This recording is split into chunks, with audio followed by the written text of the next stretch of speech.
evening, pretty shiny peoples.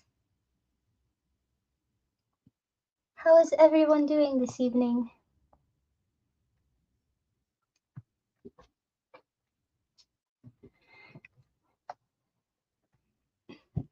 All right. I am feeling much calmer today than I have the last few days. Still crocheting this blanket, you know? Hello. Hey! How are How you you? doing? I'm good. You know, I am pretty fantastic. I am actually doing...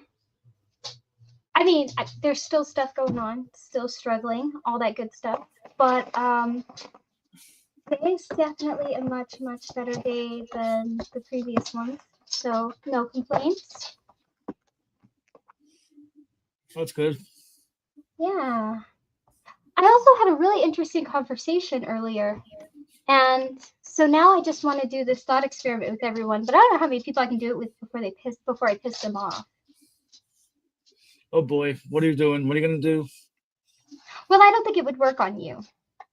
Oh, okay. So here's kind of the conversation that happened.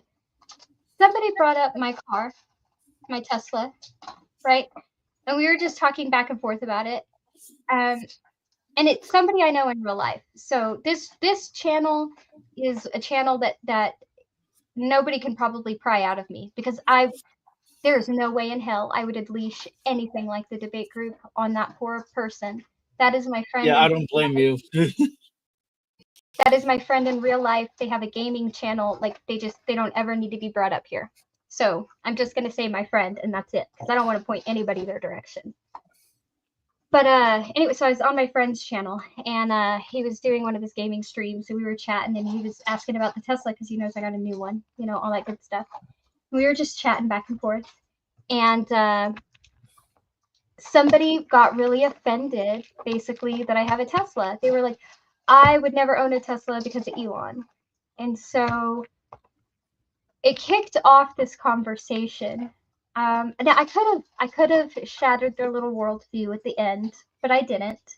This person still thinks they have an option. They still think they can buy another EV and not support Tesla, which is absolutely laughable. Any EV purchase will support Tesla in the US because Tesla won the charging station wars. But that's beside the point. I'll let him have his little worldview. So it just led into this conversation, and I was like, okay. He said that owning a Tesla would cost him his integrity because of Elon. And I said, okay, well, what if you bought your Tesla in 2018 when everybody thought Elon was the shit, right? And basically, he said, like, well, if you want to continue supporting Elon and this and that, then that's your problem. And I said, okay, wait a minute. I said, here's my issue with that is that you don't seem to be being consistent, and here's why. First of all, Elon is not the founder of Tesla. Elon did not come up with the concept of Tesla. Elon bought Tesla from two other people, one who went to help launch Lucid. The two competitors I really want to take off are Lucid and Rivian, but that's just beside the point. Anyway, so Elon came in after the fact. Not only that, Elon is not the only person on the board. And this company is run by a board of individuals, not just by Elon. Did Elon bring it to where it is? Did he make it go as far as it did? Yes, he did. But this is not like Elon is the entire company, right? Like there's a whole board. And Elon, it's gotten so bad. The board doesn't even let Elon speak at most of the meetings. So Wow, that is yeah, right. And I was like, so Tesla's more than Elon. So why does one man prevent you from supporting everybody else? And that didn't go very far. And then I said, okay, well, if you don't like Elon, do you know who the Koch brothers are? Because, if you don't like Elon, you probably hate the Koch brothers, right? So I was like, do you when you go buy paper towels or when you go buy paper plates, do you make sure you don't grab the brand made by the Koch brothers? And they were like, who's the Koch brothers?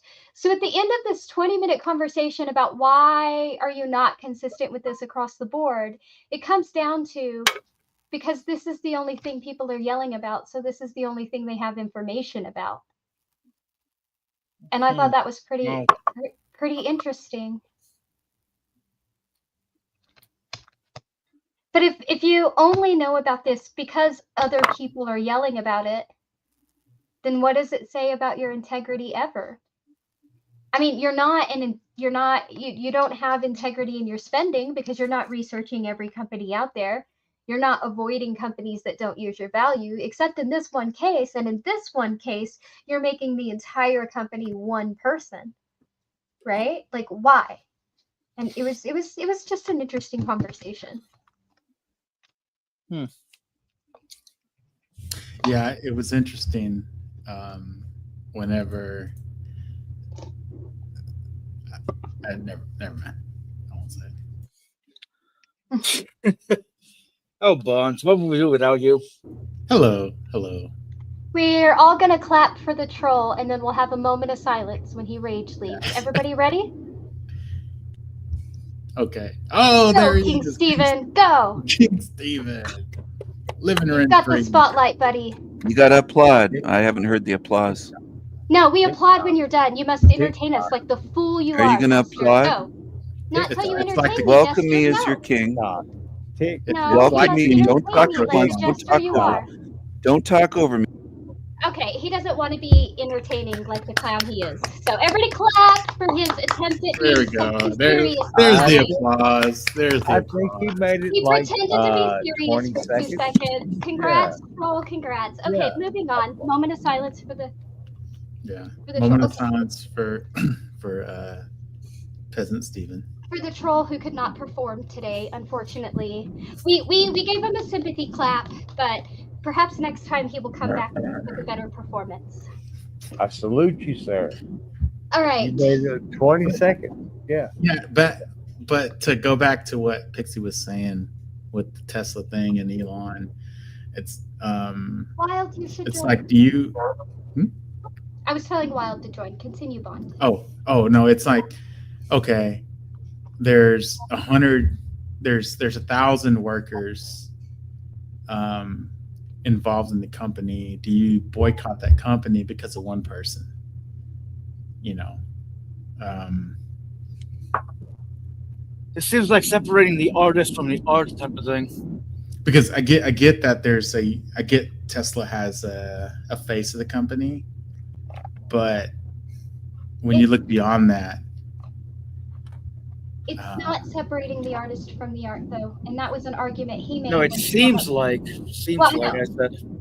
Yeah, and that's an argument he made when he brought up R. Kelly, but my problem with that is R. Kelly is an independent artist, right? Like, again, Tesla was not started or founded by Elon. I typed Yes. their names earlier. What was it? It's like Mark.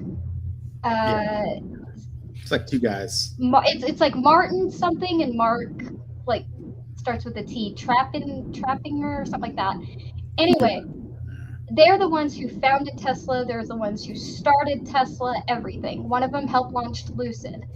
But the point is, like, Elon came in and bought it, sure. But even then, he's not the only person on the board. He's certainly not the only person in the factories. So it's not like an independent artist, right? It's not. Yes. Or you've decided that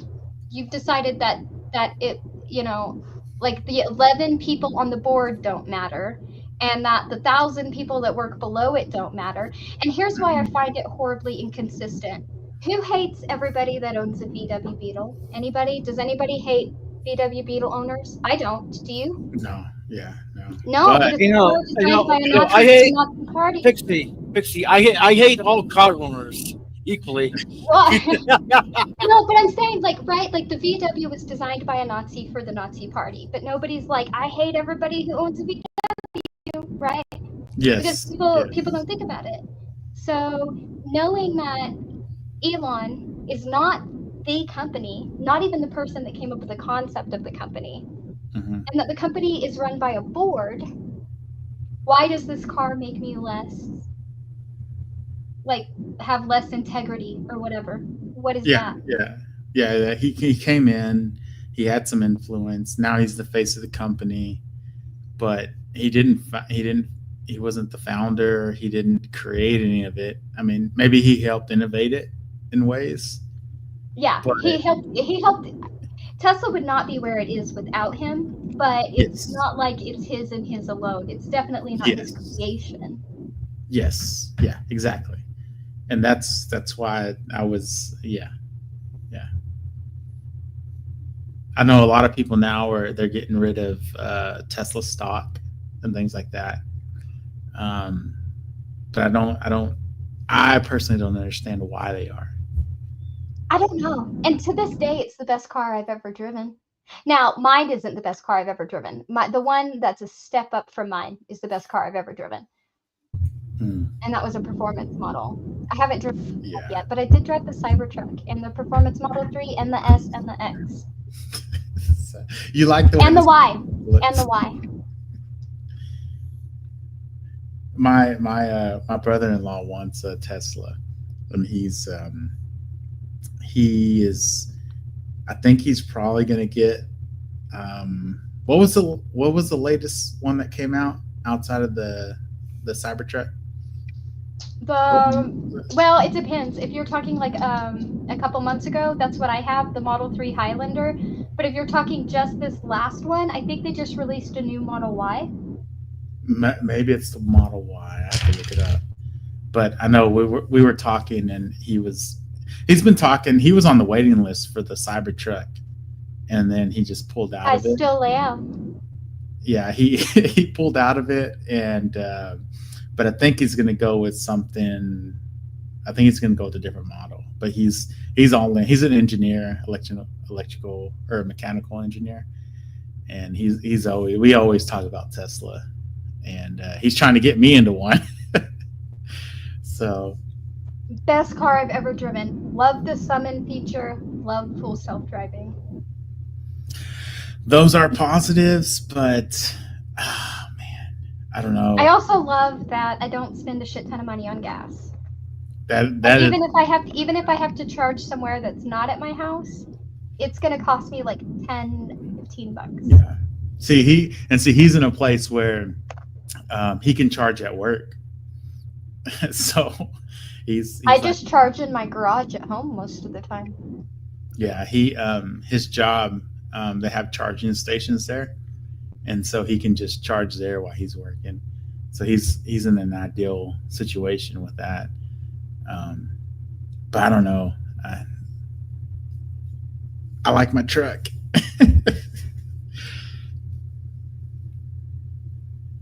You know what truck I think is the most underrated truck on the market? The Ridgeline. The Ridgeline. You're Yeah. right. I think it drives better. Did you see my message? Mm-mm. No. Okay. Well, I sent a message to you about the Ridgeline and how the Canyon was better. Is a joke. That's a lie. I drove a Canyon recently, and I drove the new Ridgeline recently. Oh, we scared And you the think the people off. Ridgeline was better? Yes, and you know what I think it is? The reason I think it drives better is because most trucks, the cab is divided from the bed, like structurally. Mm-hmm. It's two pieces, and the Ridgeline isn't. In the Ridgeline, it's all one piece. It doesn't have that like separation there. It's almost made like an SUV, except it's a truck. But there's no division in that body, and it makes it less like boatish, I guess you'd say. And I like it a lot better. I mean, you don't think truck when you think Honda, but I honestly like their truck better than the other trucks. I've never driven a Ridgeline, so yeah, I don't know.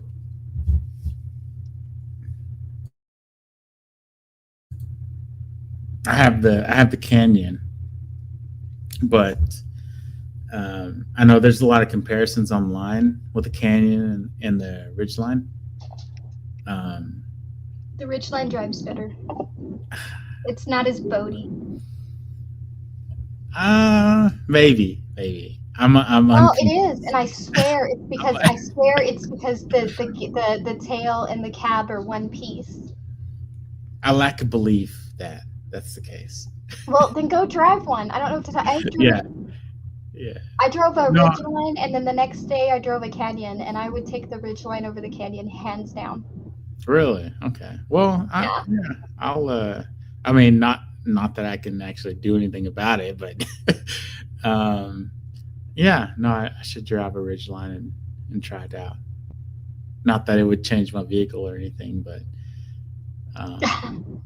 So at least you can tell me you think I'm wrong or At least- something. No, at least I can tell you you're right. I'm like, okay, I get it. I understand. I mean, yeah, no, I'll try to. I'll see if I can drive one somewhere. Maybe I'll go to like a dealership and just act like I'm going to Test buy drive one. something and go test drive. Yeah. I don't know. I like the Canyon, so now I'm interested in how the Ridgeline is because I have it was a new Canyon, 2025. And so that's I drive that, and then my my Honda Elantra. So I have those two vehicles. I have But- a Honda. I have a Honda hatchback and a Tesla. But the Honda hatchback technically isn't mine. It's technically Super Munchkin. And Yeah. when she's like not on campus in the crazy parking lot she's in, Hmm. so probably next year I'll give her the new Honda hatchback and then I'll have to replace it. Yeah. And I'm thinking about replacing it with a Ridgeline, honestly. Well, I mean, it sounds like that's you make it sound pretty good.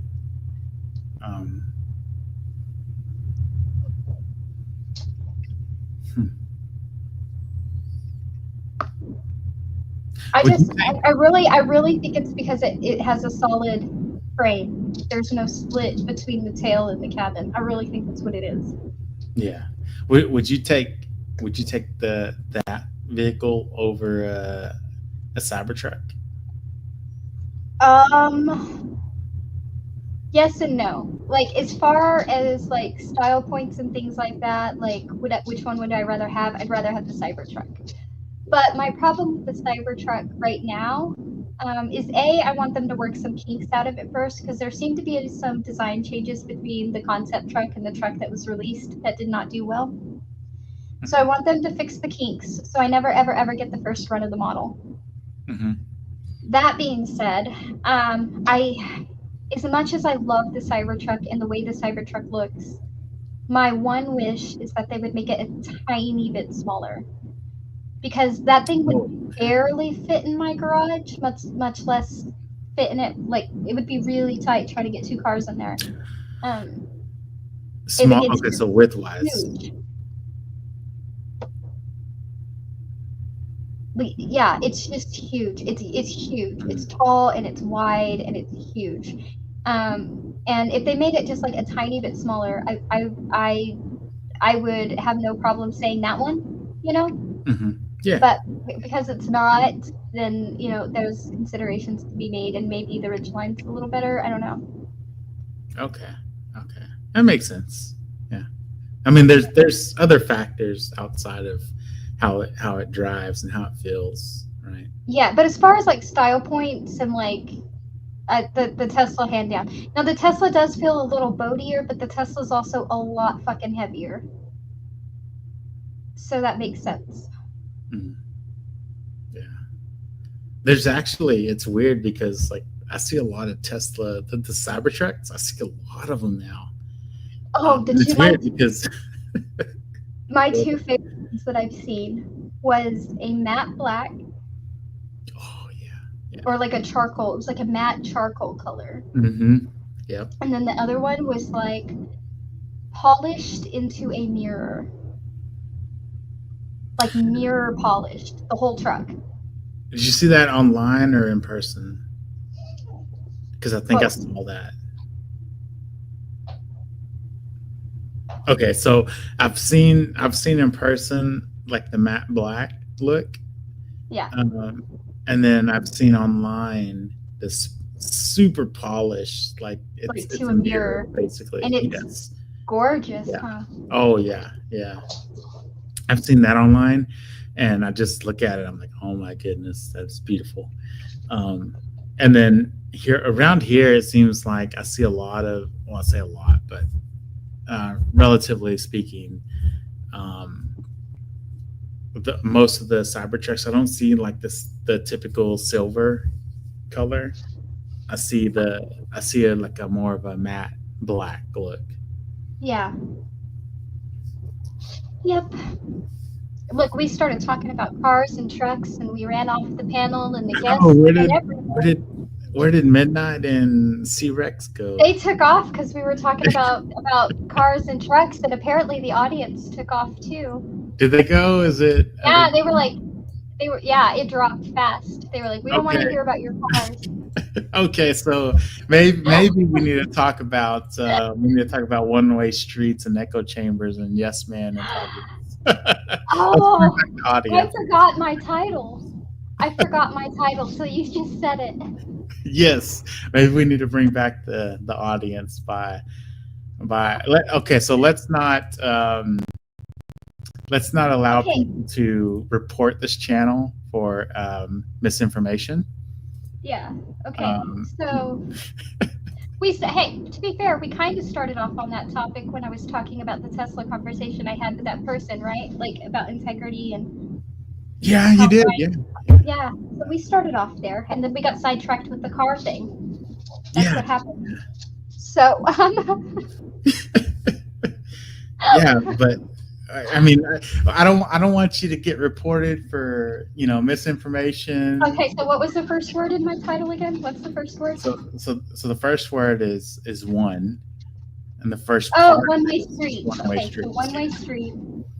Well, we all know how I feel about one-way streets. I don't like people who can't operate on a two-way street. I don't understand it. Now, I'm not saying that you have to be you have to be willing to change your mind or anything. I'm not saying that. If you want to dig your heels in the ground, by all means, dig your heels in the ground. More power to you. I don't respect you any less.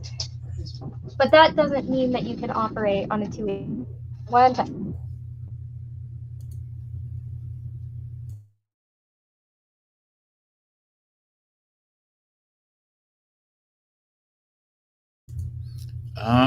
I think I lost sound, lost audio.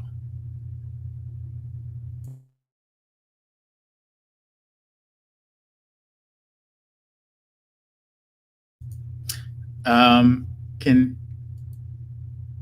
You didn't lose audio. okay.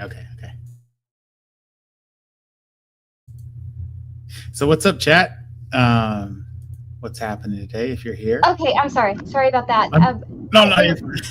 I might have to leave pretty quick, unfortunately, but I don't think so yet. So we'll see. That's what that was. Sorry. Okay, yeah, no, you're good. I was gonna keep it flowing with the chat. Yeah, go ahead for a sec. Yeah, chat. If you're here, let me know if you have something to say with what's been mentioned today. I see Christian Carpenter out there. What's up to you, Sammy? I hear fapping. Yeah, obviously. That's a thing. Whenever we give claps, spooky bed hair. Is it Midnight? Yeah, there you are. Midnight. Okay. I don't know why you left. Oh, go ahead. Yeah, him and Night, because we were talking about cars, probably. But yeah, so we all know how I feel about one-way streets, right? Don't love them. If you can't operate on a two-way street, maybe you should get out of traffic.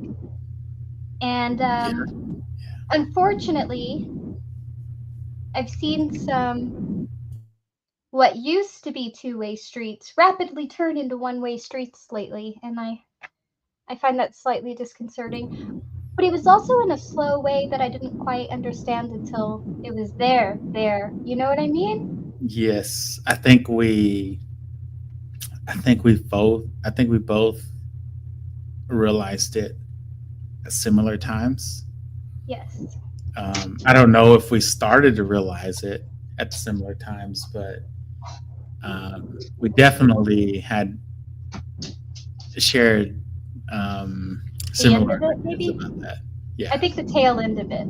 Yes. Yeah. We both saw it happening, and then at the same point, it seemed like it just happened to match up, which is telling, right? Well, and I thought like, because people were like, somebody was pointing out that I had been like extra defensive lately and a little bit too venomous. And at first I took a little bit of offense to that, right? But then I really, really started thinking about it, and I was like, I have been more venomous. And I have been like not as me, right? Mhm. And I was like, why is that? And I started looking, and at first I thought it was just me, like a me problem, right? Like it was me. Mhm. Like I changed and my headspace wasn't there anymore or something like that. But then when I started hearing from people that have been in the group for like 10, 15 years say the same thing, I was Yeah. like, oh, it's not just me. It's Yeah. not just me. Sorry, but it's not just me. Yeah. So that was that. And what was my next word? One-way streets. Echo chambers. Echo chambers. Yeah, well, that one's kind of obvious, right? All one-way streets and an echo chambers. That's what it is. You cannot tolerate anybody else's ideas, and if somebody has a different idea than you, they're not even a human anymore.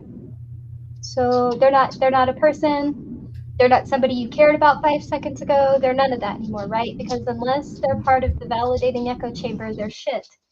They're unworthy, and they're not good enough to be around. But they are important enough to frequently exclude on purpose, either outright in a cruel manner or very, very passive aggressively.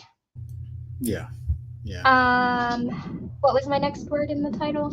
Yes, men. Yes. Well, that one's obvious. It goes with the echo chambers and the one-way streets, right? Yeah. And targets. Okay. Well, unfortunately, when these one-way streets pop up, or when these two-way streets turn into one-way streets, there's always at least one target, if not more. Mhm. And it doesn't matter if you were best friends 2 weeks ago. It doesn't matter if you spent almost every day for the last 10 or 15 years together. It doesn't matter. You say you disagree with the wrong thing at the wrong time, and bam, you are not only a target, you are every name under the goddamn sun, and every ill in the fucking universe is your brainwashed ass's fault. Yep. And I think it's really, really fucking weird. It is extremely It's weird. toxic as fuck. And I don't know how I stayed in it that long without realizing it. But I definitely do not need to be in that space right now.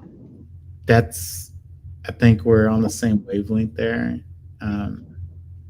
And then the people that pretend to be your friends, but they're not your friends. Mhm. They like pretend to be your friends, but only when they need something, and they'll repeatedly break your trust over and over and over with increasing dramatic flair, and then pretend like nothing happened, or they'll ignore your messages forever and ever and ever, even when you tell them that you need somebody right now. But then they're like, oh, we're friends. Really? When the fuck were we friends? 'Cause I'm not seeing it anymore. Yeah. No, I get everything you're saying there. I could have said all of that just now. Which is why I am keeping certain people at arm's length away.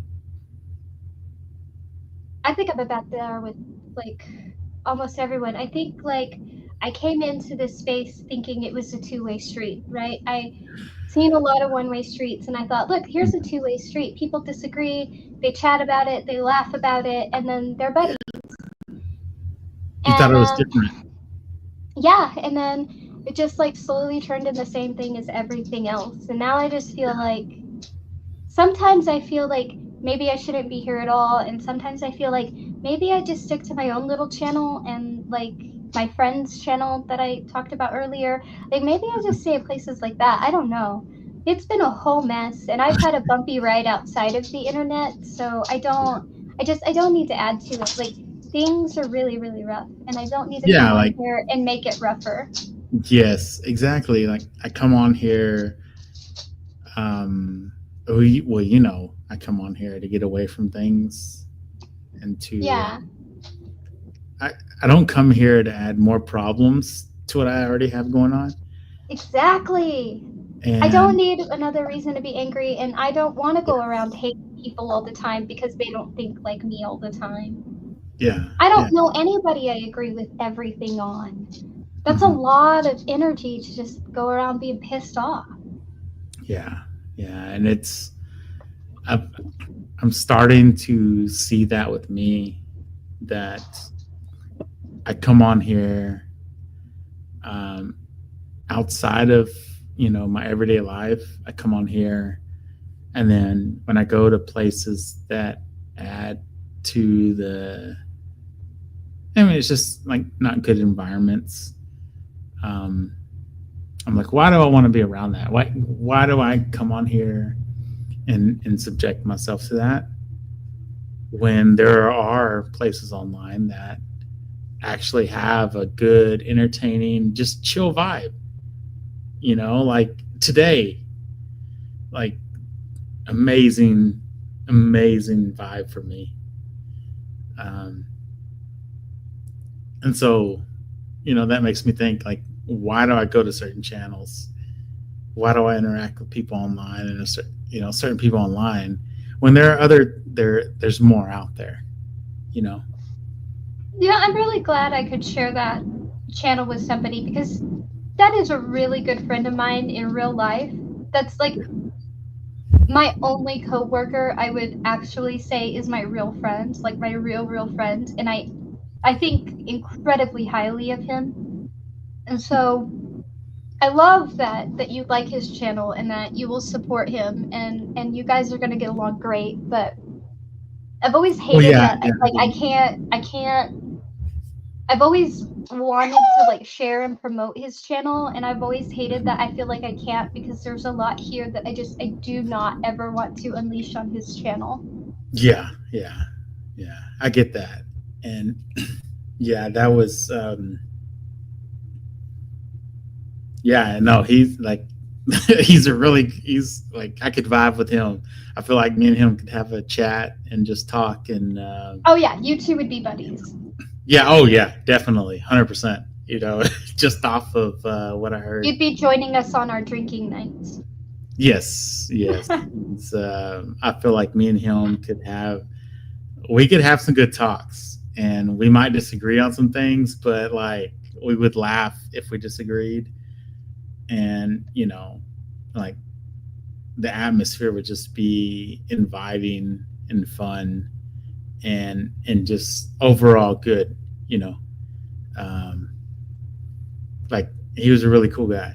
I like his channel. I subbed to him and everything. So cool.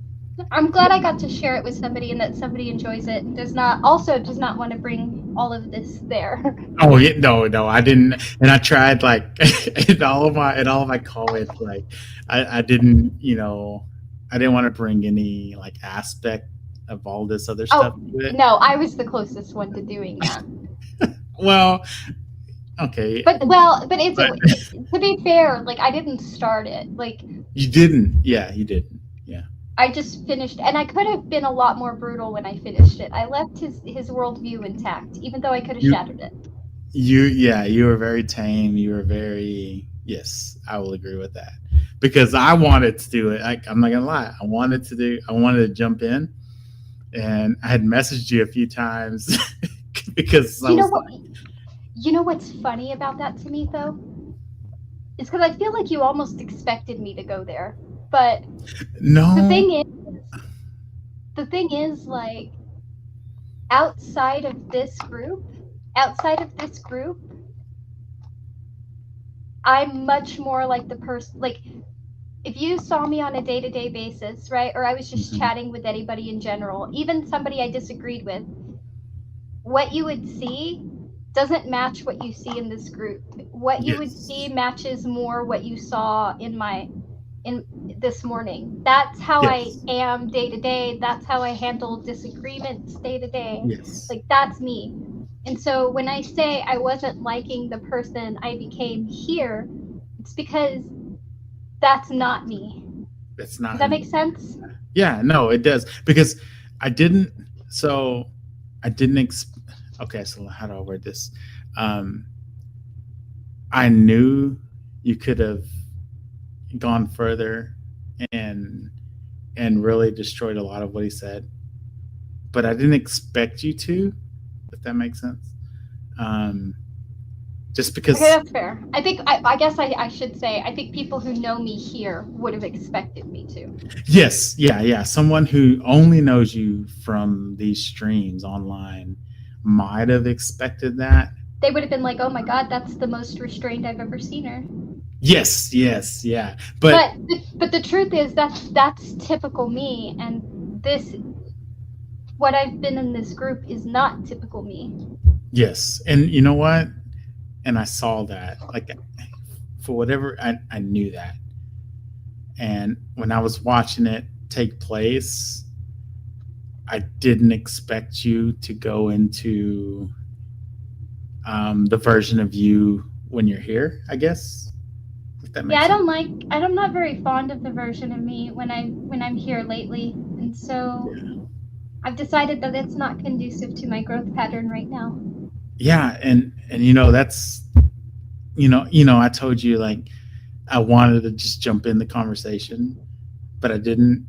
And that's part of me. That's I'm kind of similar, because like a part of me wanted to do that, but that's not really who I am, I guess. No, it's almost like this reaction that's built up from this increasing tension in the group. Yeah. It's like the more the tension racked up and the more it started becoming a one-way street, the more like overly defensive I got, and the less I was like me, and the less I liked that person. Yeah, that's it. Yeah. I could say that same thing. I could have said those exact words. Yep. So now I'm back to like, if we can discuss things, great. But if you want to name call and scream and throw your little temper tantrum, there's plenty of other streams to do that on. Yeah, I mean that's where I'm at. It's like, I mean, I'm not gonna lie. There's still some channels that I'll go to when I need to release some tension. I think you know who inspired the Yes Men one, though. Oh yeah. I know that. As long as you know who inspired that one. Yes, no, I get that. Yeah, I don't know. I just, maybe I need to be in places online where it's beneficial versus like detrimental. Yeah, so like then I agree with you, but on some level I don't even care if it's beneficial, right? Like, we can disagree, we can have the same sort of discussions, everything, but if you can't do it without like anger and venom and name calling, then just do it somewhere else. Well, yes, I don't mean beneficial like you're going to come out in a positive with something. I just mean maybe I should just say I shouldn't be in places where it's just going to be detrimental and bring me down. Yeah. Take me to places and make me a person that I don't want to be. Yeah, see, that's where I am. I wasn't liking what I felt like I was becoming more and more. Yeah. That's, I get what you're saying. this version of me better? There are people that I got along with and channels that I was around, but over time it just brought out a part of me it's not who I want to be. And this is like, and a lot of times when I come online, this is just like spare time in between work, and Yeah, or while I'm working. brings out I it get bored. brings out a part of me, and then like sometimes it transfers over into everyday life, you know. I won't let it do that. That I will say I haven't let it do that yet. Well, no, in some ways it has, but not in like that way. It did with me, and I can tell you more about that. But See, it, well, I guess did with me. it could have. I was afraid it was going to more than it already had, and that's another reason I pulled back, because I have, like, typically speaking, I'm just a very like happy-go-lucky person. On a normal day, I'm just very chipper, very happy, very go go go. And but I would be lying if I said that I didn't have this like little ball of rage inside of me, and I don't want to Yes. talk about where it came from. I don't want to talk about why it's there. I don't want to talk about any of that. Let's just acknowledge that it's there. You just recognize that it's And yeah. it has done me a lot of good, and it has propelled me forward in a lot of ways Mhm. that I don't think I would have accomplished, at least not nearly as quickly, without it, right? Because I also think that's where my defiance comes from. I think my absolute defiance comes from that little ball of rage, right? And I think that the longer I spent in the community, like the bigger that little ball was getting, and it was getting bigger and bigger and bigger. And like whatever it was like feeding that piece of me, and I don't want to. Yes. I get 100% what you're saying. Yeah. This version is a better version of me. Yeah. I mean, I have that little ball in me that's grown exponentially over the last year, as you know. And I think a lot of these places online that I go to feed into it, and they make it grow. They feed it more. And there's been times where I'm just like, you know what? That's who I am. Let's go. Let's go. Me too. I've been like, fuck it, let's go all in. Yes. But then I'm like, no, you do not like that person. You Yeah. walked away from that person a long time ago for a very good reason. You do not like that person. Yes. Like I've had moments where I'm just like, all right, we're gonna go with it. I don't know if you watch Dragon Ball Z or anything. If you're I never liked Dragon Ball Z. I watched some of the episodes, but it was always like the same thing over and over and over again. And so I just watched other animes instead. I think actually that now that I mention it, I think we actually butted heads a little bit on that. Yeah. And Because like, I said it was maybe the same thing over and over. And it yeah, is. I think it was like It's like Piccolo holding people off so that Vegeta can come in and kick ass. Like every single episode was the same. And I was like, I'm not down with this bullshit. I was too busy watching Naruto and Claymore and Bleach and Zerker and all that.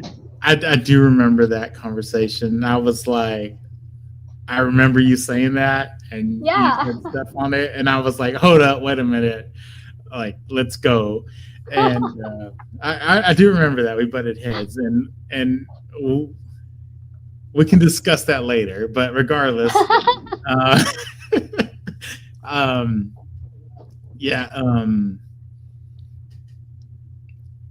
was I going to go with that? Wow. I forgot the point I was going to make.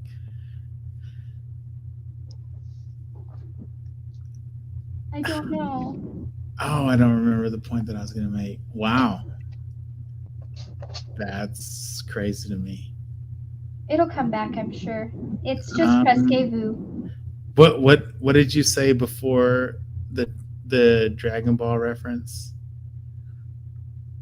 You made the Dragon Ball reference.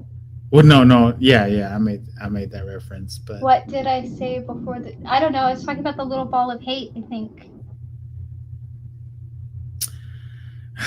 wow, And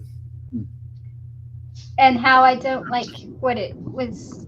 I don't like how the ball of hate, like this. oh yes, yes, Eating that okay, ball of hate.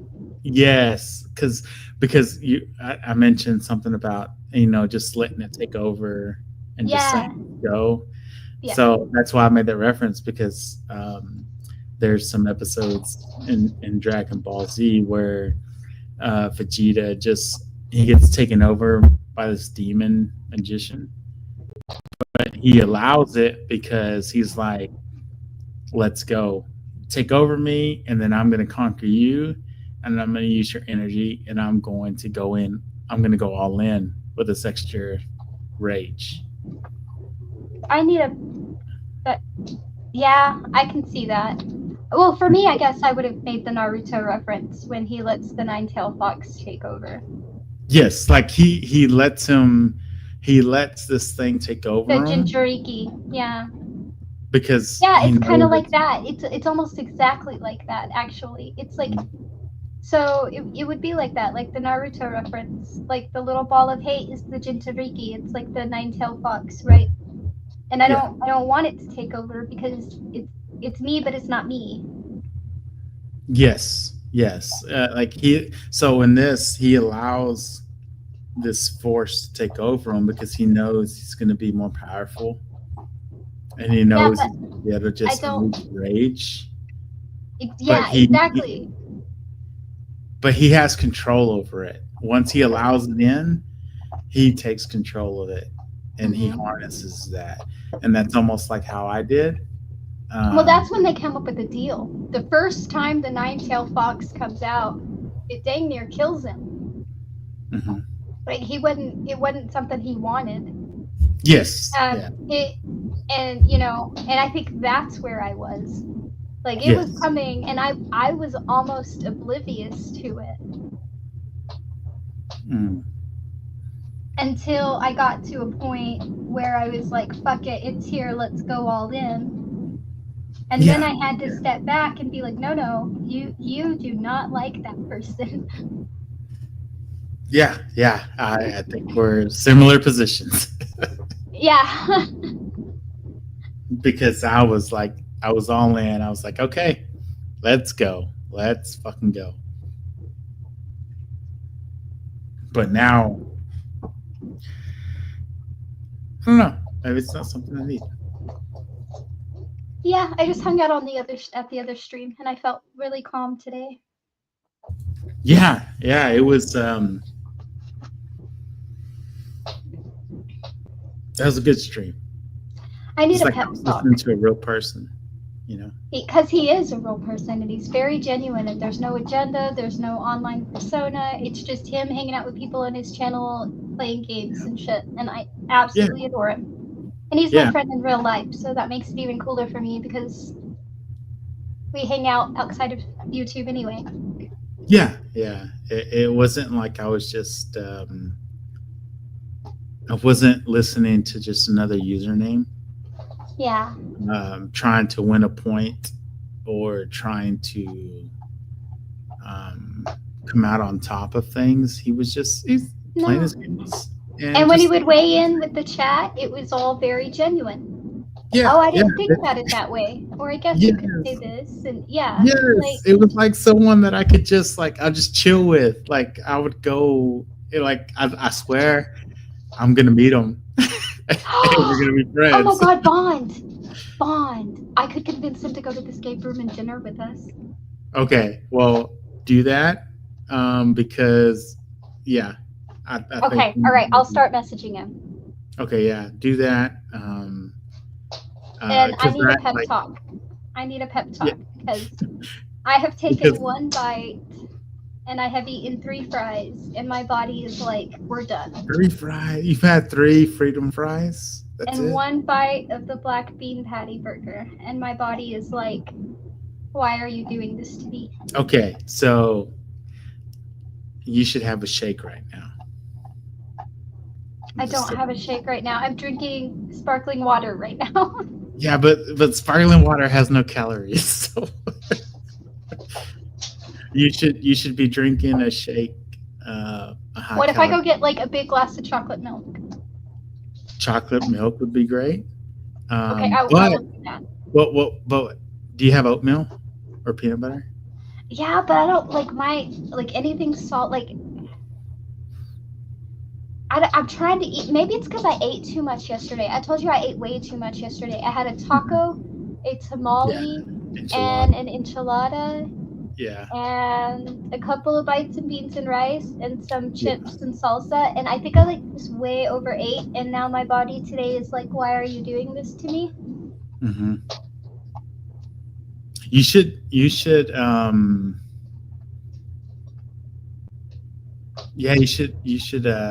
add some oatmeal into your smoothies. Okay. Peanut butter too. Oh, I still got to give you my orange, carrot, cinnamon, turmeric. recipe. Yeah. Whenever you give me that, I'm gonna try it. But yeah, no, I think if you added some oatmeal, just like the oatmeal flakes, if you added that to a smoothie, I think that would make a difference because it doesn't change the profile, the taste profile, but it adds. If you put it like 150 grams, I don't know what a serving is, 170, 175 grams, 150, or actually, oatmeal is 45 grams for a serving, I think. I mean, it would add a lot of calories without changing any. Well, I definitely need to do that because I stopped working out altogether and I still dropped to 95.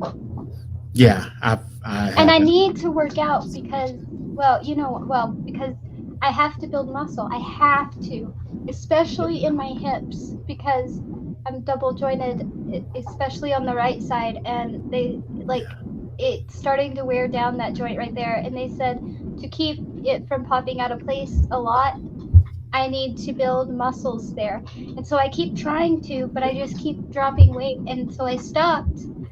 When I got to 97 pounds, I stopped. But then I dropped to like 94, 95 today. But that might be because I overate yesterday. Yeah, I mean, you have to find ways to add calories to your diet without feeling the effect of it, if that makes sense. See, I was going to suggest just get a package of gelatin. Gelatin, Yeah, 2 cups of tallow in the gelatin, tiny little bit of water, and there you go. Have a few vitamins. Just eat that. Yeah, like liquid calories are the easiest to bring in, and that's going to be the best path to be able to gain weight.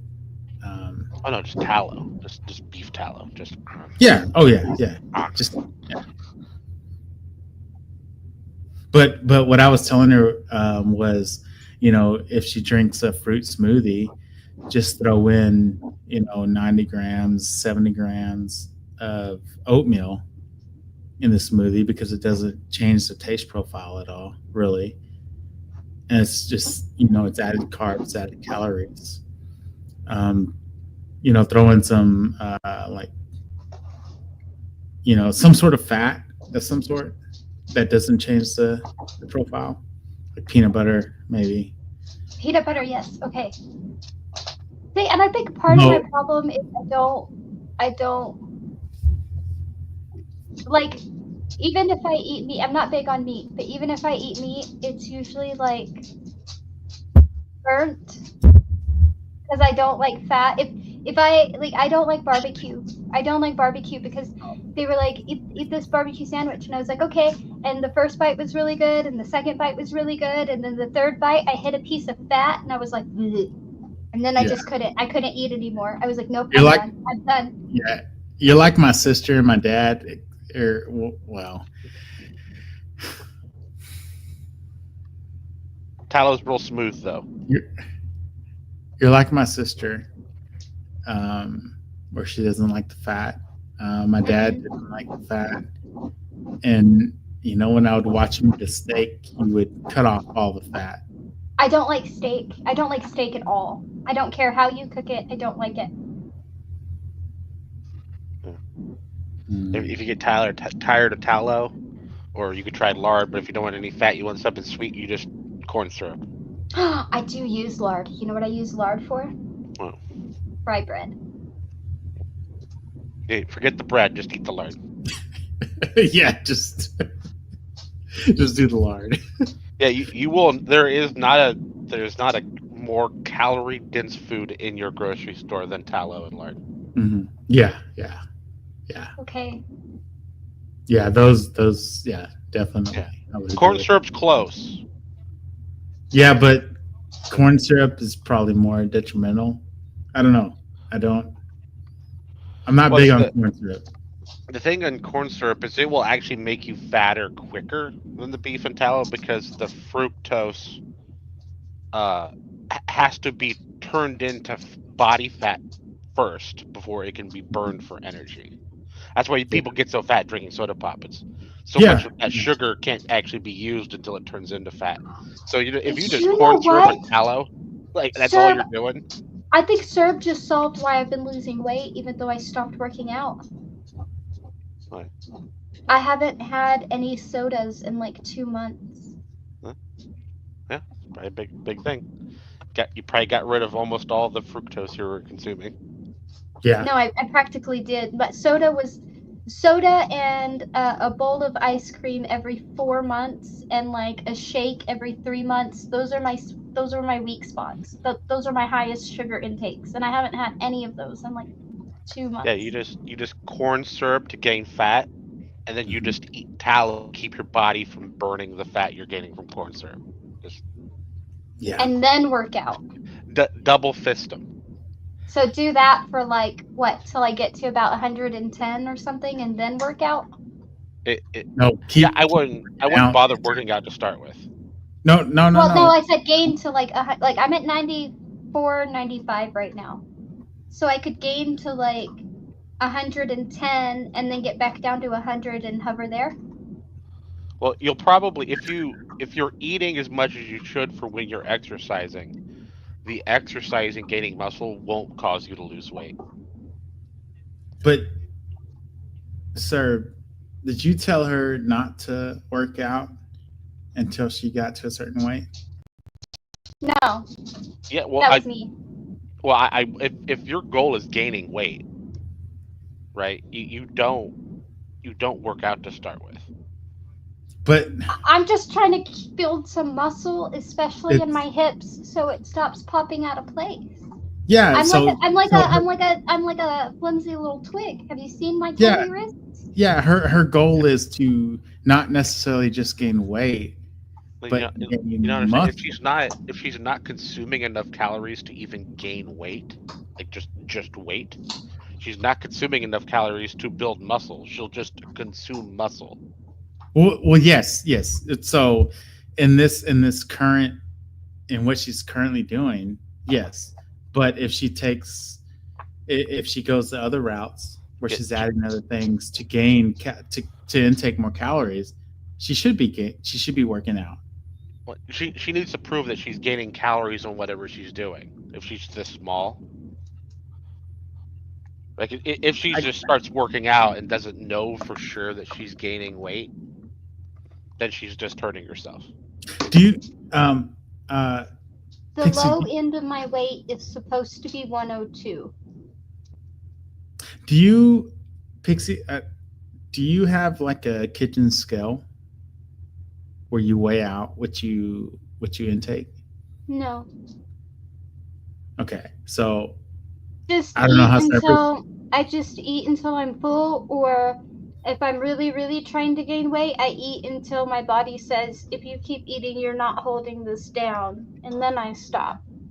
Okay, so the problem with that is that different foods fill you up differently, and different foods can make you feel more full than other foods can. And when you're talking about calories and nutrition intake, you have to know what you're putting inside of you. I'm extremely big on a food scale for the kitchen.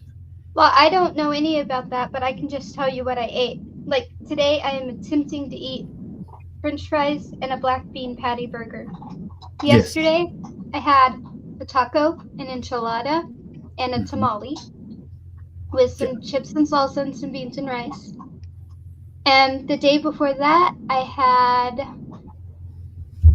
fried rice with the tuna steak, and I usually just do stuff like that. I don't know. So A baked potato and asparagus, stuff like that. Yeah. I'm Lots really of pasta, big, lots and lots of pasta. but I mean, I guess it's different for me. When you cook, I mean, it's for the family, right? More than one person. Not that Super Munchkin's not here anymore. Well, Yeah, no. I mean, you know what I mean. You and But yeah, your husband, yeah. When you cook, it's you and your husband eating. and my Maybe brother-in-law something- and whoever else stops by.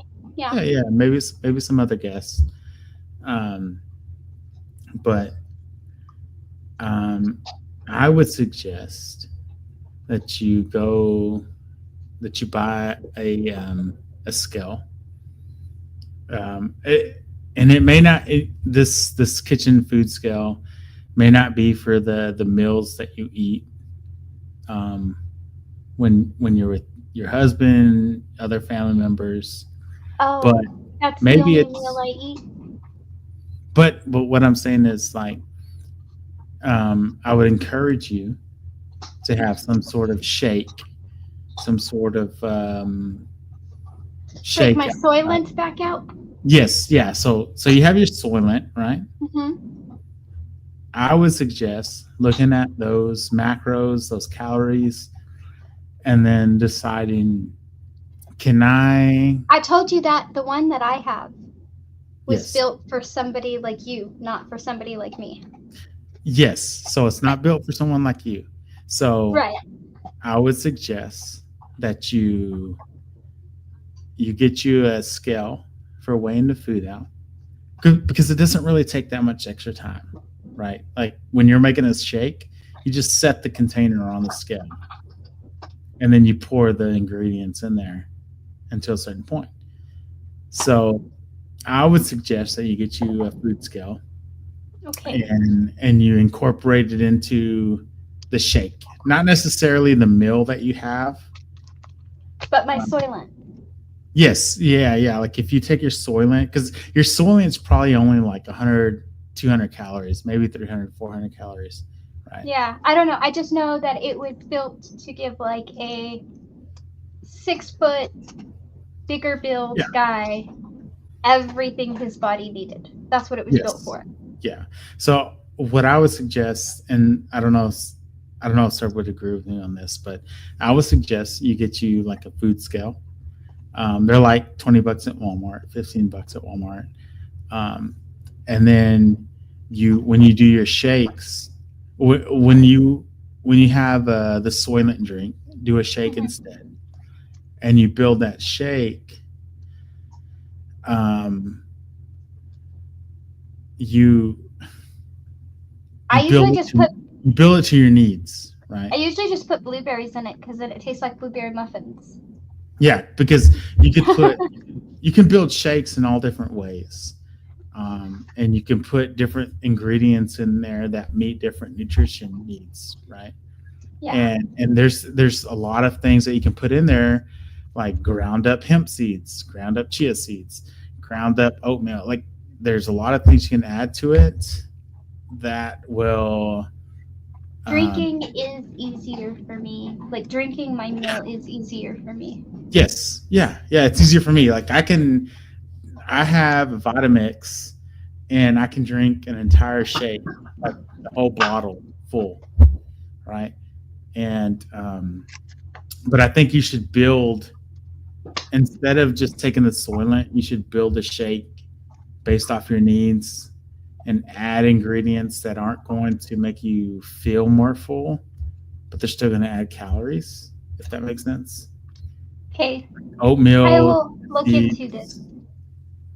Yeah, like at Walmart, there's Walmart, Amazon, whatever. There's food scales, like $15-20, and it doesn't take much to use them. I don't know. I just know that when I realized the extra small was too big for me and I might need to move to an extra small in a brand that already runs small, I started worrying. Because okay, so well, let's say let's say you go and you get like. Do you know? Wait, hold on. Do you know Eddie Bauer's clothes? I think so. Yeah, I actually think I do. An extra small is too big for me now. Wow. Yeah. Yeah. So that's when I was like, uh-oh. I think if you get a food scale and use it just for the shakes, not even for the other meals, just for the, in a replacement of the Soylent, right? Just for the shakes. What kind of blender? You have a blender, right? Yes, I have a really, really nice high-end blender. Okay, so you have a blender. You just set the blender on top of the scale. How do you think I make my orange, carrot, cinnamon, turmeric smoothies without a blender bond? That's true. That is true. And I still need a recipe. It sounds terrible, but it is so good. It does sound terrible. I told you I accidentally discovered this combination. Yeah, it does. So what happened was, do you remember the old Sobe drinks, Serb? There was a light orange one that was like dreamsicle or something, and a white one and a blue one, but they were all very cloudy, like light pastel colors. And those were the three that I always went for all the time. We had stopped at a gas station with a bunch of my friends one time on a road trip, and my friend was running in and I was filling up the car, and he said, "What do you want me to grab you?" And I said, "Sobe." He said, "What color?" And I said, "Orange," thinking dreamsicle. So he comes back out to the car and he's got this dark orange Sobe, like this dark orange Sobe. It was not that light pastel orange. And I was like, the fuck is this? But I didn't want to say anything and I didn't want to be rude. So I looked at the label and it was like orange carrot with cinnamon and turmeric. And I was like, oh God, this is going to be awful. But I'm going to do this. And it ended up being my favorite Sobe ever. And so when they stopped selling it, I went and found smoothie recipes that were close to the Sobe flavor. And it's still one of my favorites. Okay, what's the goal of the shake we're doing here? Calories. Just calories. Well, that's from what I've heard. I think it's easier for me to take in calories through liquid than food, and so he started recommending shake stuff. Yes. So I'll just say she's losing weight. She's needing to build muscle, but she's having issues bringing in calories. And liquid calories are always, to me, and I think for other people, they're always easier to bring in. You want to know old power lifter trick? Yes. I probably know it, but say it. Well, this is like golden era. Almost. Yeah. I know I was joking about the tallow and lard, but literally, a few scoops of fat blender, a few scoops of protein. It wouldn't have been like whey protein back then, but whey protein's fine. Mhm. And you don't add any corn syrup, right? You don't worry about the sugar macro. What you use is cranberry juice, and then you just like triple dose complete vitamin. I use orange juice instead of cranberry juice, but I get what you're saying. Well, the reasoning behind using the cranberry juice is because you're dosing high levels of protein, and that Mhm. has to be processed with your liver and kidneys. And the cranberry juice makes your kidneys function better. Yeah. Yeah, maybe. Yeah. Have you ever just drunk like a I'm big gonna split the glass of difference, cranberry and I'm juice? gonna go with cran apple. You can. You might end up going poo a lot though if you drink enough apple.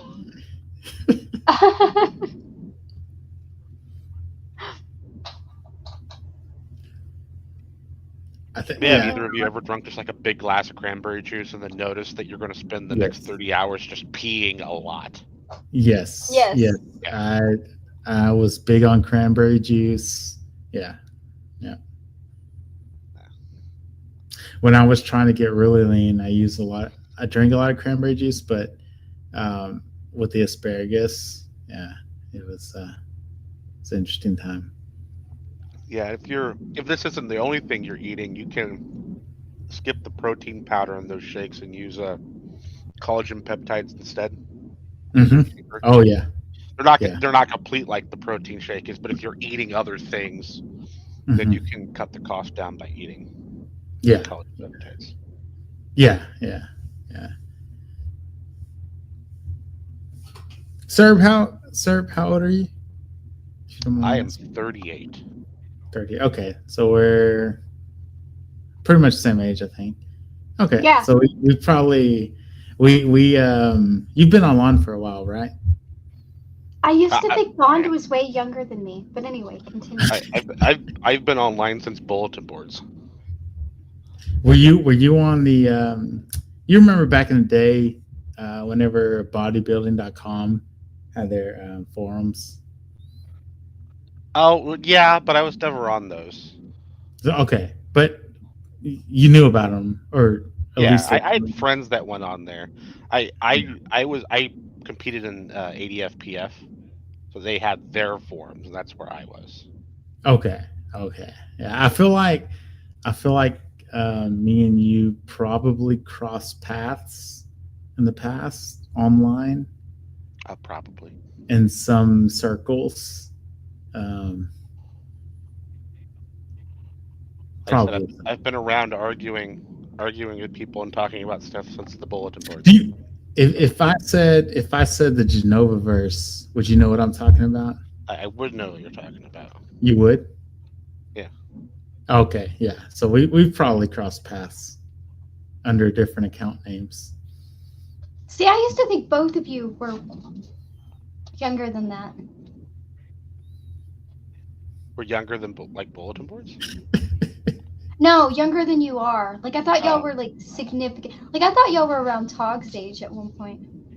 You know what's funny is I was within like it's probably within the last 3 weeks, 2 weeks. There's this lady and her daughter, and I was buying something at a concession stand, and somehow it came up, like, what's my age? And they both guessed I was around 25. See, everybody thinks I look younger than I am, and everybody thinks I sound younger than I am. So I don't know why I automatically assumed you were so much younger than me. I don't know why. I really thought that you and Serb specifically, not everybody, but I thought you and Serb specifically were like closer to Tog's age than my age. I don't know. I mean, isn't Tog in his early 30s now? Yeah, but I'm 40. Okay. Yeah, I just turned 40 in December. So I mean, I don't know. I don't know how long you were hovering around before you started coming into Hangouts and stuff. But like, I got on G+. I became a lieutenant, so I would have. I think I was 25. I wasn't even in this corner of the internet back then. Back then, when y'all would have been like doing all the Google Hang stuff, what I was doing was we had a site specifically co-owned by a few of us people. And on it, we constantly had somebody DJing at all times. We would all take turns. Somebody would be DJing, and we'd be running game tournaments. We'd be trading rares. We'd be like betting rares. There was like some debates and stuff like that.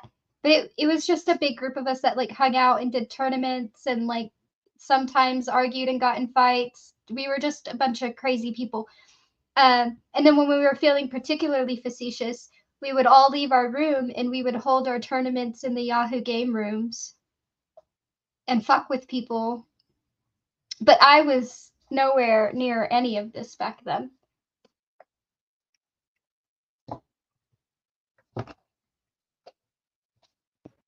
I didn't start coming this way until I started like infiltrating some cults.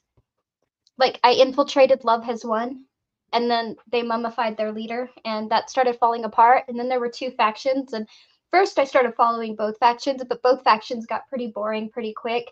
And then I started looking for another cult to infiltrate. And then I started getting into some QAnon stuff and infiltrating there. And then I realized that I was going to give myself away pretty quickly if I didn't get some questions answered really quick. But I couldn't ask them because they thought I was like in with them, you know? And I would have already had to know this. So I stumbled across an atheist channel. And the only other atheist I had ever watched before this was Theoretical Bullshit. That was the only other atheist I had ever watched, was Theoretical Bullshit. But I ran into an atheist who had a channel that answered a couple of my back in the beginning throwback QAnon questions. And that's how I accidentally stumbled across here. Yeah, I think I came across you on Gur's streams originally. Yes. And that even took a minute because when I first stumbled across the group, the only one I really listened to was who was the one that answered my questions? Hemet Mehta. Okay. And then I found Gurmania, not Gur Streams. I found Gurmania. And then Yes. I found Gur Streams. Well, because like he went through this whole process where he had Gurmania and then he kind of wanted to separate it. Yeah. And then he made it Gur Streams to kind of separate the content. Yeah. And then I accidentally found that two-way street that got remodeled into a one-way street. Yes, yeah. I found that street as well. Yeah, and here I am. And that's about the extent of my history here. I was literally just infiltrating cults.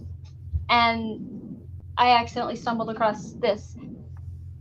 That's it. That's it. Yeah, somehow I stumbled upon here after I think I stumbled upon here after I came across Steve McRae's channel back in the day. Yeah. Say I'm sorry. Dude, Serb, I heard you. It's been a while. No, sorry, go. Oh no. I was gonna say I heard Serb call into McRae's channel within the last like maybe 6 months, and he didn't know who you were. Yeah.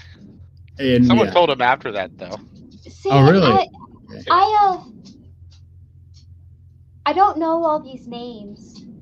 Like I've seen enough clips of the dinosaur guy that I can picture his face. And Oven. Yeah, that one. And I think somebody like these big names that people keep throwing around that I don't know anything about. I know I've seen clips of them, but like I couldn't match the face to the name, if that makes sense. Like you say Steve McRae and like 3 pictures pop in my head and I don't know which one's him.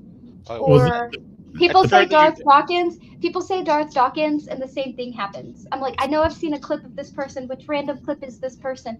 Like, I really. People think it's weird that I don't know these people, but I honestly do not know these people. Well no, it's only maybe a little weird with a few of the people you hang around with because they're in a particular circle to know. But like Yes. Darth Dawkins and Steve McRae are tiny fish, but they seem big because they're in a mud puddle. Yes. I guess. I just hear their They're- names everywhere, but I can't even picture their they're- faces. They're tiny fish. That one, and what's the other in a one? little puddle. Something about raw, iron raw. What? Iron Raw. That one. I hear that name a lot too. Yeah. Yeah, I used to argue with Aaron Raw. So Atheist. yeah, I was involved with Steve McRae a lot back in the day. Actually, what's funny is I had an argument. Where do I know that name from? Heretic. Something about a lawsuit. It's something about a lawsuit, isn't it? In perpetuity. Perpetuity. Yeah, there was a lawsuit with McRae with the Non Sequitur show. This was Does that for- have something to do with some guy named Shane? No, it has to do No. with Kyle. I think is what Kyle. Yeah. his name. Shane think his must name be is another Kyle. lawsuit I heard about. Okay, Kyle. Yeah, and Kyle McRae. something. Why'd you I burn the remember pennies, when Kyle? he. Sorry, I that was remember random and nobody understood that except me. I know. No, I remember when McRae started talking about Kyle and talking about starting this show called Non Sequitur, and then, but yeah, I think that's Non sequitur. That's where I heard it. Okay. yes, Non Sequitur Got it. show. He I've never been to that show, but I just talk about it a lot. it was actually pretty decent, I guess. It was similar to Modern Day Debate. Never except- been there either. I have Right. feelings about Modern Day Debate. Yeah, just stay away from there. But Non Sequitur is a little bit different. I enjoyed it while it lasted, but I feel the it need. was. I feel the need to explain the Kyle why'd you burn the pennies reference because I know that I'm the only Go one. ahead, go ahead. Okay. I listen to a lot of podcasts. And on one of my podcasts, in between the shows, the and it's kind of like horror stories, but they all kind of have a theme. Anyway, like behind the scenes, like the cast and the crew, they all like have additional characters that they play so that you're still entertained, while they're setting up the next story and stuff like that, or like during the introduction stuff and things like that. And so they all have their own characters outside of the stories they read. And they're telling a whole other story. If you pay attention, these characters are telling a whole other story in between stories. And something's going on, something really bad is happening, and this one guy, he's getting like, I can't explain it, not really possessed, not really, but he's getting these flashes of something, And when they happen, he smells like burnt copper. And Kyle is the poor character that like everything gets blamed on like all the time. And he's fixing to have like this thing's coming on, right? He starts smelling this burnt copper. And they were doing something at the time that had to do with money. And I don't know, it's just funny. It sticks out in my head because out of nowhere, my favorite voice actor in the whole show just turns around and goes, "Kyle, why'd you burn the pennies?" And it was hilarious. Anyway, that was that reference. Oh, we got B.S. Lewis showed up. Yeah, I just saw that. I would Pixie, I would suggest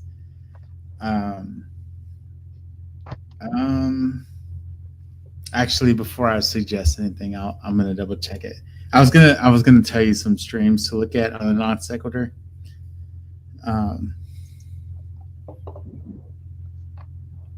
But let me look at it again. Okay. Oh, I know where I heard Picture it. of Big Lenny. The girl that's not here anymore used to talk about it. What was it? Savage Minnow. Oh, Savage Minnow. Yes, Yeah. I know who that is. She used to talk about it. She was friends with McRae, and then I think they had a falling out. Oh, okay. Oh, I don't know anything about that. I just know that's where I heard about this suit a lot. McRae has a falling out with a lot of people for some reason. Right. You know the girl I missed the most? Who is it? Wild Eden. Yeah, I was about to say that. Loved that girl, and her voice, her accent was just musical. Yeah. Yeah, she was a really good person. She was. I really And liked her. her accent, I could listen to her talk for hours. All day. Oh my gosh. All Me and you yes. both. Yes. I actually asked her one time if she would be willing if I paid her to read the Bible or read some other sort of work. So I could just hear her say it, you know. I just loved her voice. I remember telling her one time how much I loved her accent. Mhm. And she got that's the only time I've seen her almost flustered, I guess you'd say. She just got real giggly and she was like, "Thank you." And she got real quiet and she started saying how where she's from, it's not considered a good accent to have. It's one of the accents that everybody makes fun of. Yes. Yes. And that just floored me because I thought her accent was stunning. Yes, because she told me that my understanding was her accent was something that was kind of frowned upon where she's at. Yeah, she got made fun of a lot for her accent. Yeah, and when I heard her talk, I just my ears just perked up and I just tuned in. I thought she had I called it musical for a reason, right? Yeah. She had a beautiful accent and a beautiful voice, and I miss her a lot. And Yeah. I think unfortunately she passed away, I think. Yeah. Last time I knew, she was going back to hospice. Oh, Bond, I got bad news for you. Oh, what is it? 4 months ago, Big Lenny died. Oh yeah, no, I didn't know. I was there, man. That actually hit me hard, man. Yeah, that actually I don't get emotional for a lot of people online, but there's some people that I do, and I don't know who that is. Yeah, Pixie, you probably don't. You probably don't know. Yeah, you have to be a little bit of a powerlifting bodybuilding nerd to. Yes, you have to be in that 2008 to 2018 lifting YouTube phase. But yeah, no, when he died, dude, I was on some streams I was watching, and then I was seeing that, and then I saw there's a few of his friends there's one of his friends that went live. I forget his name, but he went live and announced it. Yeah, that was actually, I'm not gonna lie, that was kind of, I was taken back a little bit. Wild Eden was the one that got me. Wild Eden and Krishna. Wild Eden. Yeah. I kind of forgot about Wild Eden a little bit. Wild Eden and Krishna. Those two passing are the ones that got me.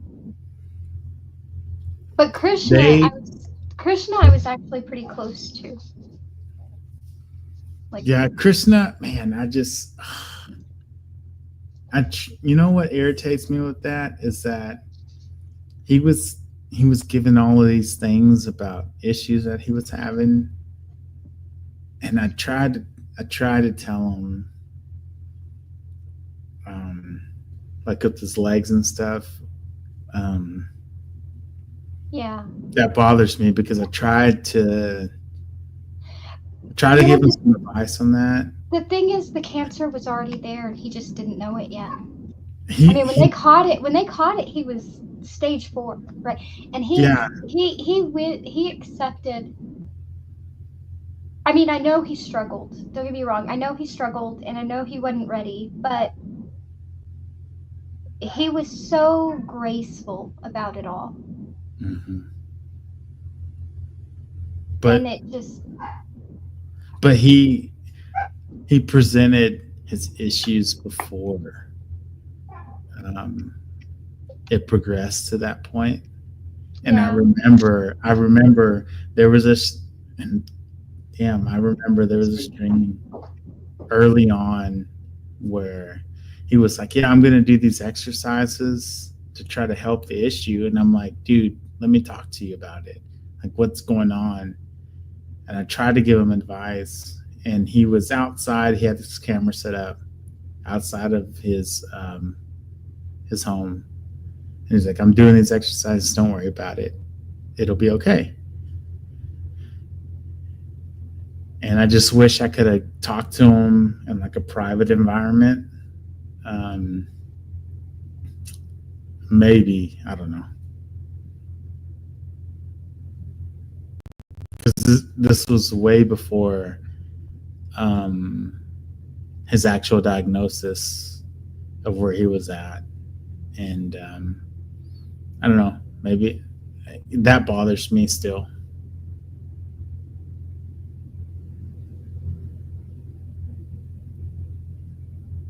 Now we're all down. I tell you what. First time I was introduced to him, someone told me that he was like a Hindu or a Hare Krishna or something. And I was like, I'm going to give this guy the asshole test. And I told him to stop being Chinese.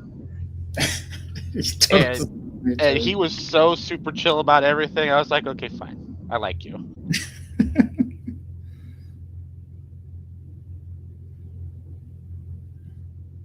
So, sir, you on a lighter note, so you watched the Misfits back in the day?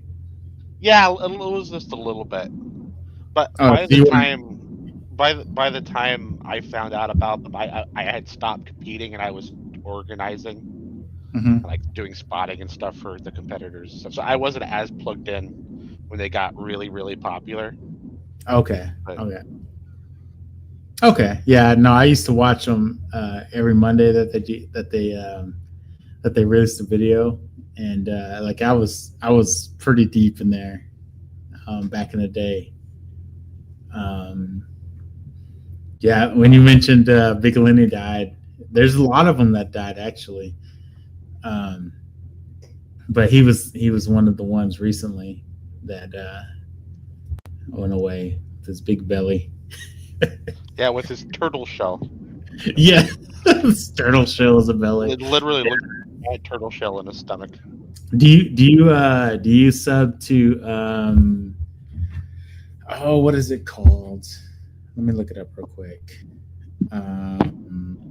Well, while you're looking it up, do not sub to the channel that I just came off of because that was insane.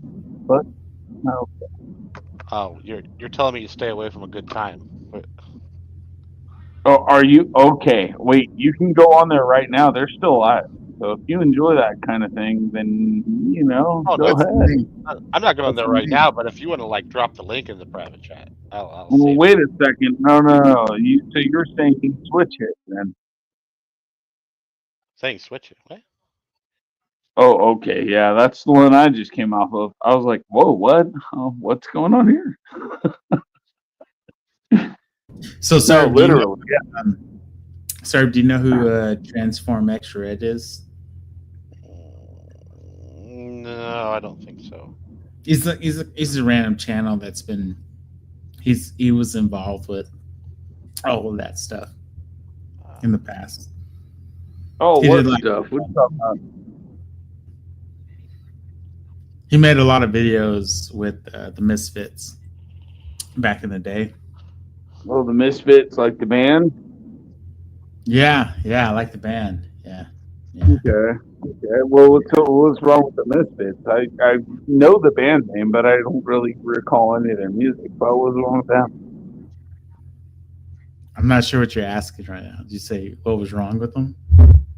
Yeah, exactly. No, I didn't say there's anything wrong with them. I was just asking Sir if he was familiar with that channel because they had connections to something you mentioned. Okay.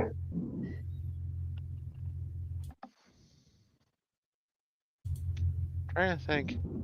I don't think I'm subbed to any like powerlifting, bodybuilding stuff anymore. I'm still subbed to a couple friends I have that do it, but they just record their training sessions. Yeah, that's I'm kind of the same way. I still have some subscriptions to those channels that I just held on to, over the years, like the Chris Jones POG stuff. But I don't really pay attention to that anymore. Even though I want to start making that content, just document it. I'm not really subbed to that stuff anymore. What do you guys think about the current? I saw something on Benny Cunningham's show earlier, and I guess like Elon Musk tweeted out something and said something about like the what's that called where all the gold's supposed to be stored in the United States? The Fort Knox. Fort Knox, yeah. So he said something about like, so you're looking for the gold in Fort Knox, and then he put like a meme and said and I'm like, whoa, what does that mean? What did you think? Who knows? Do you ever wonder if it's just a distraction because people are all up in arms about his latest ego hit statement? Because he said that the reporter who interviewed the Doge critic should be jailed. Well, because I wonder, of course, I'm not going to sit there and take it like verbatim, whatever. But then also, like, again, on Benny Cunningham, I was watching Benny Cunningham, like, I don't know, maybe it was 4 hours ago. And I didn't watch all of it, but then they were saying that we're getting gold, what do you call it? We're getting gold from banks in London shipped over right now. That's weird. I think that's weird. What was the tweet that he said? Do you know what he said, or was it just something you heard from someone? No, that was well. I looked it up. Benny Cunningham's a big dude. Hold on, I looked it up, and apparently the reason he made that statement is because he plans to use Doge to audit the gold reserve at Fort Knox. Well, thank goodness. Yeah, thank goodness. But it's odd. Yes, the corporate oligarchy is auditing the government bought by the corporate oligarchy. Yes. Well, I don't know I don't think there's any laughter involved, especially since we are actually currently asking for London to send over gold bricks from their banks back to America. So something's going on. Well, considering that other nations buy other nations' debt all the time, I wouldn't find that surprising. Okay, good point. Britain's not one of the people that owns the biggest portion of our debt. They probably do own some. Still, it's not that I'm against accountability. It's just that I think that the corporate oligarchy already bought both sides of the government. So how's the corporate oligarchy going to hold it accountable for what the corporate oligarchy and lobbyists push through?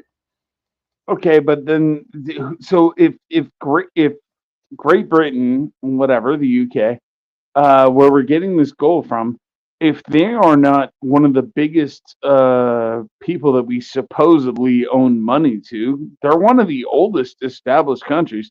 Who do we own this money to? Exactly. It's not that we owe them. It's not that we owe them money. That's not what it is. It's that. Sir, help me out here. You're more like you can explain. Oh, we got an economist. He's an economist, right? So go ahead. Yeah, but we owe all this money to somebody. No, it's not that we owe them money. It's that they bought our debt. Never mind. Yeah, they bought government bonds from auction. Yes. Yeah. Against our debt. Yeah. Well, no. Well, that is the debt.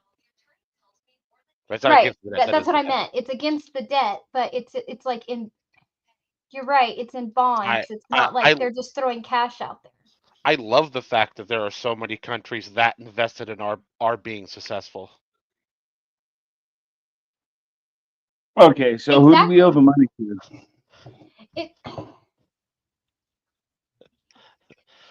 Whoever has the bond, I suppose. Yeah, whoever has the bond because they're transferable. Okay, but so, this is a tough one. Yeah, it's complicated. I could tell. The largest holder of U.S. debt's actually Social Security. Okay, yeah, I would probably agree that that's probably the case. So now, what comes across my mind is like, could it be that whoever claims that we owe them a huge debt can be twisting our arm to throw around dollars to the entire world so that they don't Not claim that we are not defaulting? This not is a necess- different relationship, right? It's Yeah, I was not gonna like say it's not like that. Plus, the U.S. owns portions of other countries' debts too. Like everybody does this globally. Countries buy portions of other countries' debt. It's not just like they all ran to buy Wow. American debt. A lot of them do, and good for them. But it's not like America hasn't bought into somebody else's it debt. is heavily one-sided, though. It's not that we don't. Wait, but yeah, we don't do it nearly as much as other we countries do spend for more us. time buying our own debt. Right. Well, that's what I'm saying. Like, it's not as prevalent that we own another country's debt as another country owning ours. But at the same time, it's like it's a thing that works both ways. And while we might not own as much as them, the fact that we owe them is big enough leverage for them to not want to piss us off.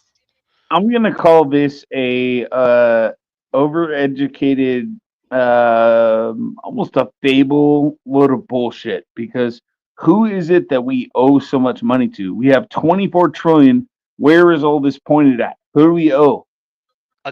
That money's all over the place. It's mostly to government agencies, like state agencies, and people because they and keep US robbing the citizens, Social Security fund. And then after that, like after all the biggest players are done being involved, then it goes to like China. And then every other country, almost every other major country has a big chunk of it. Yeah. But so how are we supposed to pay? Real quick, this isn't like a private debt. This isn't like the relationship between you and your bank. When people get a bond from the government, that creates that essentially creates room to make M1 money, or not M1, M0 money.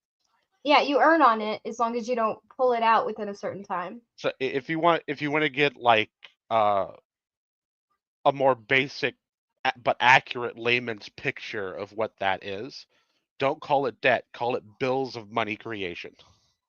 I know that's a mouthful, but because if you put money into the bond, right, like it's gonna make a certain amount of interest while your funds are in there, and it's in there for an agreed upon term before you pull your funds out. Yeah, we're actually able, if we really want to, just say fuck you, you're not getting anything. Yeah. Yeah.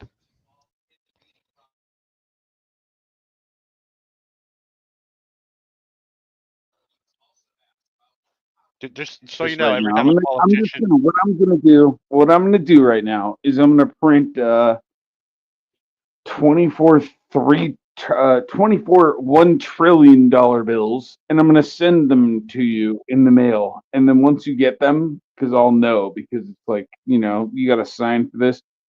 Afterwards, I'm just gonna tell you, you can fuck off. Excuse me, language, if you don't understand what I'm saying. It's not like that. It's not like that. It's not like I'm going in and being like, you own trillions, I want your debt. It's not like that. It's like, if you have trillions of dollars in debt and you need access to money that you can use now, I would give you $20,000. And I would say, okay, you can hold on to my $20,000 for 6 months, but I expect you can hold on to my $20,000 for 6 months, and you can spend this $20,000 as you wish.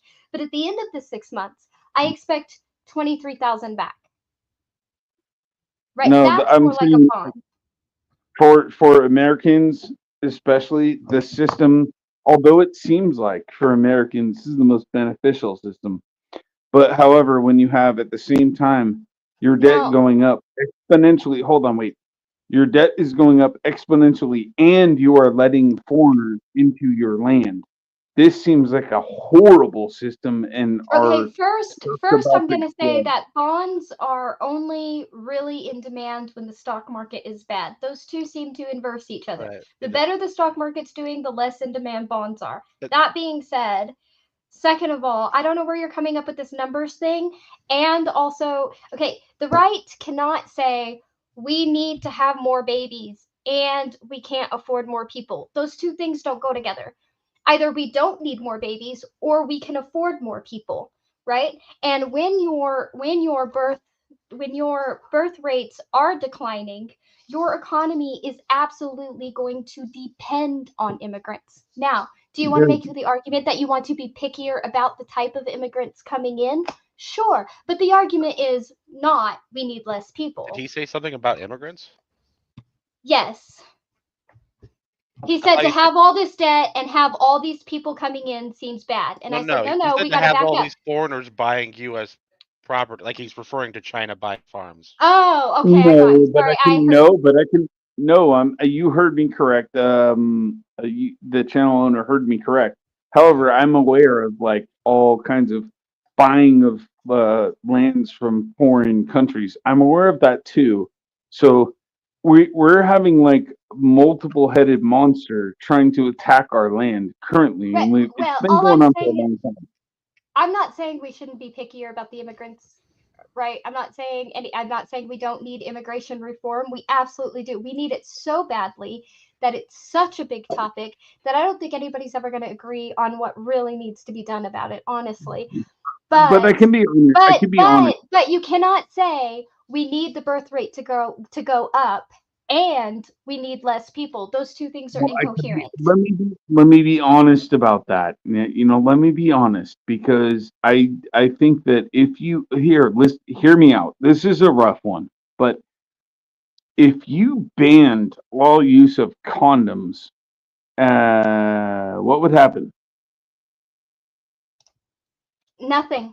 More STDs, because no, IUDs and yes, IUDs exist. Birth control pills exist.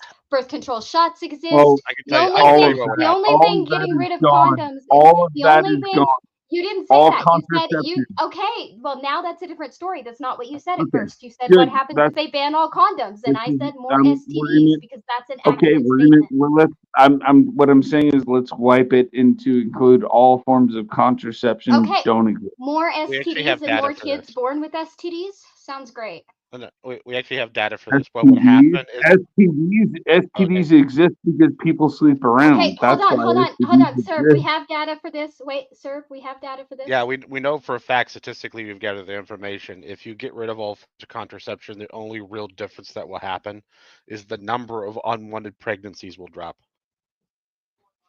Wait, what? Yeah, I know it sounds weird, doesn't it? It definitely does. Because it becomes. I don't think that's true. I don't think it's. Well, yes and no. I think when you only have one. I'm going full on no. Why do you think unwanted? Oh, because people are more worried about it. Well, they're more worried about it, but also they, it took me a second. If you have a lot of sex and use contraception, what it is, women are human. They don't always take the pill. Men are human. That's why sometimes they'll use the condom that's in their wallet, right? I got you. You just have a baby. So it's more intentional. I got you. But here's women have IUDs now, and we don't have to remember. Wait. I didn't get what was being discussed there. So please tell me how, if you took away contraceptions, all of them, that the birth rate would go down. Tell me. No, he said the birth. Well, the birth rate won't really change.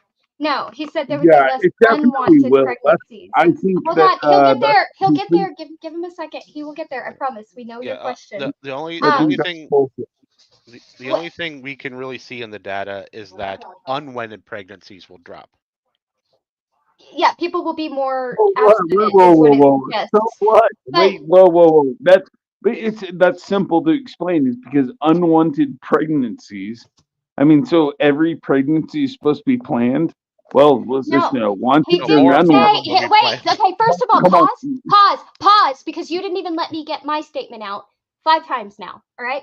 Second of all, nobody ever said there would be no unwanted pregnancies, or the birth rate would just dramatically fall off, or that all this stuff was going to happen. All he said was the numbers suggest that unwanted pregnancies would decline, not be eradicated, not be wiped out, no, they just would decline. increase. So take a chill They pill would for a second. Second of all, unwanted. IUDs. Wait, hold No, on. stop. Shut. If you cannot shut up, I will shut you up. Uh-huh. Second of all, what I was saying earlier, sir, is that data could change because yes, a girl has to remember to take her contraceptive pill at the same time every single day for it to be effective. It's something as simple as an antibiotic can make it ineffective. However, a shot is once every 3 months and it's scheduled, and an IUD is something inside of you that gets changed out in 5 years. So that's not quite the issue it used to be. So my response is that you just said that the number of unwanted pregnancies would decrease, and I'm saying that you probably meant increase No, because decrease. if you are, it would decrease. Yeah. That's not possible. Sorry. It's literally already happened. So I don't know what to tell you. Really? Tell you about it. Where are you getting your? In I the want United you to States. tell me. Hold on. Where are you getting your statistic from? As a matter of fact, actively encouraging children doesn't seem to increase the birth rate either. Ask China. Yeah, I mean, I first read it in a book that was published by other economists called Freakonomics, and I got that book. I could go look up their sources specifically for that if you want the literal papers they were citing for that. No, it actually literally makes no sense. Well, it does if you understand human psychology, but you gotta keep Human in mind. psychology. Yeah, you gotta keep in mind No. I would say that human psychology has nothing to do with it. If all people forms having of sex has nothing to do with hold human on, psychology. wait, just hold on. If all forms of human contraception were eliminated, we would have a higher birth rate. Why? That's logical. Why? It's not. What do you mean? Why? It seems to be logical, but that doesn't make it logical. All No, that's 100% logical, and I'd love to see your data. Contraception. I would like to see how you define logical and your data on that, buddy. But here we are. Yes, I would. I'll tell you right now. Okay, so you have a million sperm trying to climb up the birth canal after somebody just had sex.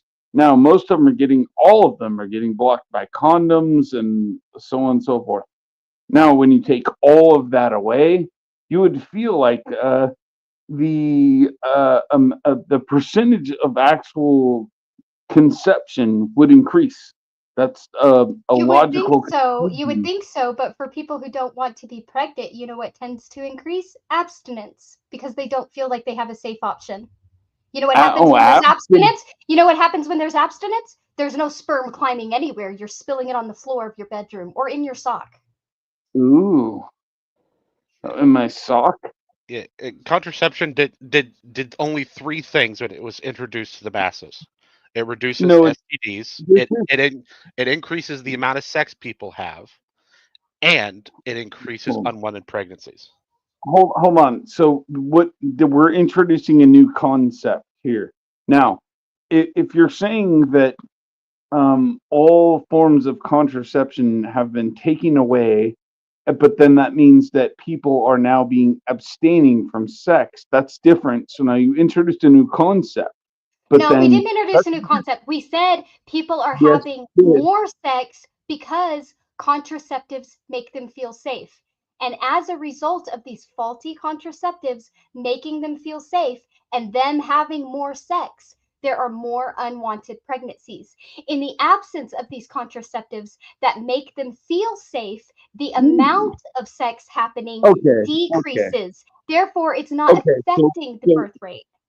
So then, therefore, can we conclude that there are a lot of whores out there, and then there are people that are absolutely staying abstinent, and then if the contraception was taken away, then some of the whores would deviate away from having sex because they wouldn't want to have a child and be responsible for things like Correct. Okay. Yes. Oh, that kind of makes sense, but I still believe that that's true. So But it's okay, though. contraceptives. So the studies, as he was saying, the studies say that what contraceptives really did was increase unwanted pregnancies and decrease No. STDs. Yes, Well, it No, did. no. It increased. And it no, increased no, number of no. sexual encounters. What it proves is that contraceptives increased whoredom because there's no way you're telling me, because this is what happens. You get comfortable with somebody. Well, you first couple times you're like, yep, okay, but let's say you're with someone for like 3 years. You're like, I don't like the feeling of this. I mean, and then, well, that's how STDs happen, because she beforehand never cared about anything about putting on a Jimmy hat or something like that. Or he was too And busy being a man whore, fucking everything with boobs. and it's whatever, his fault. yeah, it can go both ways. I agree, it can go both ways. So then you have these problems, but if the contraception was never introduced in the beginning, then you wouldn't have a statistic to compare it versus. And I still believe that if it was all taken away, the birth rate would go up. You do have a statistic to compare it to. All of history pre-contraceptives. I don't That's where we're have getting the data from. I don't have the history pre-contraceptive. It's obvious, but then I think that you would You have don't have the people. history, but we still have birth records. No, but hold on. Oh, yes, and you don't have birth rates that go back that far, like too far. Wait, You can how old do you calculate think- it. You can calculate it based on the birth certificates that year. I mean, We how have old birth do you think certificates. We the have a pill Department is? of Vital Records. You cannot calculate it based on How based on old do birth you think contraceptives are, buddy? Modern contraceptives. I mean, I don't we're know. not Let's talking say about taking sponges out of the ocean. what could it be? The 50s? I don't know. I would have to And look you up don't think we have exactly. you don't think we have birth certificates for the 20s? You don't think we have a census in 1915? You don't think we have those things? Because Yeah, it's there's really plenty of interesting if you people. don't. You know what? There's plenty of people that can look up the statistics. However, the pullout method has always existed. So, there's people that just don't want to have kids. But then, I mean, there's people that have stuck like ridiculous things up their JJ to not have the like kid. crocodile dung and That's stuff. never Yeah, reported. Well, yeah. Do you know where the shape of the heart comes from? You know where the kindergarten heart shape comes from? It's obviously not your heart, right? It comes from the leaf of a plant the Egyptians drove extinct because of mild contraceptive properties. Oh, really? Because when I look at a heart, I just see an upside down butt. Yeah, it comes from the Yeah. shape of a leaf from a plant that had like mild contraceptive properties, and like they like extincted the plant. Yeah, I didn't know that. I just assumed the heart shape was created by a man as a troll. Story.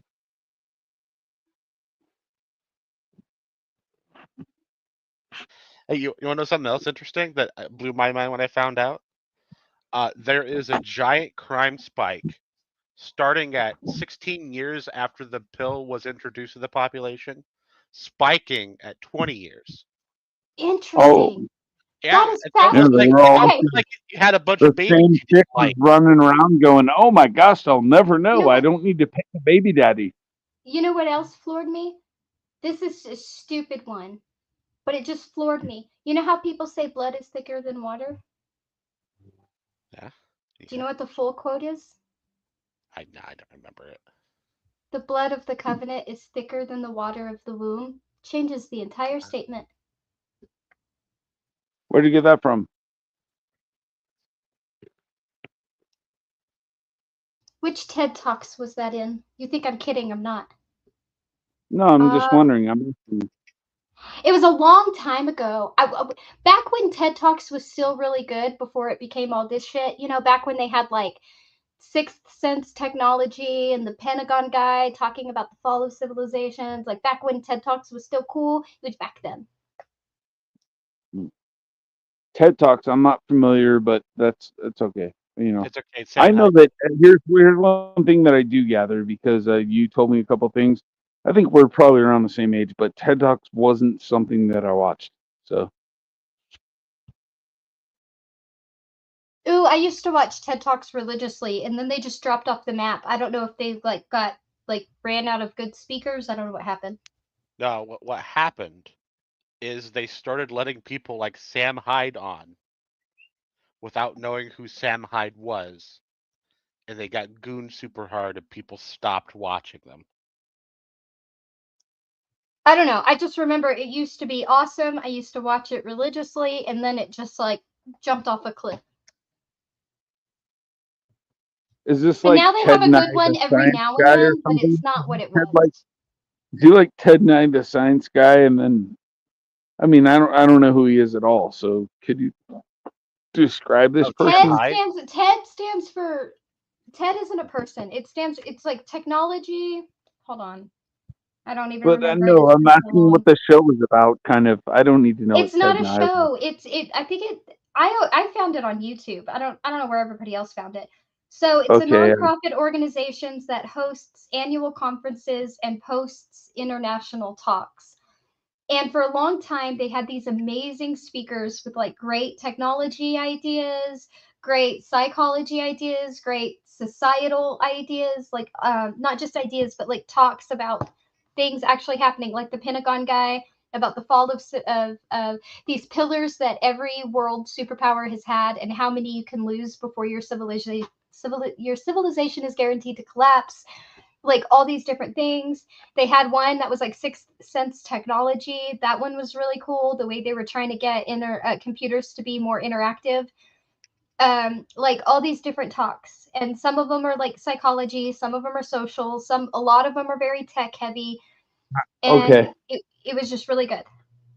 Okay, I got you. Now, I went forward to talk with a couple of people today, and one of the topics that came up, and Pixie, I know you've been through these channels, right? And I'm not trying to introduce like a controversial topic or anything like that, but so let's say someone's once saved, always saved. Now, let's stop there, and you understand what that is. I hope everyone on the panel does. But if everyone was once saved, always saved, then that would mean they never have to apologize to anyone, anything.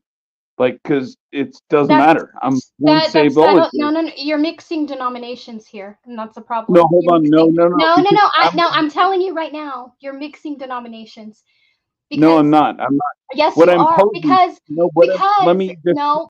Because once saved, always saved does not mean that nothing matters and that you can't Pixie, repent. Pixie, Because Pixie. no, I'm going to break this down, and you are gonna like it or not like it. I don't care. Okay. But I know. most of the people who believe once saved, always saved. Now, there might be a modern faction that doesn't believe this, but where that saying came from a denomination that did believe that, but they also believed that if your works were not in line with your beliefs, it's because you were not a believer. So your works were important. You couldn't go around being an asshole and feel safe, because if you went around being an asshole, you weren't saved, period. When they said, if you're saved, you will see it in your fruits, they meant it. So the same people who said that are the same people who said once saved, always saved. So these are concepts that are tied together, and you can't just pick one and be like, Ah, so you can go around being an asshole and it's okay. okay, just hold on. Okay, so what I'm bringing up and when I was posing, because I've heard, okay, so there's different spectrums of this idea, right? And I don't know if you've seen like Layman Seminary on YouTube, all right? I'm pretty familiar with a lot of the names by now, but this person says you can accept Jesus and then be a Satanist and you're going to be okay because you're once saved, always. And I'm like, hold up, that doesn't like agree with what I'm Now, reading that here. is still consistent with what I just said, because That's still their idea, consistent. hold on. Yeah, let me explain why. Go ahead. So their idea is more like, if I have doubts about God, right? After being truly saved, after turning my life around, if I have doubts about God or whatever, and I quote unquote walk away from that and I do something else, what they're going to be looking at more than what I'm doing for somebody who comes from that philosophy, the original philosophy, not whatever modern stuff you're talking about. From somebody who comes from that original philosophy, they're not going to be looking at the label, they're going to be looking at my actions, right? Because even if I've lost my belief, even if I've lost my doubt, if I haven't lost my walk, that's what they're looking at. Because your walk is what says whether or not you're a believer. Okay. So then what the problem that you'll run into, there's multiple ones, but it would be one of the problems that you would run into would be that well, number one, you feel like you don't have to apologize to anyone. So then I'm pretty sure you're probably familiar because again, I know you know the No, debate. you have to apologize. Again, it's part of your walk. If I cannot look at you Okay. and see the fruits of being a Christian, you were never saved. It's about the fruits. So Okay, no, but so again, then, you can't just be like I'm saved and run around being an asshole because they're gonna look at you and be like you're not saved. hmm so that's part of the problem is because the Bible says not to let anyone judge you. So at the same time, you have this portion that says do not let anyone judge you, but then you're saying that people will say that It they were says never don't let of anyone us. judge you, but it says don't let anyone judge you, but it also says that if you are a believer, it will be evident to people in your fruits.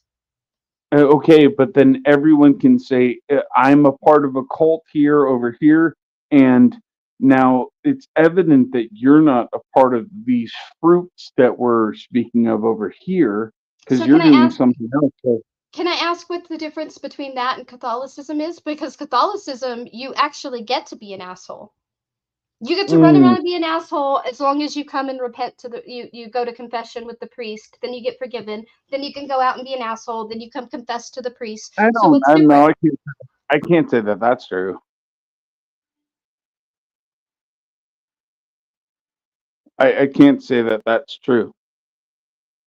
I can. So You can't say They don't have a fear. Most Catholics don't have a fear of not sinning. They don't have a fear of sinning. They have a mm, fear of dying before confession, before they confess their sins to be absolved by the priest. oh. So I mean, here's my so there are various there's an issue here, and it's obvious because you can look at like an OSAS, and then somebody can say, okay, like I posed the question on a prior panel. I think it was gosh, Ghost, whoever Ghost GG Ghost somebody Ghost Gangster. Gangster Ghost. Yeah, and I posed the question and I said, hey, like there was somebody on there and gosh, who is that? Anyways, and he's basically claiming he's an OSAS or something, and maybe it was a Baptist, and I don't know if Baptists or OSAS or whatever they are, but I said, Depends on what hey, what kind of. happened? There's a big split between the Baptists and the Southern Baptists. Yeah, I don't understand all these things, right? Because it's really hard to like want to. Well, number one, want to put your energy into understanding what you are trying to get from God when you read, and then what you think other people are. And I'm not really interested in try to delve too much into what other people think. So, but I'm not trying to do that. But they said something like, it was an OSAS idea, and I said, hey, um, what happens with the idea that you're a wild olive branch and you get grafted in, and then there's some that'll get chopped down because that just doesn't really jive well. You know what I mean? It just those two things. So if in other words, Well, if but everyone got they'll look at the converted, Bible. I'll tell you what they'll do because the Bible's full of contradictions. They'll look at the verse that no, it's says, not. It's not full "Yes, of it it. is. There Yes, are it no is," because contradictions. you There's just said none. branches will be. Listen, please. I did not interrupt you. I expect you to show the same courtesy. Act like an adult. I am an adult. Well, then act like one. Hmm Now, although the Bible says that you will be grafted on and some will fall off, it also says that if they leave from among us, they were never one of us. So Okay. if you were to leave, it would suggest that you were not saved to begin with. Well, okay. See, but so what my discussion point is on the other half of an OSAS would be, number one, there are people who think they're in there and then they're not, because from again, who's the person I met? The layman seminary says you can be a believer and then you say you can be a Satanist, and then but wouldn't you be cut off at that point? And if the answer is no, I could take that. But then so now if you were boasting over Jews, like the branches, if you were boasting over them, can you then be cut off? Because then that's eliminating OSAS ideas completely. Do you agree?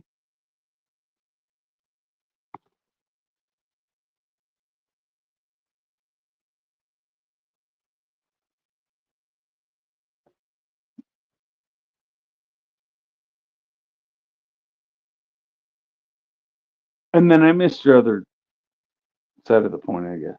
But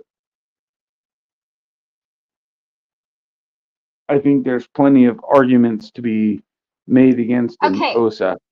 I will say this. I will say the reason so many denominations exist with different interpretations is because the Bible consists of so very many contradictions. I will say though that I don't think any believer, except for with the exception of universalists, because this obviously doesn't apply to them, and omniists, of course.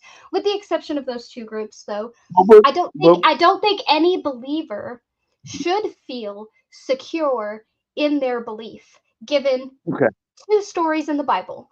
One saying that when he divides the sheep from the goats, some of the goats will say, but I did this in your name, and I did this in your name, and I did this in your name. And he will say, depart from me, I knew you not. However, there's another story in the Bible. And here's where it gets really interesting. And here's where it calls salvation into question, period.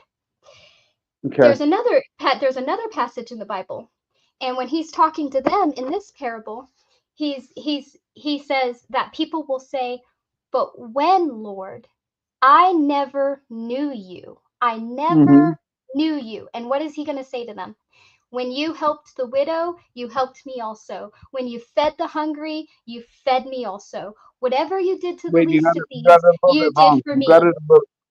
Wait, you got it a little bit wrong because you started out correct. The sentiment is correct. It doesn't matter. The sentiment is correct. Whatever you did for the least of these, you did for me also. So where is salvation and belief in that message?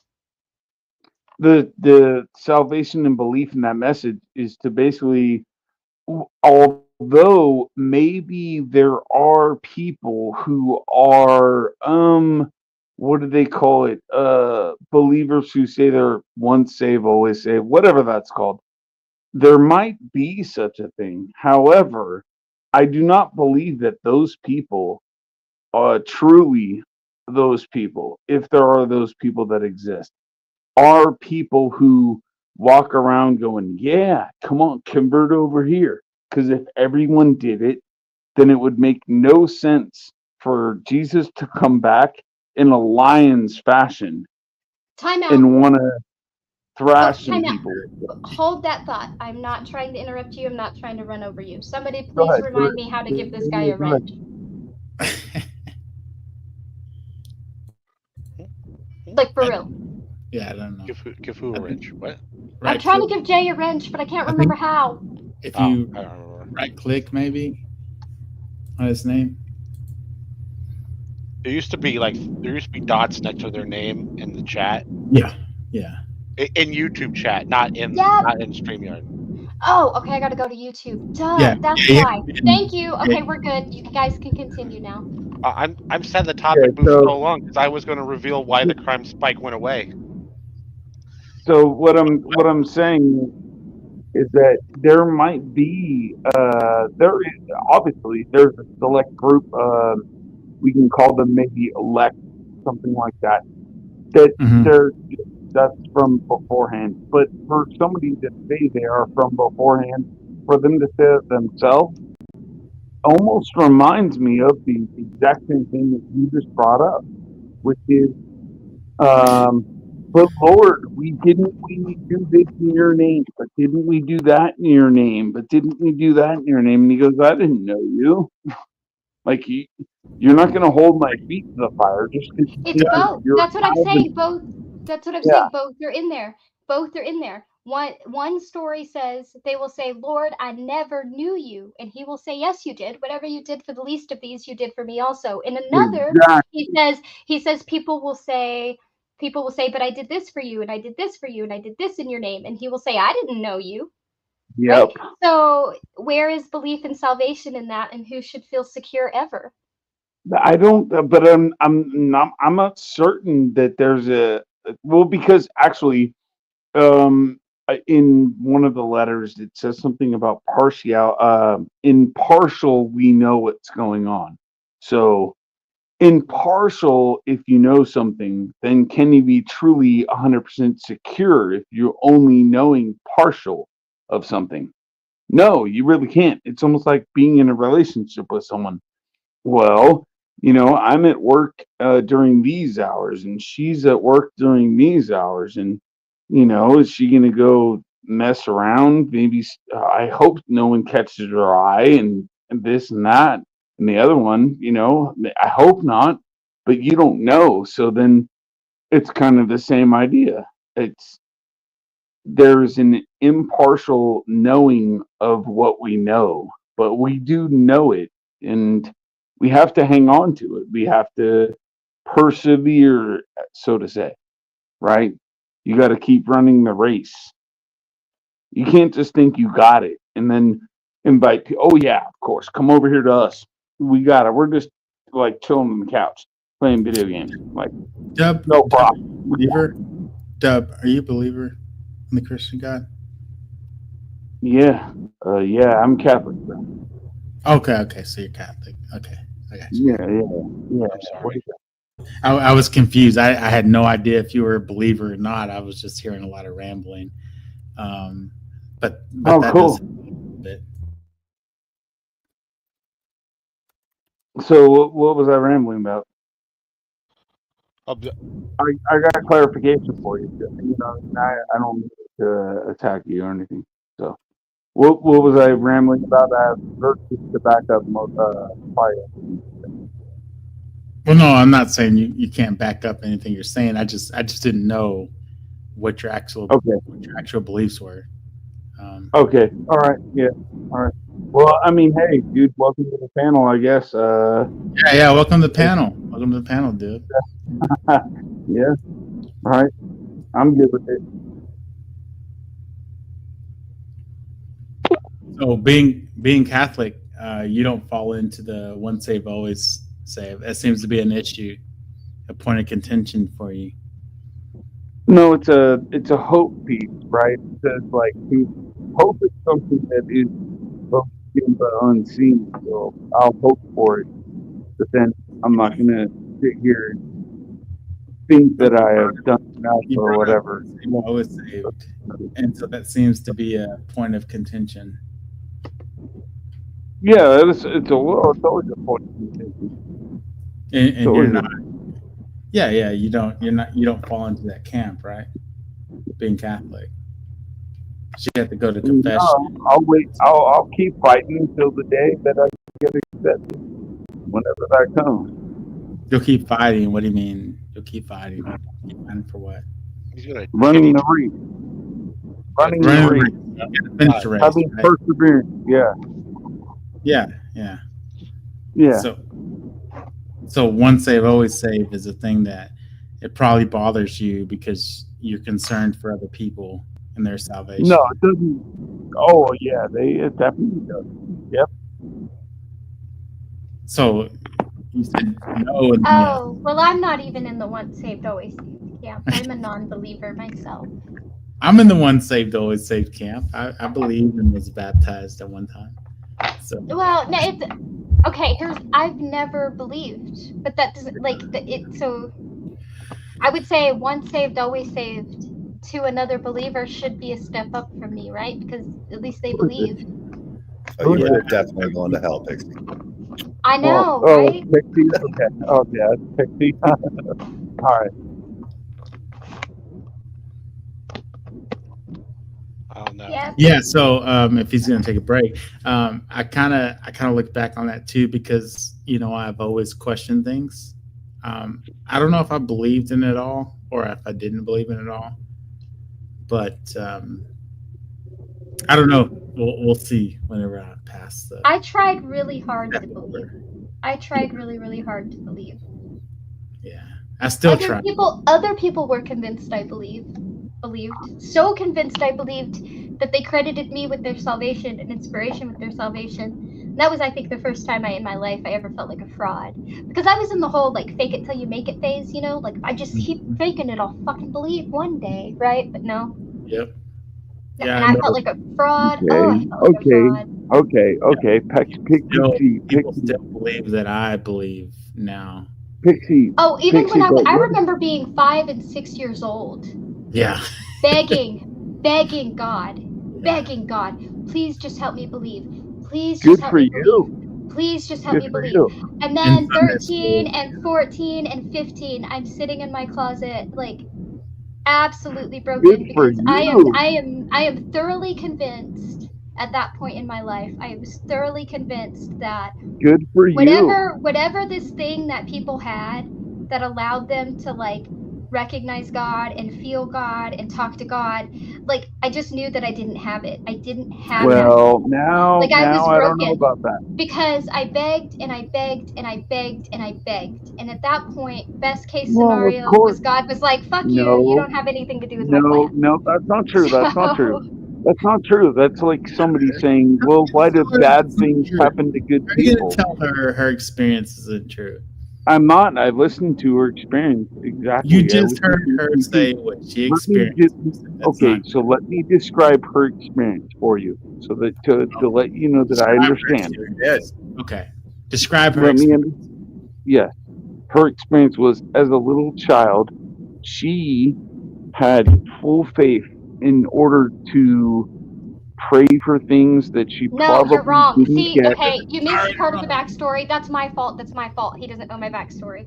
Okay. I am the granddaughter. I just described her stuff from what the No, hold on. No, you the fact that you brought up faith at all means that you didn't hear me, because faith is something I never ever had. Not once in my entire life. Okay, go ahead. It is something I begged for but never had. My grandfather. Oh, that's not true. My grandfather was a preacher, and my grandfather happened to be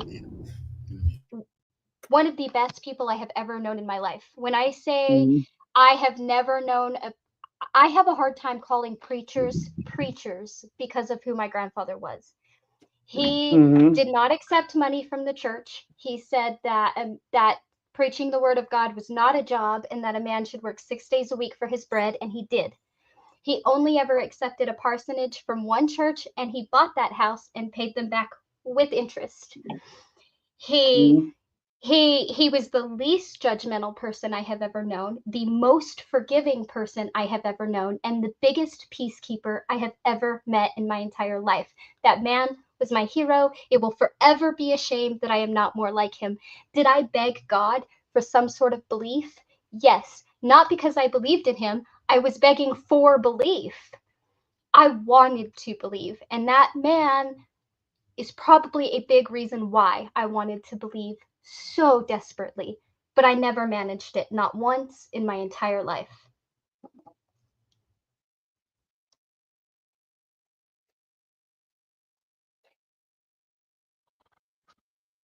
You know,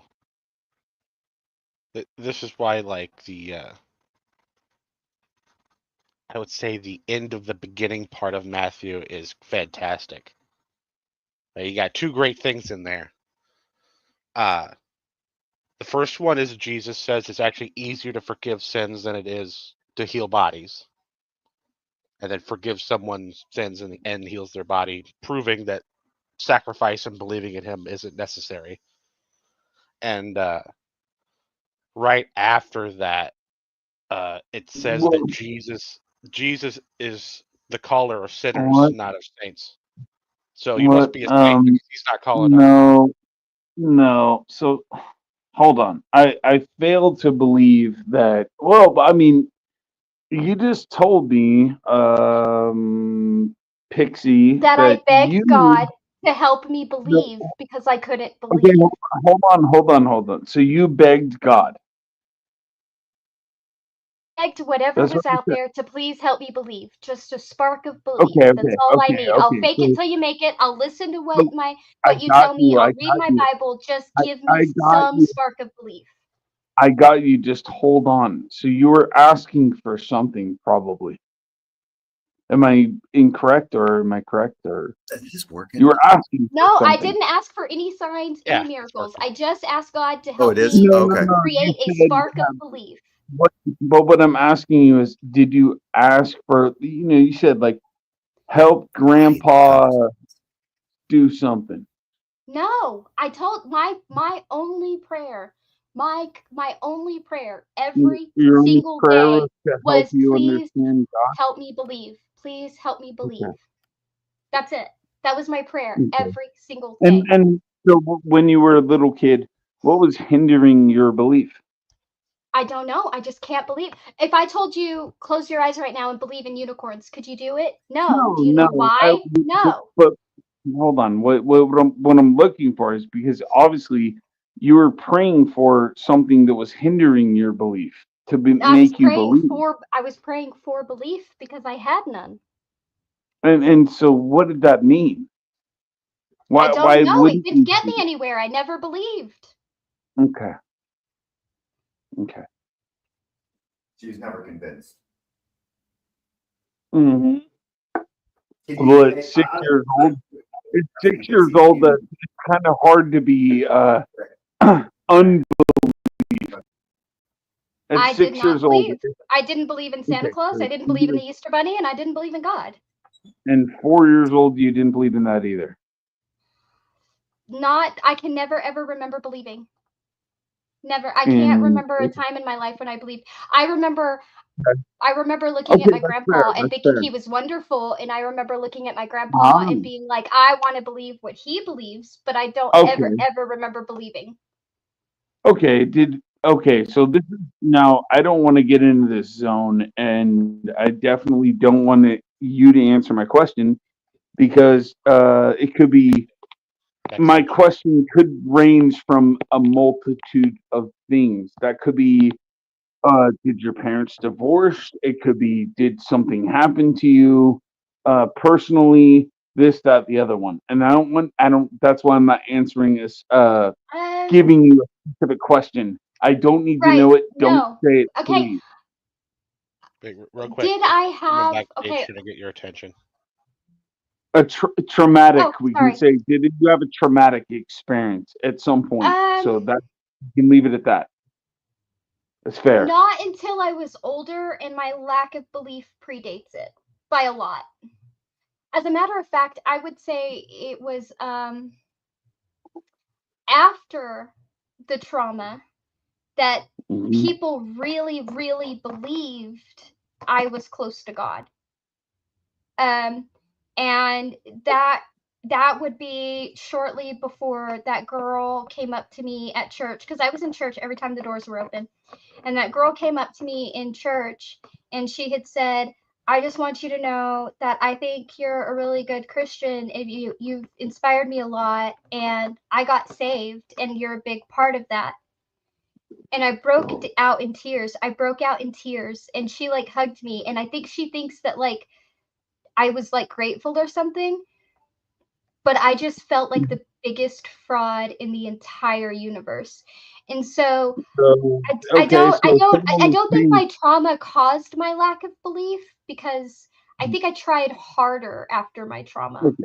Okay. All right. Well, that to me that sounds like you are somebody who doesn't particularly take well to compliments, and that's okay. Like not No, I everyone felt does. like a fraud. She told me that I was a big reason she got saved, and here I was, Right. and I never She paid believed you a anything compliment. in the first place. But she paid you a compliment, and That's not a compliment.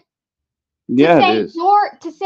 to say you're a good Christian and you're a reason I got saved to somebody who's Mhm. never believed a day in their life, how do you think they don't feel like Well, a fraud? because I don't feel like that's true, because if you never believed a day in your life, who you're praying to throughout that Anything. entire time? Anything. And And believe me, and towards you the were end, saying, I please share, no. please When share, please TV, please do this to me. anything, no, Can a that's what I'm Pepsi- saying. No, it was not do this to me. It was not help me. It was not show me this. It Can was I- none of can that. I kind of Not clarify? ever. I have told you again and again and again. As much as I explored Christianity, Zoroastrianism, Omniism, all kinds of stuff, as much as I explored, my only prayer was the only prayer I ever prayed, ever,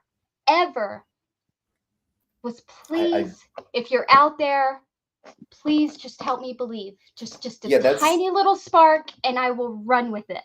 That was my prayer, my only prayer for Yeah, a and that's- lot of my life. And just to see if I can clarify here, that would be based on the fact that you were introduced to the concept, and you understood that with the concept comes this idea that in order to communicate with this God, you pray to it, and so that's what you were doing. Correct? When I was 'Cause it's really based young, on- yes. When I was really young, it was definitely prayer. I would say as I got older, I probably leaned a lot more towards meditation than prayer, like than actual prayer. Yeah, there's nothing. Yeah, there's. I'm just saying that basically you were following what the concept, what you were being brought up with, and that you understood that with this concept of believing in this entity, having a relationship with this thing, there involved prayer, asking it, and so you were basically going along with that to ask it because you weren't convinced, so you were praying to be convinced that it is the case, and it didn't. Right, but I didn't ask for like signs, right? I wasn't like heal my grandpa. I wasn't like do this for me and I'll believe. It was just please help me with that little spark. And if you give me that tiny little spark, the tiniest little spark, I will run with it. Okay. Right? All right. And it just never came. Okay. So then what I would present to you is, so this is odd, but it is the story of Abraham. Are you familiar with that, Pixie? You can't really. Yes, and I still say, Hagar got the short end wait, of that stick. Just wait, Pixie, you are okay. So Abraham, it says that at one point his faith was considered as belief, like salvation, right? Like fine, but then I think Genesis 22:1. I think I know, but his but in the narratives involving Abraham, God actually. Wait, whoa! You don't need to interrupt me, son. Please don't. And turn your mic off. Let's get to the point. Let's get to the point. Let's wrap it up. Whoa! Who are you? I'm Bond, and I'm asking you to be that person right there is my actual friend. So let's not be mean to him. Okay. So my point is yeah, his faith was considered at a certain point as righteousness, and then his faith got, and I think it was in Genesis 22:1-2. So he had his kid go to the altar. So just because somebody asked for something doesn't necessarily mean they're going to get it right when they want it. But you're missing. Well, I'm 40 now. I'm 40 now, and it never came. Sorry, Jay, I didn't mean to talk over you. I just heard your voice pop in, and I'm sorry. I still don't understand what Dub's point was with that. Well, there's a gap that's missing because in the narratives with Abraham dealt with God directly. In fact, in Genesis 18, God shows up at Abraham's tent and starts talking to him along with the two angels that are going to go down and demolish Sodom and Gomorrah. Yes. Yeah. Poor Hagar got the short end of the stick before that too. And God, correct me if I'm wrong, Jay, but God tells Abraham he needs to sacrifice his son, right? That's afterward, yeah. Okay. That's You know afterward. what I don't understand about modern Christianity, for real? And still nobody can answer this, except again the omniists and the universalists. So, I want to answer it. what hope is there in a message that demands you be better than the apostles he chose to walk beside him? And before you tell me that message doesn't demand you to be better, I will remind you that Christians say things like, if you deny me before man, I will deny you before my Father. Christians say things like, you can't test God. You can't question him because God knows better than us. They say things like this, right? But here's my problem with that. He chose people to walk with him on this earth. He chose people to witness miracles he performed on this earth. Those people ran when he was in trouble, denied him before man. Thomas said, I will not believe until you show me the holes in your hands. But I, way removed from all of this, I need to be better than them to have a chance, and I need somebody to explain to me what hope there is in that. Well, the issue with that is the issue with answering that is presupposing that Jesus is actually God. There's in critical scholarship, most biblical scholars don't hold that Jesus is God as a man. That's a dogmatism. The data doesn't point to that. I think in that. Right, but I'm just saying, in the belief system, where is the hope? Oh, sure, yeah, sure. That becomes, and you bring up an interesting. Then that would be a problem within the dogma. So Yeah. I think when Pixie brings up that question, she's stepping into the belief system. Yeah, that's the dogmatism, not necessarily the data. Yeah. Yes. Yeah. Right. Yeah. So within that belief, where is the hope? What do you mean? Where's the wait? So somebody just lied to you on your question. So what was your question again? I don't think they lied to me at all. Actually, I think they were pretty accurate. So, the what I said was, if I were to be a believer, right, and I hear the believers around me, right, they say things like, you're not supposed to test God, and God's ways are above our ways, and we're not supposed to be questioning his will. And they say things like, Jesus said, if you deny me before man, I'll deny you before my Father, right? Do you agree to these things? Yeah, okay. Okay, so here's my problem with that. My problem with that is Jesus chose specific people to walk with him, right, on this earth, to be his apostles, to witness his miracles, all of that. These people that walked with him, when he was in trouble, they fled. It was the women who stayed behind. They fled and they hid. One of them denied him 3 times that very night.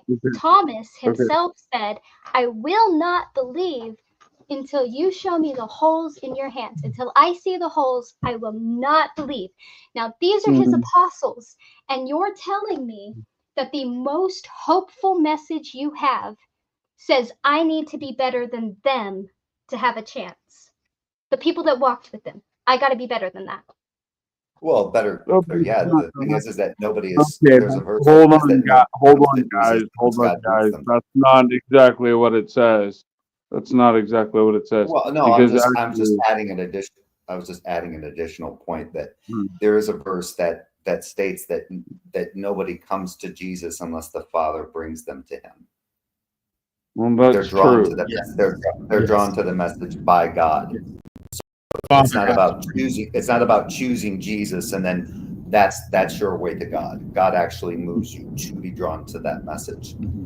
I mean, spot on with that, Jay. Jacob literally physically assaulted God and got blessed. Love that story. Yeah, I'd like to hear the explanation. What's the last point where it's actually the question? Because I had a verse that I wanted to bring up, but it wasn't a deflection. It was just adding. It was just adding to what Pixie was. I never said it was a deflection, sir. I didn't say that. So, Deb, what was the question? What was Pixie saying, Deb? What did Pixie always just bring out the defensive parts of people?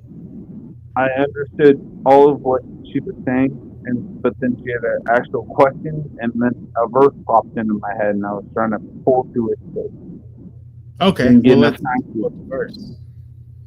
Let's pull the verse. All right. What was your main question, Pixie? What Just hope a is lot- there? Why would you call a message hopeful if it demands that I be better and more faithful than the very people he chose to walk beside him and witness his miracles? Okay. Well, okay, so that one is it's pretty simple. I don't think that every person who has faith is equated to an apostle. There are many different revealings of what the Holy Spirit can do. So apostle, teacher, whatever have you, maybe there's a verse for that. I don't have it, but that's okay. There's no one who's saying you have to be better than an apostle. That's not in there. Well, they are, because you agreed to the statements. Thomas said, I won't believe until you show me the holes in your hands, but I have to guess right by the time I die. And Jesus said, Well, if you deny me before man, I'll Hold deny on. you before Okay. my Father. Good. But Peter Well, Pixie- denied him. Pixie Peter did. denied him. No, hold up. You got to speak last time. Now I get to speak. Now, there are people. Well, no, I was that will going to say, add a correction. Hold I was going to add a correction to what Pixie. Hold on, Brad. Uh, Can you hold on? Hold Brad? on, Can before hold you on go for a down second, that Brad? route. Okay, there wait. needs to be something He's different. correcting. He's on Yeah, your I side didn't think here. so. Let him. He I wants didn't to think correct me. He wants to correct me. Go ahead. Yeah. Jay. So when you say Thomas didn't believe in what? Because what Thomas was Believe that he doubting was whether. resurrected. The thing I have to believe in to be a Christian. Oh, in that case, that wasn't. Oh, okay. Yeah, that's kind of because at that point you could believe and the salvation was a thing regardless of that. No, But you have to believe in the resurrection. And he Yeah, said he would not that's believe post. until he saw the holes in his hands. yeah, that's post. Okay. That's post biblical. But question. yeah, that's okay. Go I ahead. have a question. When you compare the Old Testament law to going into somebody's grave or something like that, did they sin because they were going into his grave awful early? Did they obey the law? A lot of the law was the equivalent of gang colors. I'm asking Wait, it. who is going? They Gang didn't go into colors? the. Yes, They didn't go you into the didn't know tomb. that? Well, hold on. They didn't go to the tomb until colors. Sunday. That was after Sabbath. Yeah, it Oh, was the okay. equivalent of gang Wait, colors. Hold on. Yep. So now we have gang colors and we have Bible stories. So Okay, what so do we you want wanna me go to tell do you first? how it's the equivalent of gang colors? I will. sure, go ahead. So the reason you don't mix cotton and linen is not because mixing cotton and linen is some great abomination. It's because They they can lived in both be white. it's because they lived in a very superstitious and violent time, and you had to tell enemy from foe from a great distance away. You didn't mix cotton and linen because linen They was can your be traditional both cotton. white. Because They can be because both white. Your I argument didn't is say they defeated. weren't white. I said there is a verse that says do not mix cotton and linen. Can you The please let her reason finish? the reason I equate that to gang colors is the reasoning behind it. It's not because mixing cotton and linen was bad. It's because You have it your wrong. cloth, it is because your cloth was linen and your neighbors wore cotton, and you didn't want to be associated with your Oh, neighbors. It's Yeah, tribal- for It's sure. I tribalism. agree. I agree. Hold on. I agree. So people could tell, Same reason like, you from trim your 100. beard differently Wait, from just your hold neighbors. on. Just wait, Pixie. So you're saying that people 100 yards away could tell when you weave together cotton and linen? Give me a break. I can. Yes. Oh yeah, of course you can. But And not only can you tell cotton Cotton from sticker. linen, but they also had the way it dyes is different. A lot of things are different. It's also beyond the clothes, if you let me continue. It's also why you trim your beard differently than your neighbors. It's also why your hair should be cut or uncut as specified to be different from your Hey, neighbors. so Pixie. you It's were pretty- telling I gotta- me You're what your telling me favorite. that Roy, you are telling me that you can identify two different types of fabric from 100 yards away. That's not even very far, but we can go Are you further. telling me you can't tell the difference between flax and cotton fluff? Yeah, all I that's can. being all Also, that's also, yeah, I all tend that- to crochet, and I can look at a shelf of yarn from across the way, not even to the aisle yet, getting to the aisle, and I can tell you which section is Yeah. acrylic and which section is not. Yeah. Yeah, and the only thing that Pixie's bringing up, I think you got That's Dub. like I think you got 100 yards away. Dub. I think you got a little tilted on the fact that she said gang when I don't have a problem with that because she is pointing out basically what tribes in that time did. That's what I she's don't describing. mind. I don't mind your perspective, sir. I don't mind your perspective Well, at all. Well, the tribe, I'm just lending credence to what she's saying, is because tribes at that time did wear they had their way of dressing and how they comported themselves in order for other people of their tribe to recognize each other from Which other tribe are you from, other- sir? Which tribe are you There's- from? All kinds of tribes did this. there's a bunch of you had a bunch of Semitic tribes from all over during ancient Near Eastern times. So those people, obviously being probably all brown skinned, they're all Semitic. They're all brown skinned. Yeah, they're Semitic. Yeah. So really? The Babylonians, the Chaldeans. Okay, Moabites. Well, look, just hold on. Moabites and Ammonites are descendants of Lot. Lot was the nephew of Abraham. So the Moabites and the Ammonites would have distinguished themselves differently based on their tribal cultures than the Israelites. The Israelites being the supposedly the direct descendants of Abraham. Okay, yeah. Just as an example. So. Mm-hmm. So you're Hebrew Israelite. What are you? Are you a Hebrew Israelite or? What are you talking about? What does that have anything to do with what I just said? Well, you're describing skin color, and now I would like you to. I'm describing. I said, what are you talking about? He's saying that the people back. He's saying that multiple. He's saying that different tribes back then had similar skin tone, and so they couldn't distinguish themselves by skin tone. So they used things like their manner of dress and the way they cut their hair to distinguish their group from the groups around them. Yeah, exactly. Because Moabites and Ammonites were descendants of Lot. Lot was the nephew of Abraham.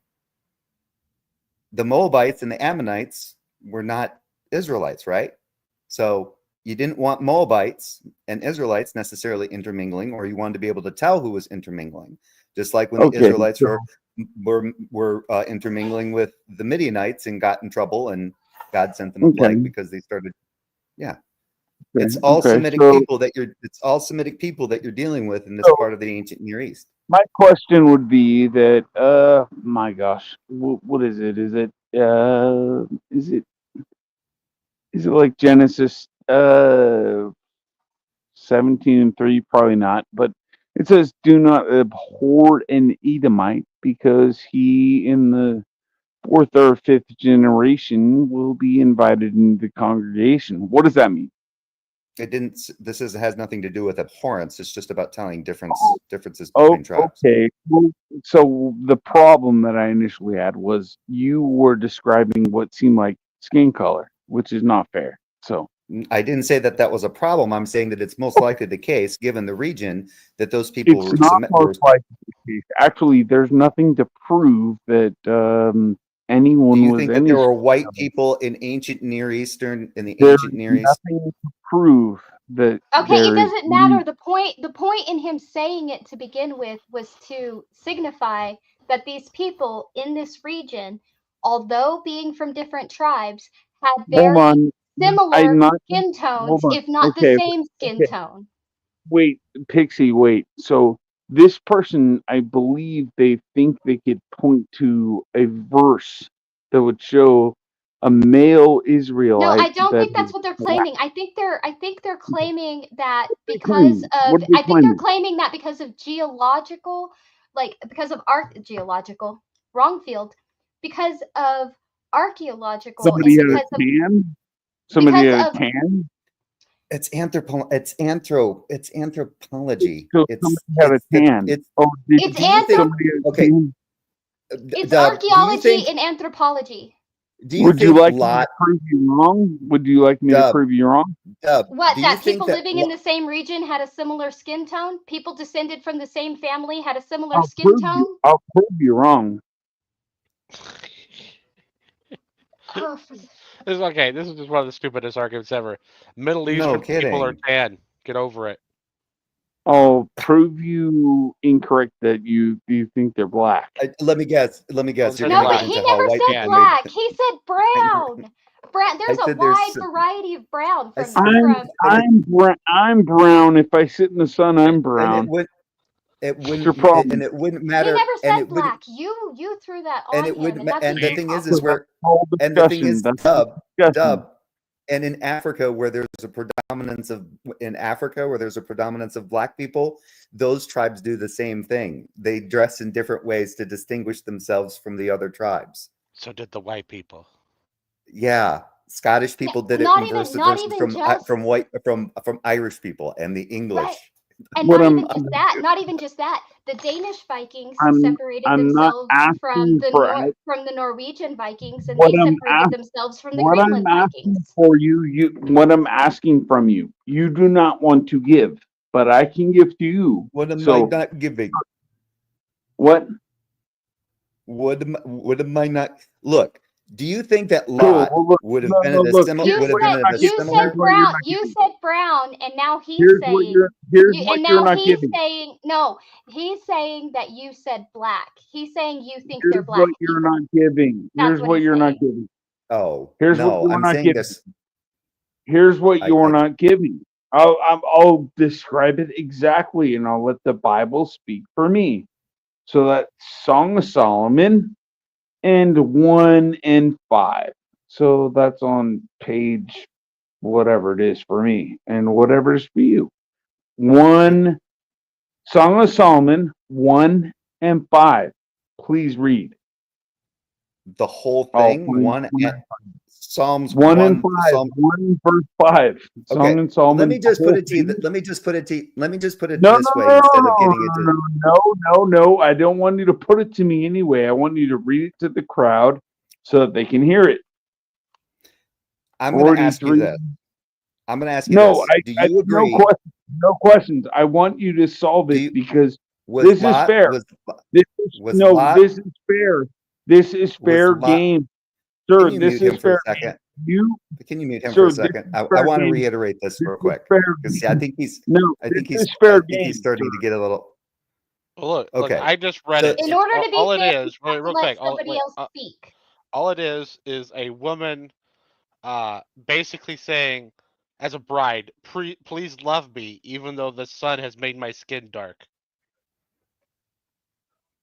Okay, yeah. She's a So worker. brown people can Love get me even though I'm a browner. worker. Did you know that? Brown people can get browner. As a matter of fact, there are certain shades of brown people who in their culture will stay indoors as much as possible because that lighter shade of brown means that you come from an upper class and you haven't had to work outside in manual labor, giving you that darker shade of brown. That doesn't say anything. Yeah. All right. So here's hold on. Let me finish my point here. Let me get. Hold on. I didn't get to my point. I gotta go here pretty soon. Let me, Pixie. Can I just do this real quick? Because this is what I want. I want this. I think we're dealing with an intoxicated Catholic here. So you have. So all I'm talking about is, and I gave the example. You have Lot, right? In the story of Lot coming out of Sodom and Gomorrah with his family. Lot was the nephew of Abraham. So let's say that Abraham is a traditionally Lot was the nephew of Abraham. Lot was the nephew of Abraham. Oh, thank you. You're going to let him finish. So everybody let you. I guess I am. So Lot is the nephew of Abraham. So in the stories, when Lot and his family get out of Sodom and Gomorrah, and Sodom and Gomorrah are dead, and his wife gets turned into a pillar of salt, the Lot and his 2 daughters go up into a cave. They're hiding out in a cave. They think it's been like the end of the world has happened. And his daughters get him drunk, and they both sleep with Lot, and they both bear sons. And the one son is Moab, and the other son is Ammon. They become Time out. the Ammonites. If you keep doing that, I'll put you backstage. Sorry, finish, Jay. Oh, they become the Ammonites, and the other ones become the Moabites. So you have a similar genealogy here. You have Abraham and his direct line, which is the Israelites. Now you have Lot's line, these lines that have been created from incest, the Moabites and the Ammonites.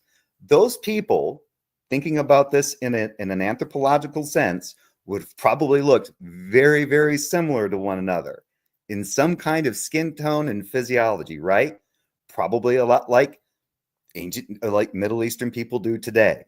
So when you have these established tribes, and this is going back to confirming what Pixie was talking about before, they would dress and comport themselves in certain ways and mark themselves in order to recognize them from other tribal nations. That's it. It's not even that controversial of a topic. It's an easy one. I think you just got twerked on the whole when she said gang color thing, and all it is it's tribalism. It's just wearing certain things to identify their own tribal members from other tribal members. That's it. Which I is gotta what go. gangs do with gang colors. Exactly. It's tribalism. Gangs are a prime example of tribal behavior.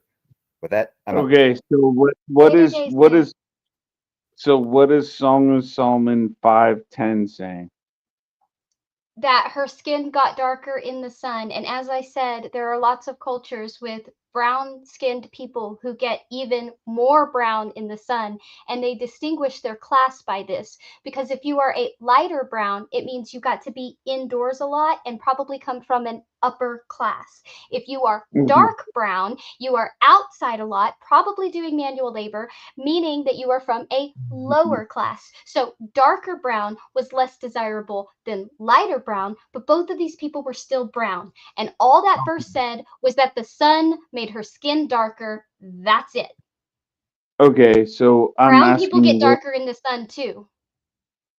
Pixie, just listen to my question. I asked what Song of Solomon 5 and 10 means. I didn't ask what you just explained. I don't know. I know whatever you read said her skin got darker in the sun. That's it. It didn't say her white skin turned brown in the sun. So it's not saying what you want it to say. Sorry about it. I don't know is not an answer. When he first spoke, I heard him say 1, so I read 1. He's asking for 5:10 now, and yes, I don't remember 5 specifically, but I think the bride is said to have ruddy skin. Correct. Yeah. Okay. I don't know what the problem is.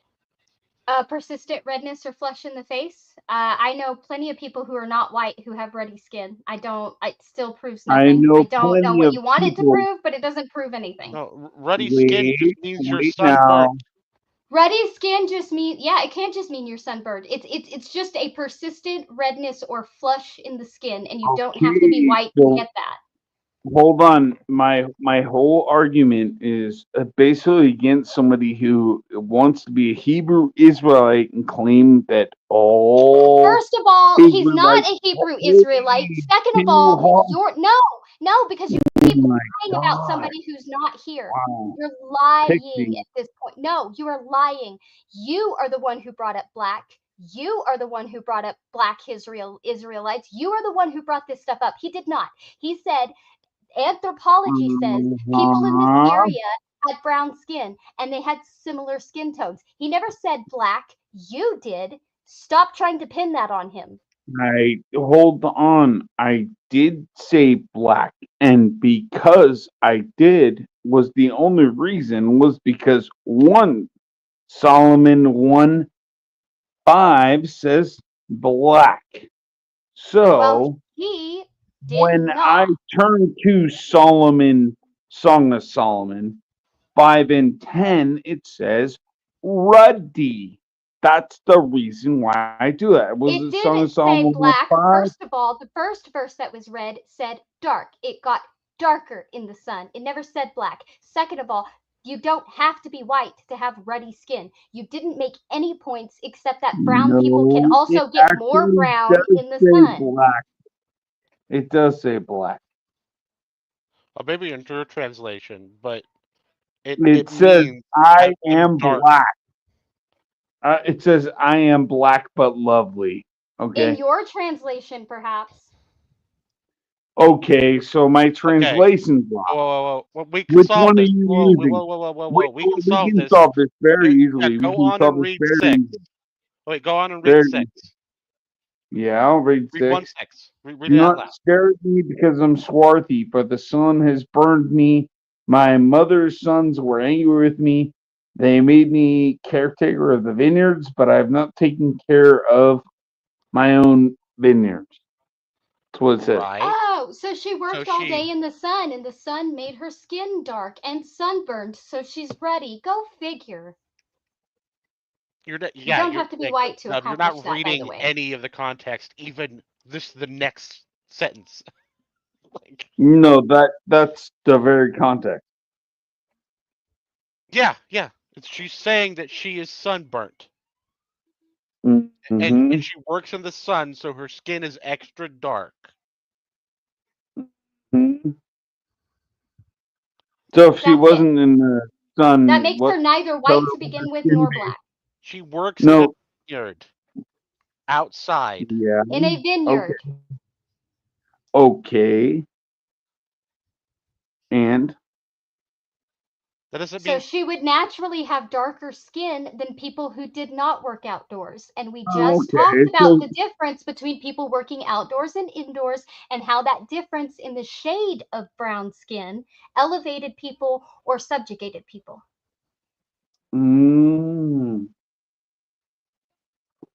Subjugated people. yeah, richer people Yeah.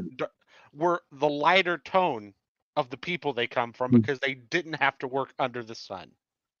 And the poorer Right. people So had what does darker ruddy skin mean? because they worked under the Ruddy sun. means reddened. Reddened? What does that mean? Yeah. She was When we're sunburned. talking about skin, we're talking about having a No, sun. I want to talk about both. If we're going to talk about skin tones, we need to talk about what ruddy means then too. Ruddy means your skin, whatever color, white, brown, whatever. Your skin Wait, has white, a brown, whatever? persistent. Wait, Yes, whoa, your whoa. skin has a This- persistent red flush. That's all it means. There is a persistent red No, sorry. flush. Yes, it is. Look No. up the word ruddy. Look up the word ruddy, and it will say a I've looked up the persistent. word ruddy many times. I'm going to look it up right now, just Apparently because I not. know exactly what I'm Go talking about. ahead. I will. Go ahead.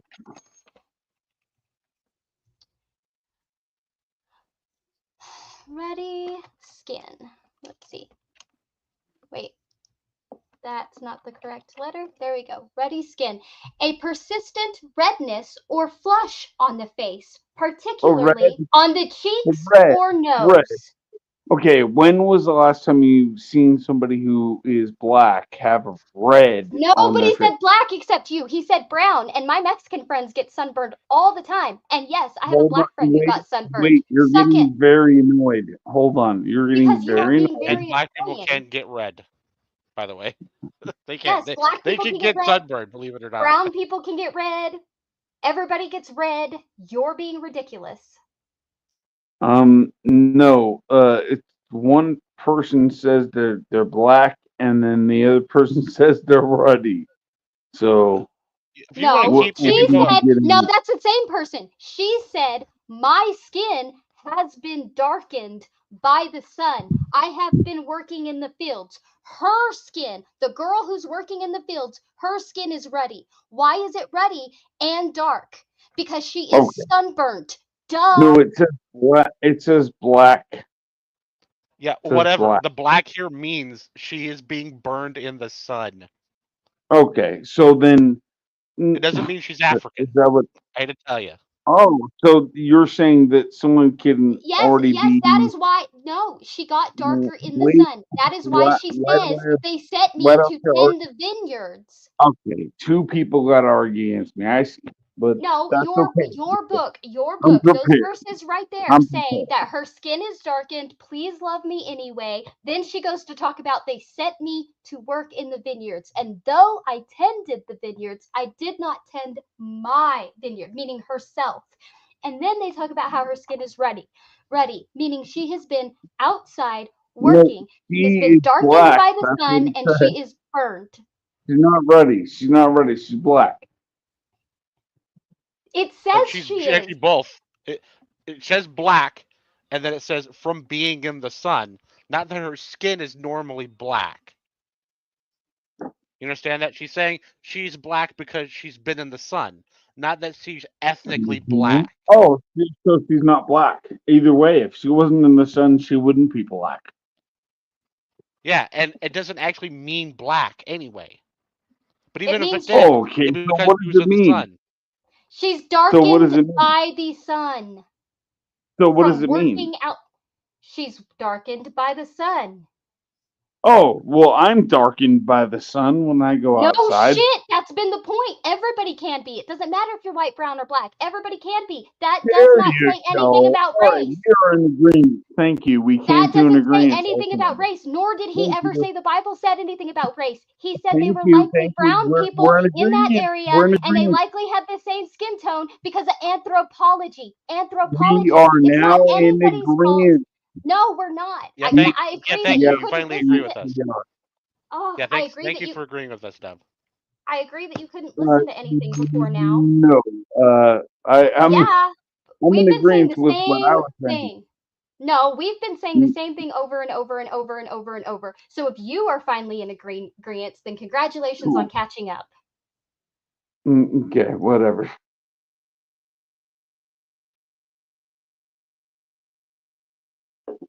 All I know is I go on Hebrews Israelite channels. Excuse my language. Hebrew Israelite channels, and those people are pretty mean. And you can't show me one black male Israelite in the Bible. I challenge all of you to go ahead. Why? No one said that, so why would we? Because All right. he still thinks Jay. When Jay said, according to anthropology, the people in this area probably have a similar skin tone, and he called them brown, as in like Iran and Iraq and Middle Eastern brown. This guy right here decided that Jay was a Hebrew Israelite and was saying that they were black or some crazy shit. And then we launched off on all this because he can't hear that nobody ever said black except him. No, actually, that's not true, because actually, if you read Song of Solomon 1:5, you will see it says black. So, again, who brought that up? You brought it. You did, are the only person who brought it up, which is what I said, and I said it pretty accurately. Thank you. Up for a reason.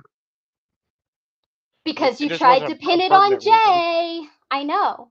This wasn't a pertinent reason at all. You just wanted to bring it up. Great job.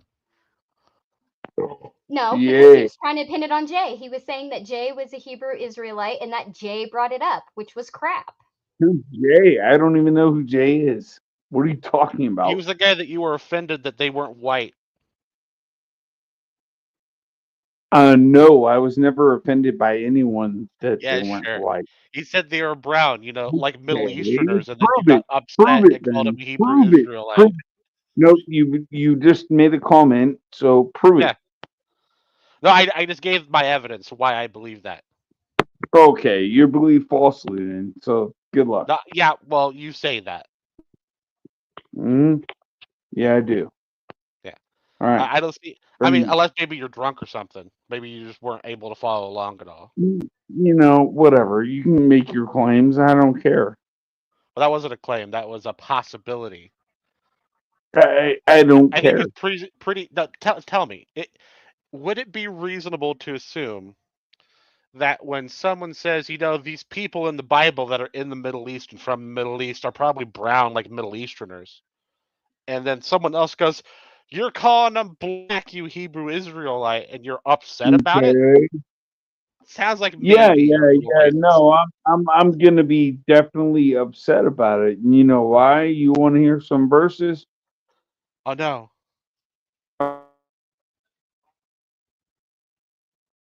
Why do I get muted? Why am I getting muted? It's ridiculous. Look, don't let the Hebrew Israelites make you racist. They're just fakes. The Hebrew Israelites don't make me racist. I just It has realized I was nothing to do muted. with- My bad. The reason I muted you All right. was because I didn't realize I was. Hold on, because I didn't realize I was muted, and I thought you were ignoring me. That is why I It's muted you. okay. What I was Apex, saying. don't. Go ahead. No, it doesn't matter. Continue. Okay. Yeah, I'm not concerned, with you. I don't think anyone has any ill-mannered intentions. So whatever. But the comment that they will constantly bring up is going to be Revelation 1 and 14 or around there, right? His head and his hair were white like wool, like snow, and his eyes were like a flame of fire, his feet and this and that. Okay, so his head was white. So his He head had white and hair. his He hair. was old. Whatever. Not only his hair, but his head. His head was white too. So how do we deal with that? Oh my goodness. Probably wow. his don't know what the beard. problem I is. mean, they weren't allowed to trim it. I don't imagine There you actually is no saw much of his. problem. There is no problem with me because I'm not trying to delineate between the two. All I'm saying is I don't know and I don't care, but I will fend off somebody who tries to pretend like they do know because I'm pretty sure it's like a Daniel 10:6 or something. His body also was like burl. His face had the appearance of lightning. Oh, okay. So we'll stop there. When was the last time you saw black lightning? So, all right, whatever. Well, I I've mean, never I seen don't white care. lightning either. Right. I've seen blue lightning, I've seen purple You've lightning, never and I've seen seen yellow white lightning. You've No. never seen white lightning? Okay. No, You're I've an seen interesting white. I've seen lightning that can have a whitish color in the middle of it, but if you look to the outer Oh. edges, it's always blue, purple, or yellow. Okay. Oh, okay. So, well, Sometimes there's a maybe greenish that's what I'm saying. I don't even know why this is so important to you. I don't Like, either. It's really why would weird you- though. wait, Like wait, he has to be white. This Why Middle would you Eastern man must describe be white. someone that simply has white skin as looks like lightning? Well, not only that, but when have you ever heard a white person's hair described as woolly? Okay. Yeah, like, Of would course. I there you describe go. You got Pixie the as woolly. looking like lightning She because said she's it. white? She said it. Wait, she said it. She just said woolly. When was the last time you've heard a white person's hair be described as woolly? So you don't think a white person's hair can be woolly? Well, I'm not can't. getting it. I don't Okay. think it's I don't think it's a very typical trait upon birth. Oh, I think okay. white people Well, tend to have very like duck that's not a fuzzy very hair. typical person. Not a very typical person that we're talking about. So can the hair be different? Well, if he's not a very typical person, then we're talking about, how do you know he wasn't an Yeah, albino? you're What makes you losing think? your- What makes you losing- think? No. I'm being serious. What makes you think? If he's not a very typical person, and all this is describing something extraordinary, what makes you think he was white? Why wasn't he an albino? Actually, I that's don't think it's- know. Yeah, you're right.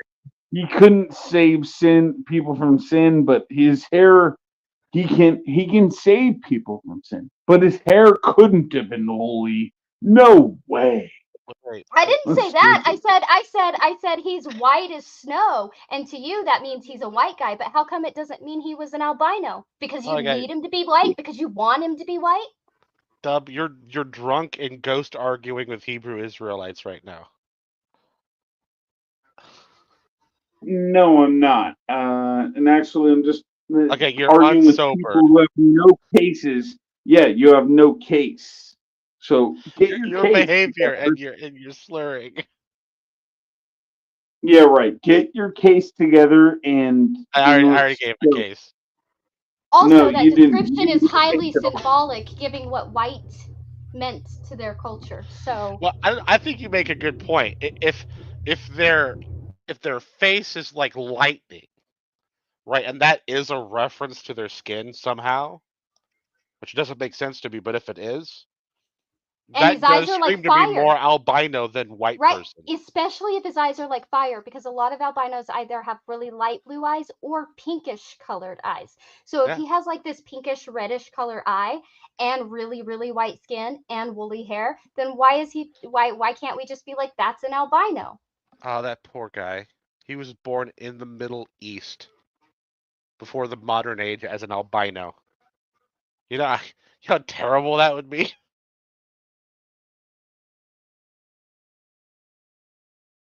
I'm just saying, if somebody said they had lightning skin and eyes like fire, I picture an albino. That guy will literally spend his White whole life hair, trying not not even to be blonde bacon. hair. Oh, fine. I'm good with that. Whatever. I don't even care. This you know they had word for white, right? So to describe it like lightning is just super weird. It is weird because you Yeah, can't describe. Well, so that's what I'm saying though, because if you look at, and I'm not trying to offend anyone, but if you look at Song of Solomon, in 1:5, it does say black. So we have a term. We yeah. have a In one term, translation, it says and then black. and then we have Song of Solomon 5 and 10, and it says ruddy.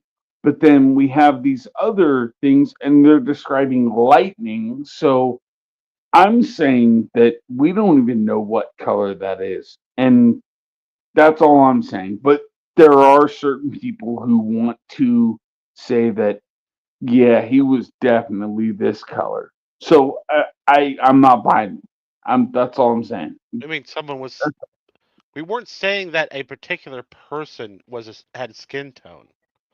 We were saying the people had a general skin tone. Well, I mean, it doesn't matter. I'm not concerned with the general people. That's literally what we were talking about when you started going Well, off about no, Black no. Israelites. I'm just concerned with Jesus' skin tone. Yeah, And we were talking about the Old fur- Testament.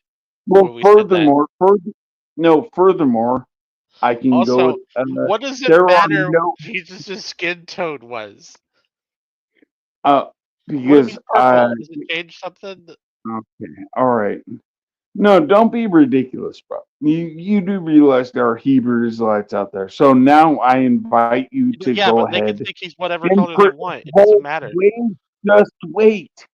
I know you're a smart guy. Okay, I know you're a smart guy. So present me with one male Israelite black person in the entire Bible. Go ahead. I invite None you. of us Why have would I? suggested that there were. None of us have suggested that there were. You're the only one bringing up black people, and you're trying to pin it on everybody else, and it's really weird. Yeah, you're ghost arguing with Black Hebrew Israelites right now. That's why I'm saying you're drunk. We have Cerberus. We have ourselves another one way. Oh, yeah, I didn't even think about that. Drunk scholarship. Yeah, stop worrying about Jesus' skin tone. Raw. Yeah, I think he missed the context of it, which was started by Pixie using the word gang, and then him going, and then I mean, then me coming in. You know that I mean wait. this would be in. It would support his racism. I the got tons of that. first depictions we have of Jesus is of him being white and dressed like a Roman. Why would you think that Jesus is white? That is absolutely ridiculous. Well, apparently the Bible says he's albino, kinda. It says he has skin like lightning, Yeah. hair that is white and like wool, and eyes like fire. I'm getting albino, aren't you? Sure. That's why he dressed like a Roman. He wanted the big cover my whole body robes.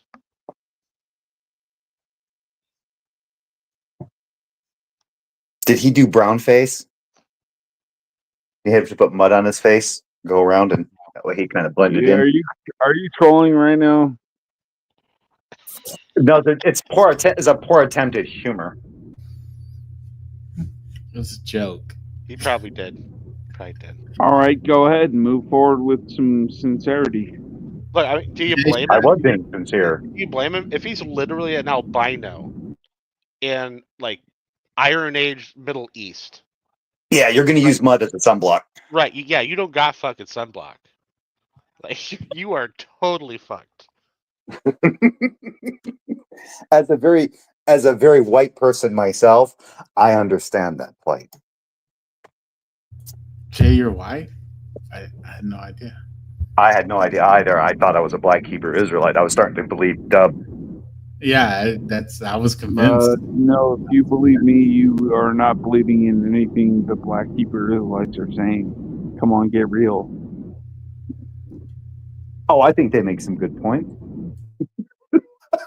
Yeah, they make no good points. No good points. None. You want to hear one of my best ones against them? No, not really. Well, I do, but... Oh, okay. I was going to say, you'd be better off probably watching a G-Man video. Oh, yeah. I mean, G-Man does bad. Better off watching some let's go with Deuteronomy 31 and 26. Actually, G-Man did actually really good. Some of his stuff, points against Black Hebrew Israelites was actually pretty good. Did you just read the verse? A lot of the stuff that Did you read the verse? A lot of the stuff that G-Man did against the Black Hebrew Israelites was. I don't care what he did against the Black Hebrew Israelites. I've already done all of them against him too. I was talking to Jay. Mm-hmm. Yeah, he's put up a lot of good content against them. I don't care who Jay is. Okay, you know what? First of all, Jay is on my panel right now, and you will stop being rude to people on my panel. Second, I've already warned you. That person right there is my actual friend, and you will watch the way you speak to him. Yeah, right, so how do you feel about Deuteronomy 31? How do you feel about Deuteronomy 31:26? Jay, does that present something, or is it Deuteronomy 31:21? Sorry. When you narrow it down, let me know. Does that help you, Jay? Do you think that presents a case? If it's in the Bible, it seems stupid to me. Deuteronomy 31:21. Does it present a case? I'm sure it might. I haven't read Deuteronomy 31 in quite a while. Wow. What's the case? No, what's the case that the case is very good. The case is very good. Okay, let me read it to you. Yeah. Let me go. Okay, let me get it, Leah. Let me get it. Deuteronomy 31. So what it says is, and when many evils and troubles have come upon them, this song shall confront them as a witness. So that's what it says. Yeah. So no, that's not only what it says. That's Deuteronomy. That's Deuteronomy 31:21. No, it's not.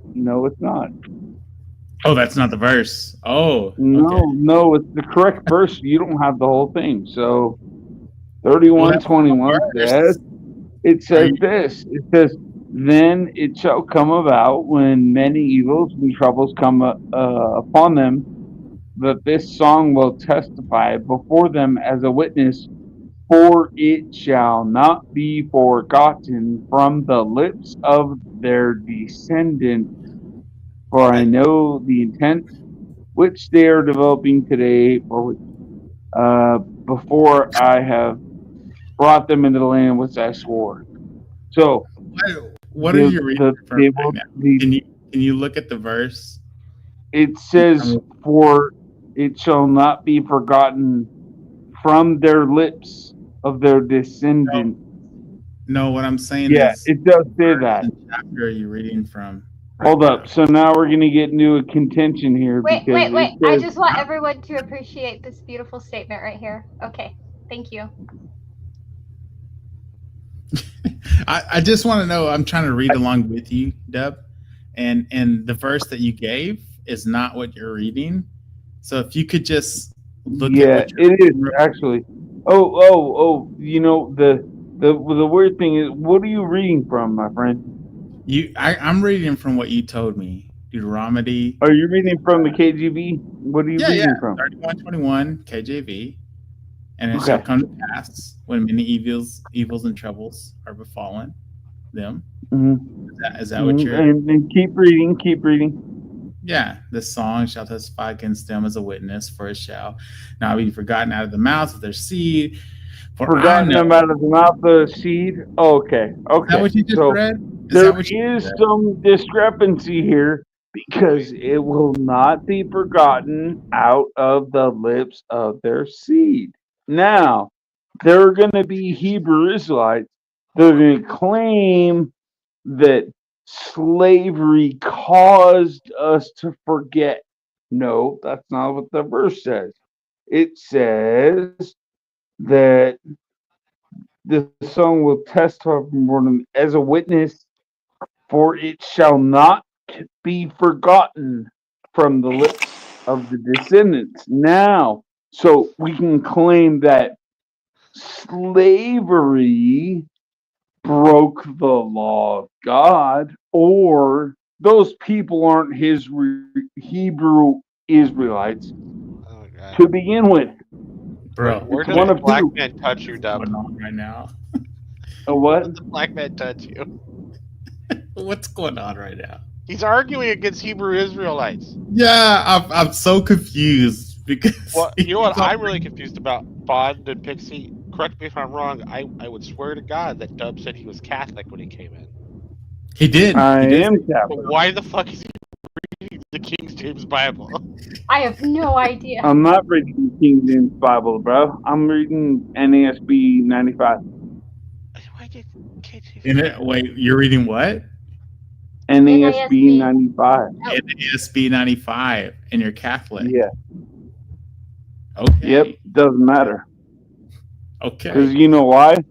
I can argue with you amongst what you want to believe. I can do that. No problem. If Okay. you haven't really actually Wait, argued wait, against wait, this the whole pause. time. Is there a Christian on the panel? Yeah. Just you. Is there a black Hebrew Israelite on the panel? Nope, nobody. Didn't think so. Okay. So I'm lost. I don't know anybody who reads that version of the Bible. He's gotten a little tipsy. A little bit. He's little been bit. he's had No, had trauma now that I recently. know who I'm up against, that's fine.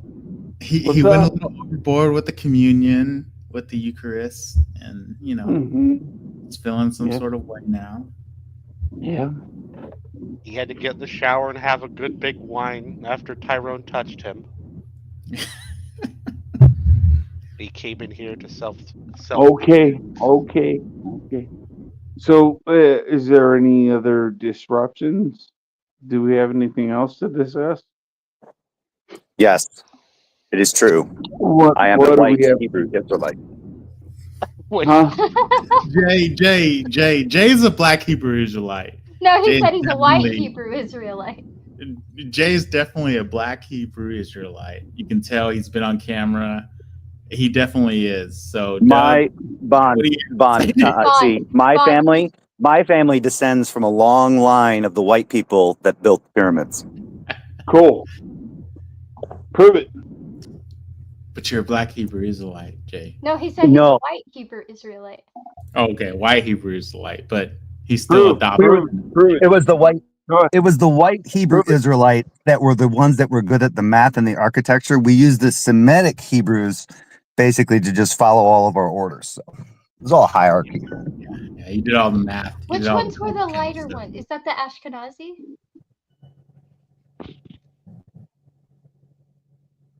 No, like in modern history, which one are the lighter ones?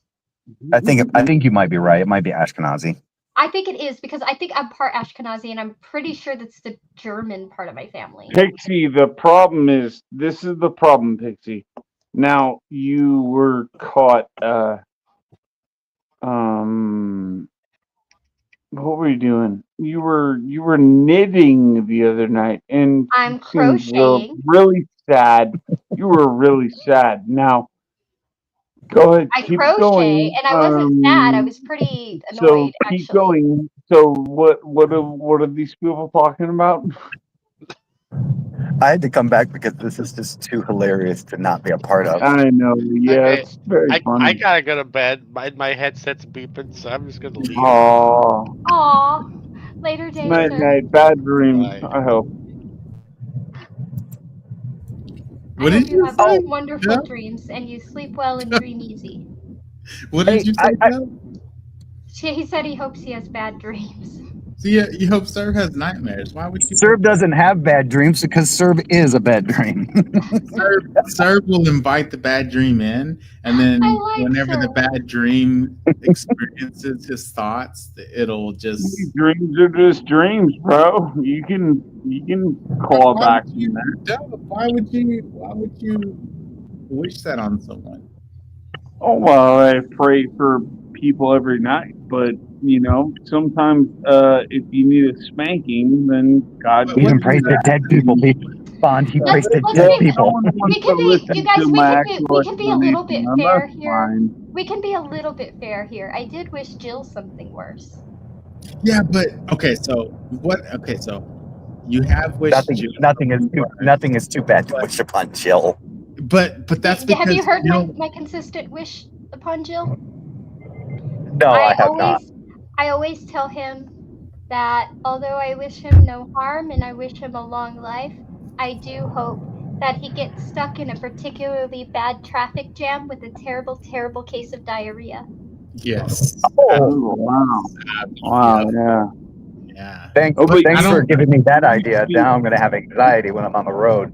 But No, but you're Dub, what did Serb say to you to make you wish that to him? He was being contradictory. He just didn't agree with it. Hey, on a different subject, Pixie, before I get to work here, I was wondering if I could get with you maybe privately sometime, because you're pretty good on the whole investments thing. Yeah.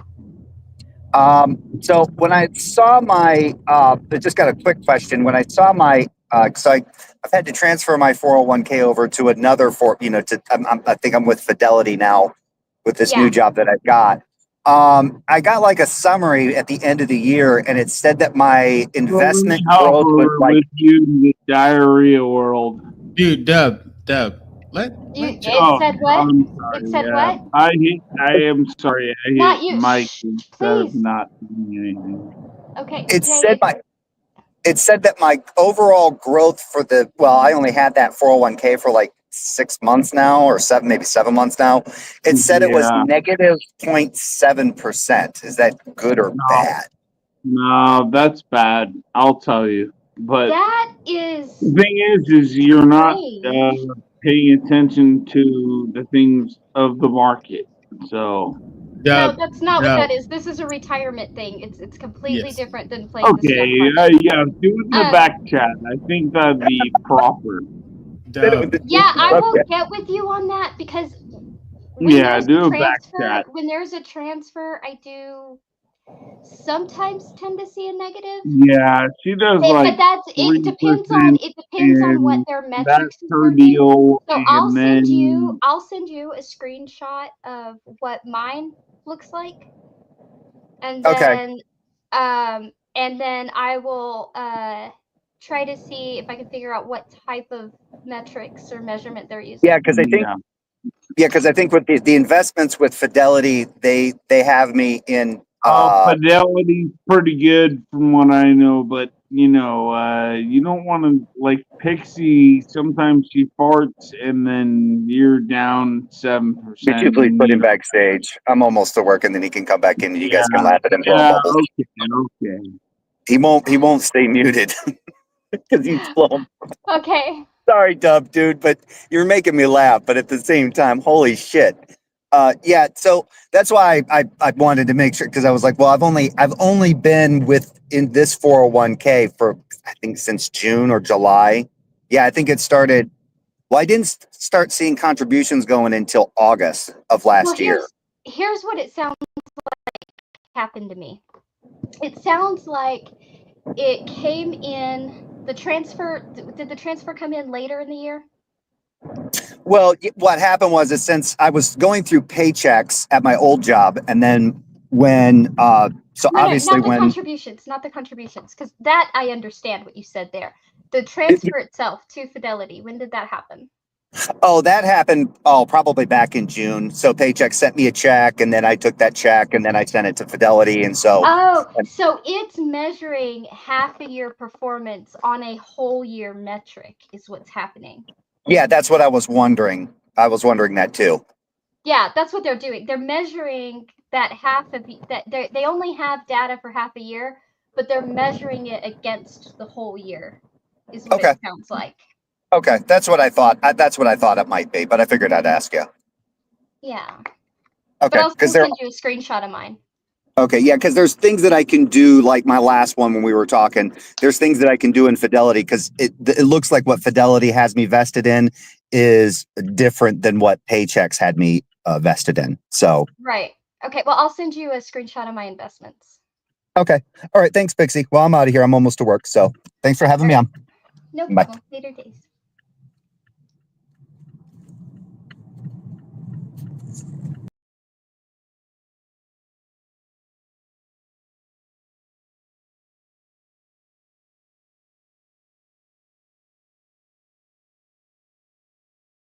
It's just me and you now.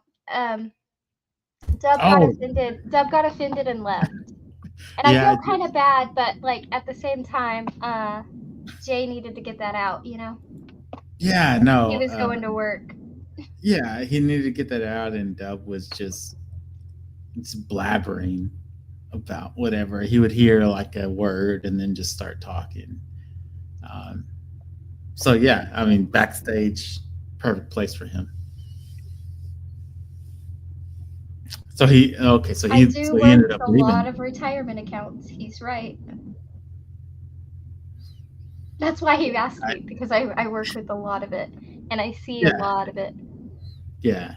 No, I think he was asking a genuine question, and Dub was just trying to. I don't know if he's drunk. I don't know. Whatever. That would scare me too, but not that I know. Not now that I know what's happening. Like if I got a statement, if I moved to a new company and I got a statement and they were like, your investments are -7, I'd be like, what the hell?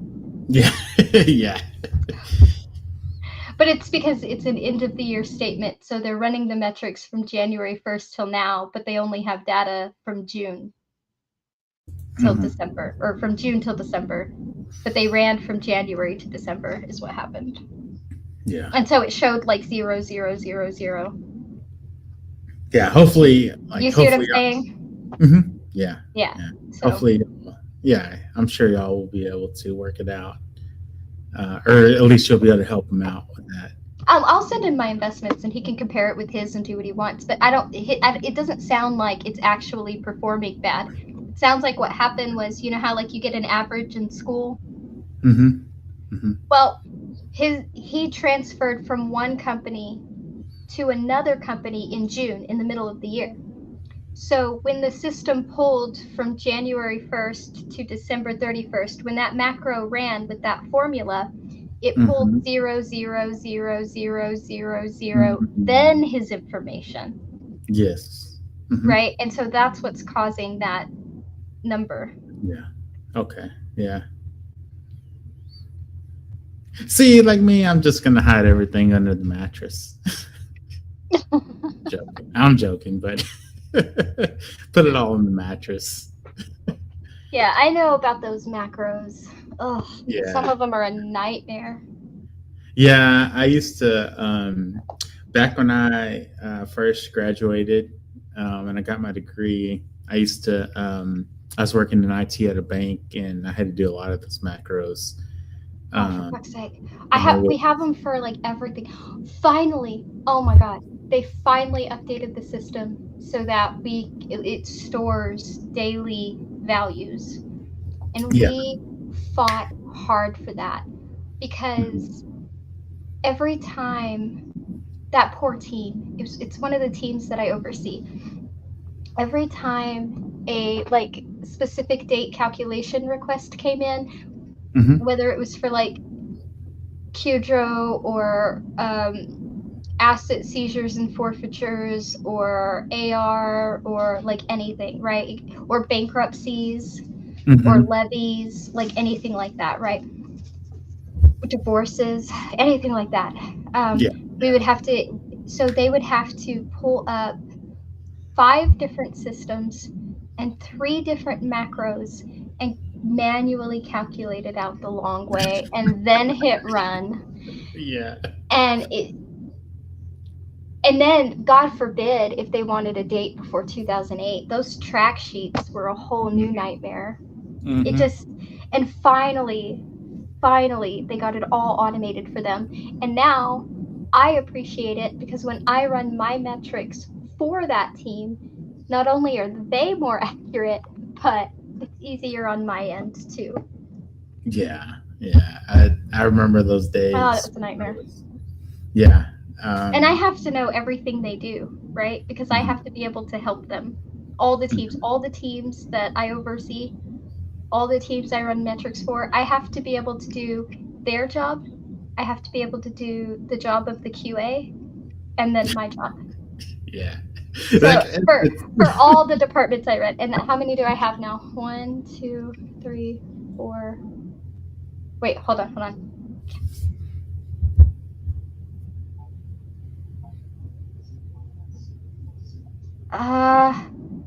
Okay, I have 9 unless somebody's out, and then I have 11. Okay.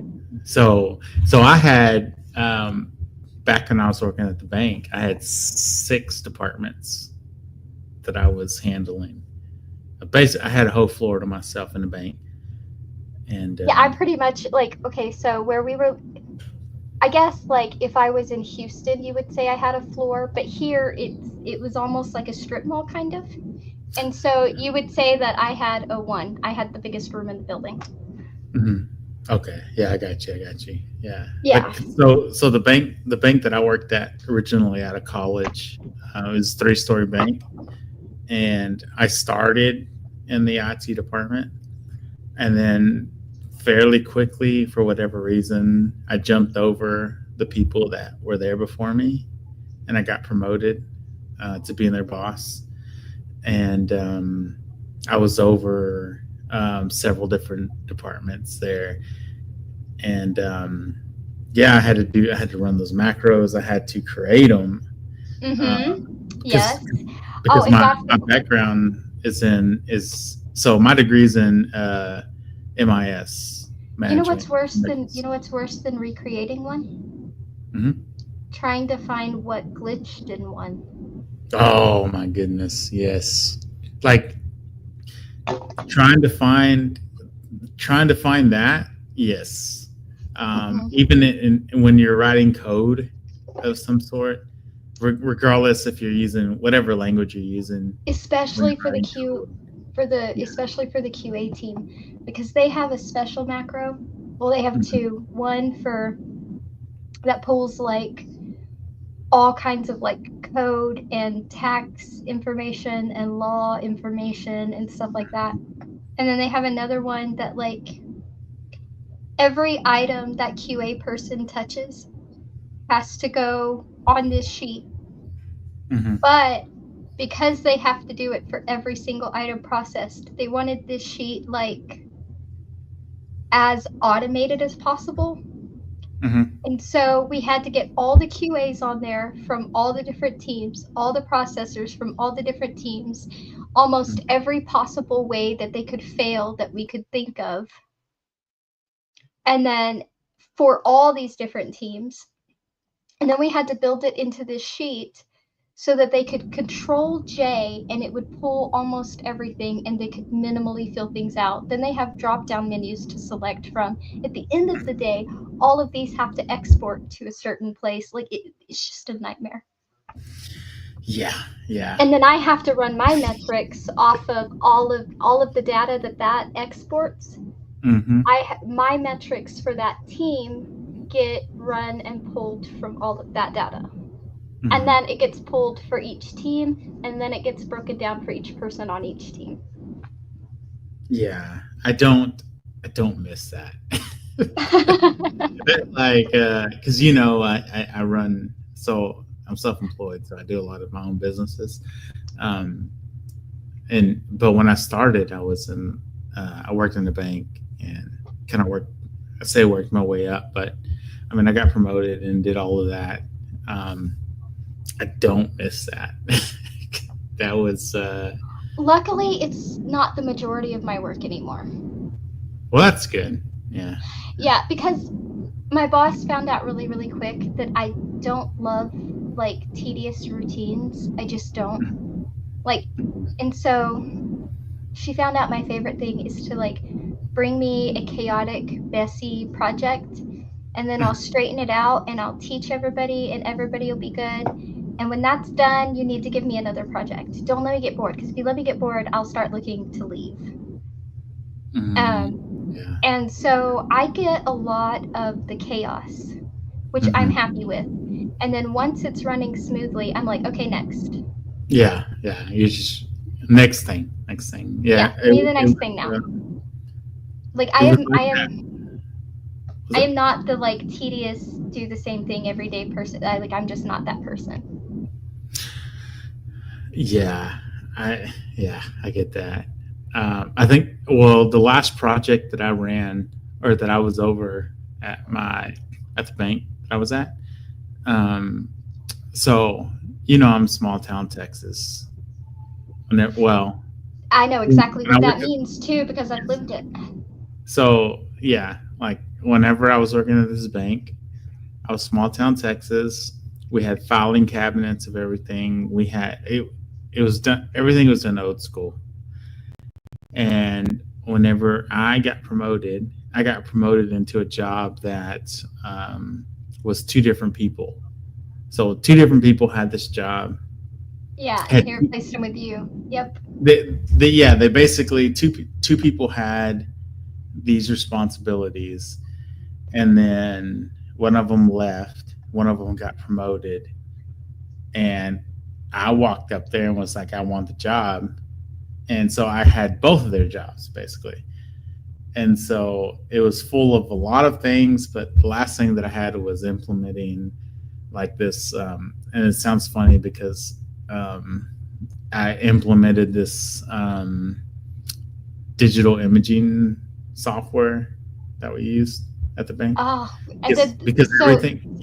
So would you love somebody had the tedious task of scanning all of that into the system and organizing it? Yeah. So like I was, whenever I stepped in a position, it was brand new, and I was doing the job of two people, and I had to teach everyone in the bank how to run the software, why they needed it. So I don't like to teach people how to do things. I like to teach people why they need to do things a certain way. Because if they know why they're doing something, they're going to be able to troubleshoot things better, right? If they know the why, it's just a positive. Why they're doing certain actions. And I mean, that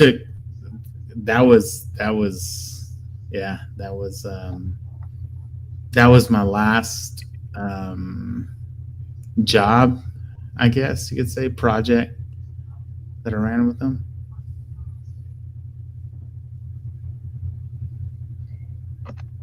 Well, at least you didn't have to stay and scan. Yeah, no, I didn't have. I didn't. I scanned very few things outside of a few trainings. I don't scan many things either, and when I do, Yeah. it's usually because I'm doing somebody a favor or it's a fax. Yeah, faxes. Although now I can send it through my email, so it doesn't matter. I can just fax through my email now, which is great. I don't scan much anymore. I don't really do much in the computer outside of like Photoshop and stuff, and then sending images to my printer or my cutter. Oh no, I work on a computer all day, and I usually have like, hold on, 1, 2, 3, 4, 5. I'm imagining my layout on my screen right now. 6, 7, 8, 9 programs running at once, at least. 9. And that's if I don't have to pull spreadsheets. Yeah. Yeah. See, so in my day, I run. Let me count.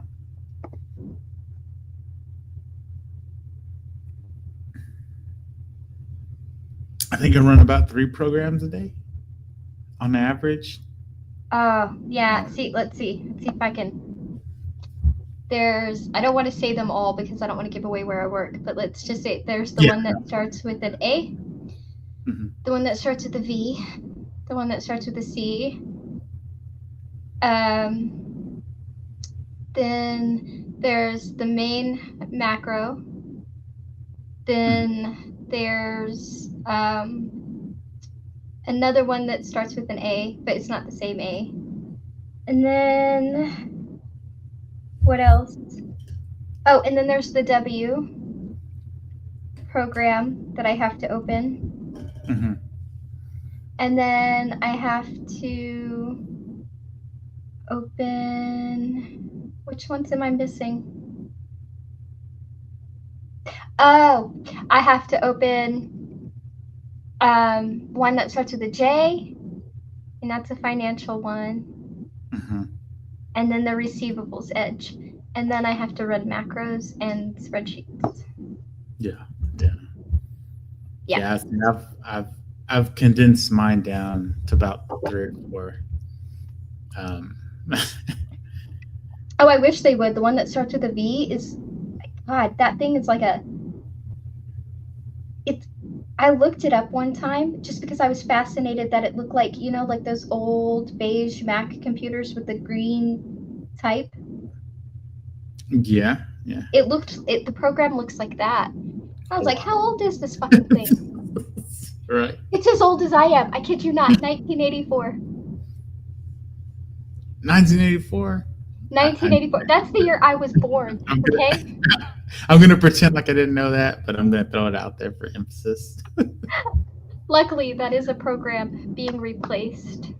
Actually, two of them are going to be replaced by merging it into a newer one, which I'm happy about. Oh, that's good. Yeah, it's nowadays I just I used to be really into the Microsoft programs, some bank software, but nowadays I'm more into the Adobe stuff. Yeah, if I had my way, growing up, what I used the computer for all the time? Pinball. No, I would just type out what I had written. Oh, yeah. Okay. That's it. Just type out what I had written. I feel like we both. When did you get? Let me ask you real quick. But I think to this day I think better when I write in a notebook with like pen and paper or pencil and paper. Yeah. And so to this day, I can't just sit down at my computer and type. I wish I could. I have to write it all out in notebooks, and then I have to go put it on the computer, and it's a pain in the ass. Yes. Anyway, continue. Yes, no, I there's something about writing down things in a notebook with a pen or a pencil. Yeah, it's just the flow. It's just different. Yeah. I do that. I have notebooks full of information. Yeah, even my book has been done this way. Even the book, the first book and the second one, and all my short stories, all my poems, everything. It's all just been like in notebooks, but I have to transfer. Maybe you'll let me read your book at some point. Maybe. Yeah, no pressure. Just maybe in the future. Probably not the yeah, first one. I think I gave away my only copy of that one to the person I wrote it for, and I accidentally wrote that one. That sounds weird. My brother is 8 years younger than me, and he was having a sleepover with some friends one time, and he wanted me to tell a story that was creepy but not scary, you know? Yes. So in my mind, I kind of settled on like a psychological thriller kind of revenge story. Mhm. And I started telling the story, and they were like really into it. And it got really late, and he was like, okay, but you have to keep going tomorrow. And I was like, okay. And so the next day I kept going, and he was like, you have to write this down. So I started writing it down like as I told it to him, and it just became like a whole like novel. I don't know. Yeah. So that was that one. And then the other one I'm writing is also like a psych thriller horror. So I guess I found the niche, I don't know, in that form anyway.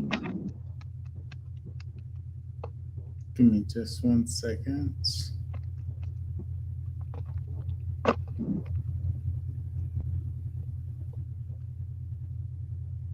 But yep, all of it goes in notebooks before it hits my computer. Every time. You were gonna ask me when did I get something. So when you get, I'm saying it out loud because I'm auditorial and I want to remember when you get back. Say it again. Oh, before I went on that diatribe, you had said I think you were gonna say maybe we got computers at a similar time or something. And you were gonna say when did I get a computer? Oh no. Okay. Yeah. I get what you're saying. I was curious, when did you start having internet access at home? So it's split. Mm-hmm. I told you why. I told you the very, like, it's so weird because I had like, most people have a home life, and I had several, you know? Mm-hmm. You know what I'm saying? Mm-hmm. Mm-hmm. So I had it for about a year when I was 15-ish, 14 to 15-ish. And then I didn't have it until I was on my own. I was probably 19, 20 the next time I had it. Okay. Yeah. Like I was a very, very poor kid. Yeah. I didn't get I had I think I had internet whenever I graduated high school. So like okay, if I was living with my siblings at that time, I would have had it from 14 or 15 through, so I would have had it my last 3 years of high school had I stayed where I was. Okay. Yeah. I didn't but I followed my dad, remember? And then my big sister went back, but my mom and my other siblings were supposed to come up at the end of that school year. Mm-hmm. But my big sister wanted to go back and graduate from the other school. So it took my mom and my brother and my little sister a whole nother year before they moved in with me and dad. So at that time, it was just me and dad. And then when my parents moved in, when my mom and my brother and my sister came, I still didn't have it. And so then it wasn't until I went to college. Okay. Yeah. That's yeah. I had I didn't have internet at home whenever I was in high school, and I remember getting it. I remember getting dial-up whenever I was in college the first year because I lived at home, and then once I started, that was all I ever had was dial-up. That 1 year, it was dial-up. Yeah, that's what we had. We had dial-up because I was like, I tried to tell my dad, I was like, oh, there's faster stuff out there. He goes, no, dial-up's fine enough. Internet's good enough. It's good right now. It's like it's Oh, fine. yeah. You can be patient. You can let it load. It's fine. And we didn't. I remember my sister got a job so that she could buy an extra phone line because we had dial-up. Yes, that's hilarious. Yeah, I started working. Well, I didn't work for this reason, but I just started my job when I was in college, and I ended up buying DSL. And I remember my dad was like, "Wow, this is a lot faster than than the dial-up." I'm like, "That's what I was trying to tell you." Maybe it's because I never had anything except like an old Mac that barely, like, I just played solitaire on the computer we had at home, or typed on it. But even then, like, when I left, when it was just me and Dad, I didn't even have a computer. I remember I used to wake up super early and go to the school and type everything, or stay after school and type everything that I had to type. And I was spending so much time at school that my dad found like an electric typewriter at a garage sale, and that really helped with my school papers. It didn't look like everybody else's, but it helped. Yeah, we had one computer. I didn't have a computer to myself. Like, we had one HP, and then we had like a compact Presario, and that was the only thing. We didn't have internet all the time, and so I mean, I that had was a Nintendo. you had a Nintendo. I had the original Nintendo. The original Nintendo. Yep. I don't think I had a Nintendo. I did. I had. Yeah. Yep. Well, I was poor. That's what I had. I had a Nintendo, and I'm pretty sure we got it used, and I'm okay with that. I don't even think I had. I don't think they. I didn't have a Nintendo. I know I played Nintendo. My cousins had a Nintendo, but my uncle had a Sega. See, I had a Sega. My uncle had a Sega, and I had a Nintendo. So, I feel like my parents at the time, I feel like they just like went all out, and Sega at the time was like this new thing, and they got me that, and I feel like they sacrificed a lot. Yeah. To give me that, because I mean, they weren't. We didn't have money or anything. We didn't either, but we had a blast. Yeah. I mean, everyone was running around with CD players, and I had a Walkman, like I didn't, but like my TV was so old. Okay, check out how old my TV was. All right. So it took up like a whole wall, right? But the screen didn't. So the screen was like one of those little screens, like, I think the TV, it had color, but it wasn't great color. You know what I mean? And it had a little dial. Had a little dial on it, so you only had like 5 or channels or 7 channels or something random like that. You know what I'm talking about? Yeah. And then some of them were just static. Anyway, so we had one of those, and you would open up the top of the left side, and there was a AM/FM radio. And if you opened up the top of the right side, there was a record player in there. And oh my gosh, did we play records. So many records. All the time. That's interesting. Huh. I played a lot of records whenever I was a kid. They had my parents had a record player growing up.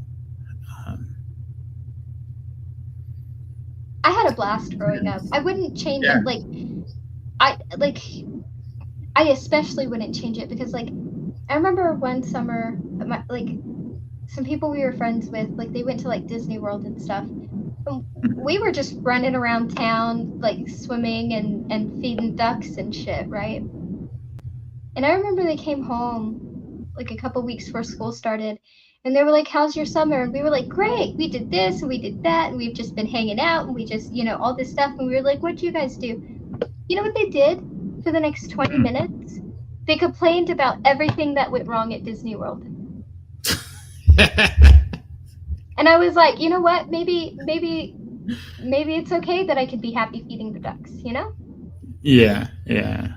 So My summer vacations were going to a baseball game and then going to, at the time it was called Wet and Wild. In Six I Flags. remember that. Yeah, that's what my summer trips were like. Drive. See, but you were close to that. My small town was so small that would have been an 8-hour drive for me, if not more. Yeah, I mean, that is true. Yeah, my town was so small. We didn't have a bowling alley or a movie theater. We had a skating rink and a pool that was open in the summer. And that was it. That was it. If you wanted to do anything else, you had to drive for 30 minutes. And if you wanted a better version of anything else, you had to drive an hour or more. Yeah. I'm in an interesting area because I'm fairly close to, or when I was growing up, I was fairly close to a lot of these cities. And so growing up, all I knew was vacation was you go to Dallas, you go to a baseball game, the amusement park, and Wet and Wild, you know. I feel like I got the short end of the stick. See, I was born in Denver, Colorado. That's a great place. Yeah. We were, okay, I understand why my mom and dad had to separate for a bit, you know? Dad came out of being a Marine sniper and being on the rescue team. And when he was shot, the government thought it was a great idea to give him cocaine. Yeah. And so he came home with some issues, you know, and he had like god awful nightmares. He'd wake up and snap kicks. One night, like, my mom was walking him through a dream and he was like on top of her ready to snap her neck. And like that scared the hell out of her. And I don't blame her. That scared the hell out of me. Yeah. So my parents never dated anybody else. They never saw anybody else. But I had that weird childhood where I've been with just my dad. I've been with just my mom. I've been with extended family. I've been with both of them. Like it's just been all over the place. Yeah. So at that point, I was really young, really young. And we moved to a tiny little town in Kansas. It's so tiny. People from Kansas don't even know what the hell you're talking about. And it was called Lakin. And I remember that town. I was very young. I shouldn't remember it, but I do remember. I even remember who we played with and whose house we were at. And the reason I shouldn't remember is because I wasn't even old enough to go to school yet. I remember my older sister graduating from kindergarten, and then we moved to a tiny little town in Texas. And we were supposed to go, and we kept going back to Colorado to visit, you know, and stuff in the summers and on holidays and stuff like that, or he'd come down and visit us. We were going back and forth. But we were supposed to go back up there, and I was so excited. And then he ended up here. He ended up in Texas. And that's what my mom wanted. My mom loves this part of Texas, which I do not. I do not love it. I want to go so bad. I have had a countdown. I was like, I agree to raise my kid around family, but after that, I think we're in the same position. Yeah, there is a countdown. As much as I love the state, oh my God, I might be gone tomorrow. That, and I was always so restless. Like, I remember every time we moved, my sisters would get kind of upset, and they would like cry, and they would tell their friends they would miss them and all of this, and they would be like really sad. And I just remember feeling like maybe I'm a terrible person because I didn't feel that sad, right? Like, I told my friends I mean, of course I would miss my friends, and I told them that, and I kept in touch with most of them, actually. One of them I still talk to. So it's not like you know, like I didn't care or whatever, but I was always like so excited. I'm like, yep, new town, new people, new things, let's go. Like I've just always been that way. Always. I'm very restless, I guess. Yeah, well, Or maybe I just never found home, you know? maybe that's it too. Maybe I haven't either. Maybe I thought I did and I haven't. And but I think it. Yeah, I won't say too much. All good. I got where you were going with that. Yeah, it's yeah. But Traveling is good. Traveling. I do like meeting new people, and I do like assimilating into new cultures, you know, like figuring things out. Like even when I travel, I love talking to the locals. Yes. Hmm. Yeah. That's one thing that I think a lot of people when they travel, they just they don't immerse themselves in the culture that's around them. Yeah. Because I can go to a certain place and someone else can go to a certain place and there can be two different experiences because one person dives deep and actually explores the culture and the other person doesn't. They just go to the tourist attractions. Yeah, exactly. And I'm not a tourist attraction guy. I know. I always know where the locals are. Yeah. Like I want to go knock on the door and, make friends with someone. Like I'll eat at a nice tourist restaurant. Some of them have some really great stuff, but most of the time, like even in Mexico, right? Like don't get me wrong, I ate at some of the tourist restaurants because like Guido's was really good and Pancho's Backyard, I don't care who you are, they have the best mango smoothie ever. But more often than not, I'm somewhere way back in town on some dirt road at a half-open taco stand place ordering everything in Spanish with the locals, right? And then it's local because instead of those tourist prices over there, it's like less than $1 a taco and you're just just hanging out. Yeah, hell yeah. That's where you got to be. Good music, good people. That is the place. Yeah. Yeah. That's where a lot of people I travel with don't see it like that. So I like to travel alone a lot of times. Oh no, I love finding those local holes in the wall and hanging out with the locals. And one time we got lost looking for a place and we ended up so far into this little village that we ended up where the locals lived. Like there were pigs running around the street and everything. And there were dogs everywhere and the locals were just like hanging out in the street talking and we just kind of hung out there. Yeah. And that's the best time. Like it's you get it. I get it. Whenever I say I want to travel, I mean, I think you understand more than a lot of people do. Hey, Batman. It's yes, I think I do, but I have that wanderlust. Yes, and I think I have that. Like, I want to integrate with the culture and experience them, and I don't want to go to like these tourist places. I mean, some of them might be okay. There's just so much to do and so much to see and so much to explore and yeah. There's a lot of hidden places. There's a lot of places that only the locals would know, and once you show them that yes, I'm interested in your culture, I want to learn more about they will take you. Yep. They will invite you in, and they'll show you this amazing thing.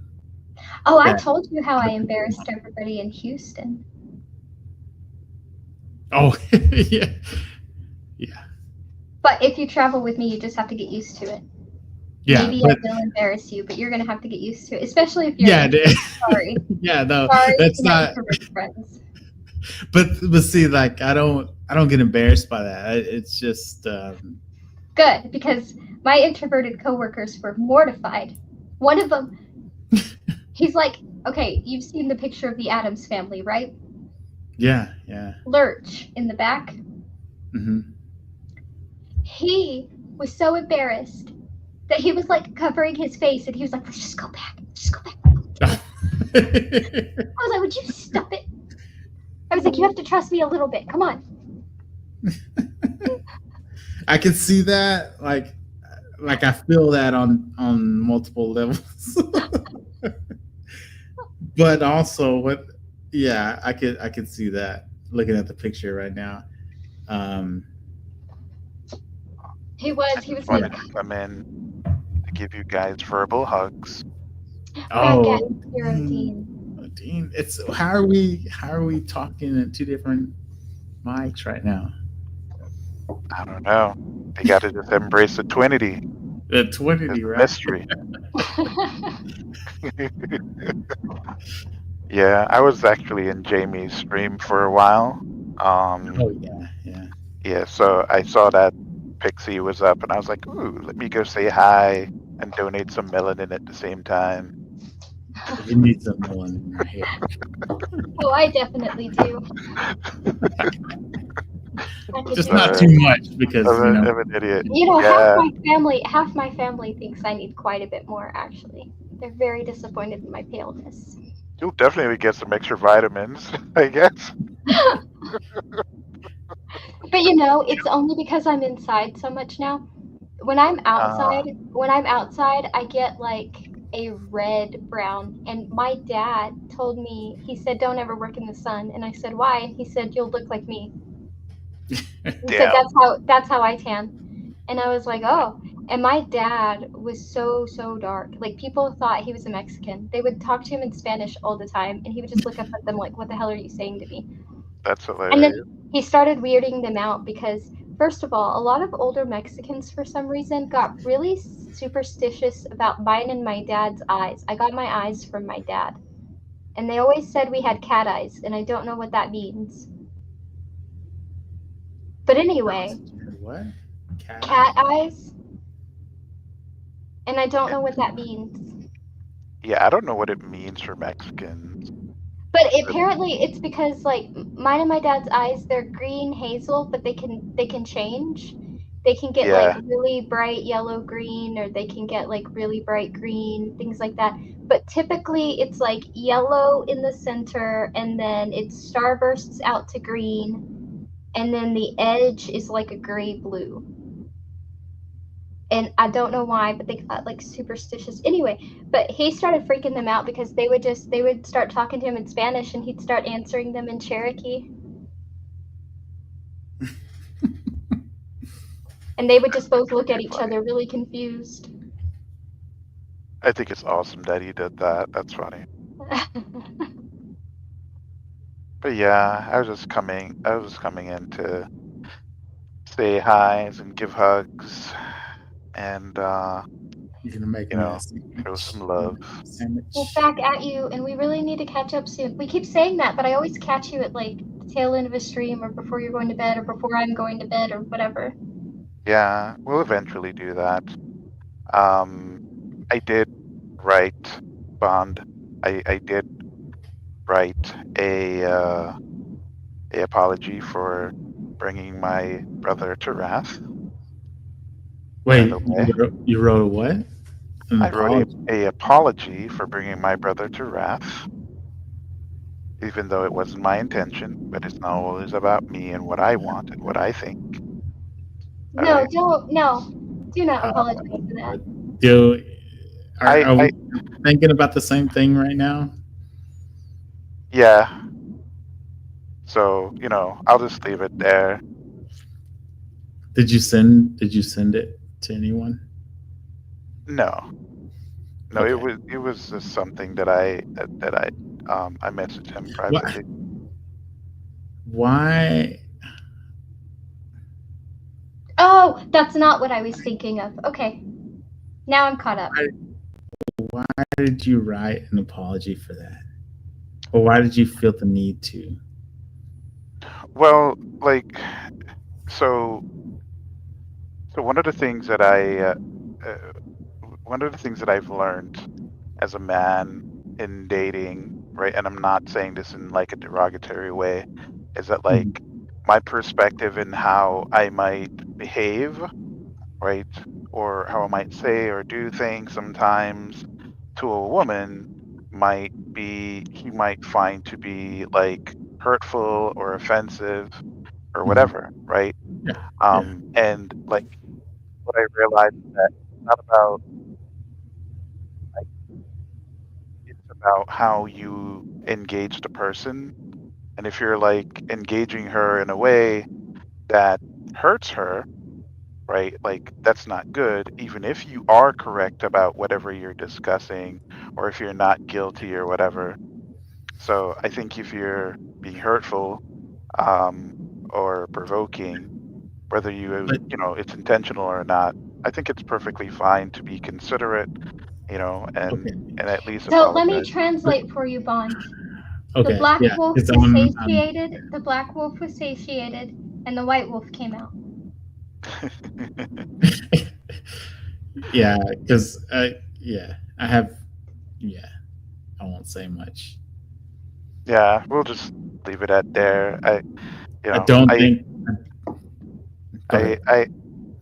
I've forgiven people who have said worse to me. Yeah. Who's still on Pixie shit list. So, you know, it would be hypocritical. He is still on my shit list, and he's not getting off my shit list because he didn't fix anything. You did.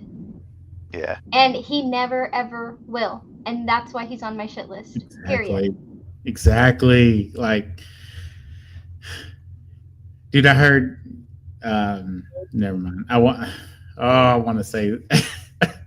want to say a lot. You can. You have Discord.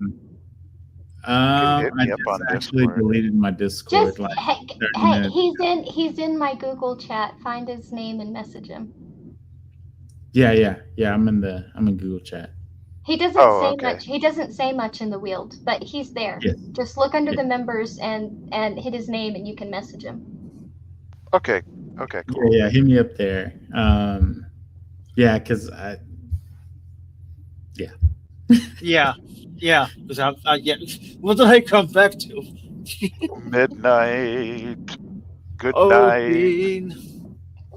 night. Dean. You came and I'm leaving. So this is so funny, right? Like, so I came here to donate some melanin, and he joins. To take it all away. And he takes it all away. He absorbs all of it. I did have to turn down my screen brightness when Midnight joined. So. Oh shit. When Midnight joined, I had to turn it down just a tad. Yo, you guys are a mess. I know we are. You know how they say how much light the Earth reflects back out into space? Half of that light is coming from me. Yes, I am pretty bright. Midnight, you're just a little ball of bright light. Yes. Yeah, right? Love you, Midnight. Good night, guys. You too. Good night. I'll hit you up, Bond. Most likely. Yeah. Or I'll look for you too if you don't get to it, and I'll message you. All right. That sounds good. Yeah. All right. Later. Later. Bromance. Well, me and Odin are one person, so obviously it's a bromance there. That still cracks me up. Yeah, still like it. Every time I remember that cracks me up. When I heard that, it was just the most random accusation. Well, like, okay, so both of you are people that, like, you know, it would be like telling me that, like, Midnight is the same person as Will or something, you know?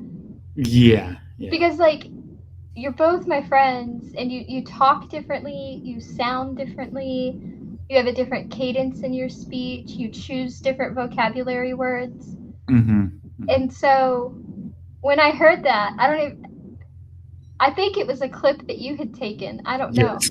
But I had clicked on it, and then I heard it, and I just busted out laughing. Like, I just started laughing. I was like, what? That's the way I was. It was just, it was random. I didn't understand it.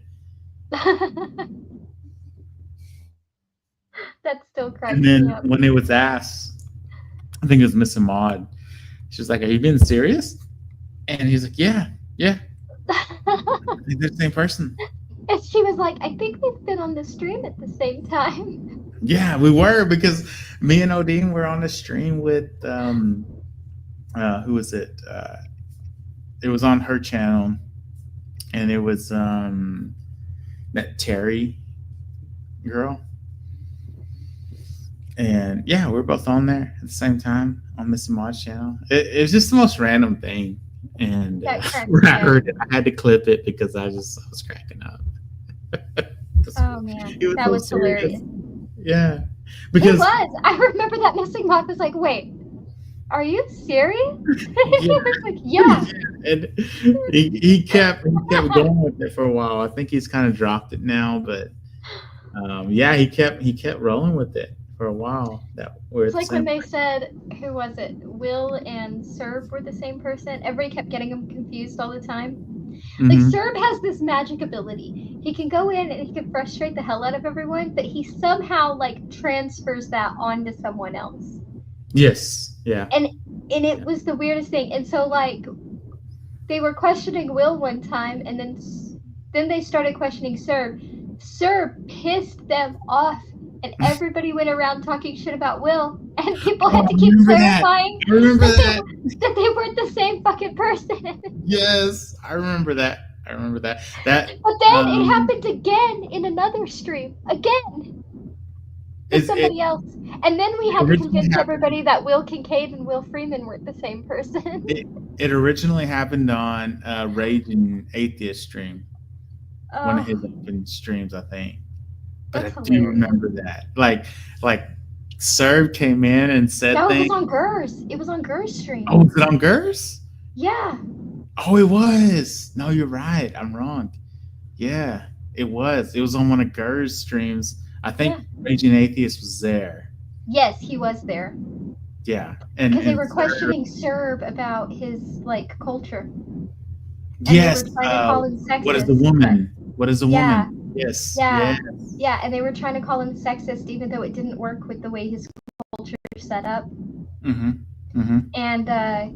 yeah, they kept getting really mad, and then everybody was like talking shit about Will. And it was like, listen, quiet. Yeah. The one time Will's quiet. He like somehow shifted it over unintentionally, of course.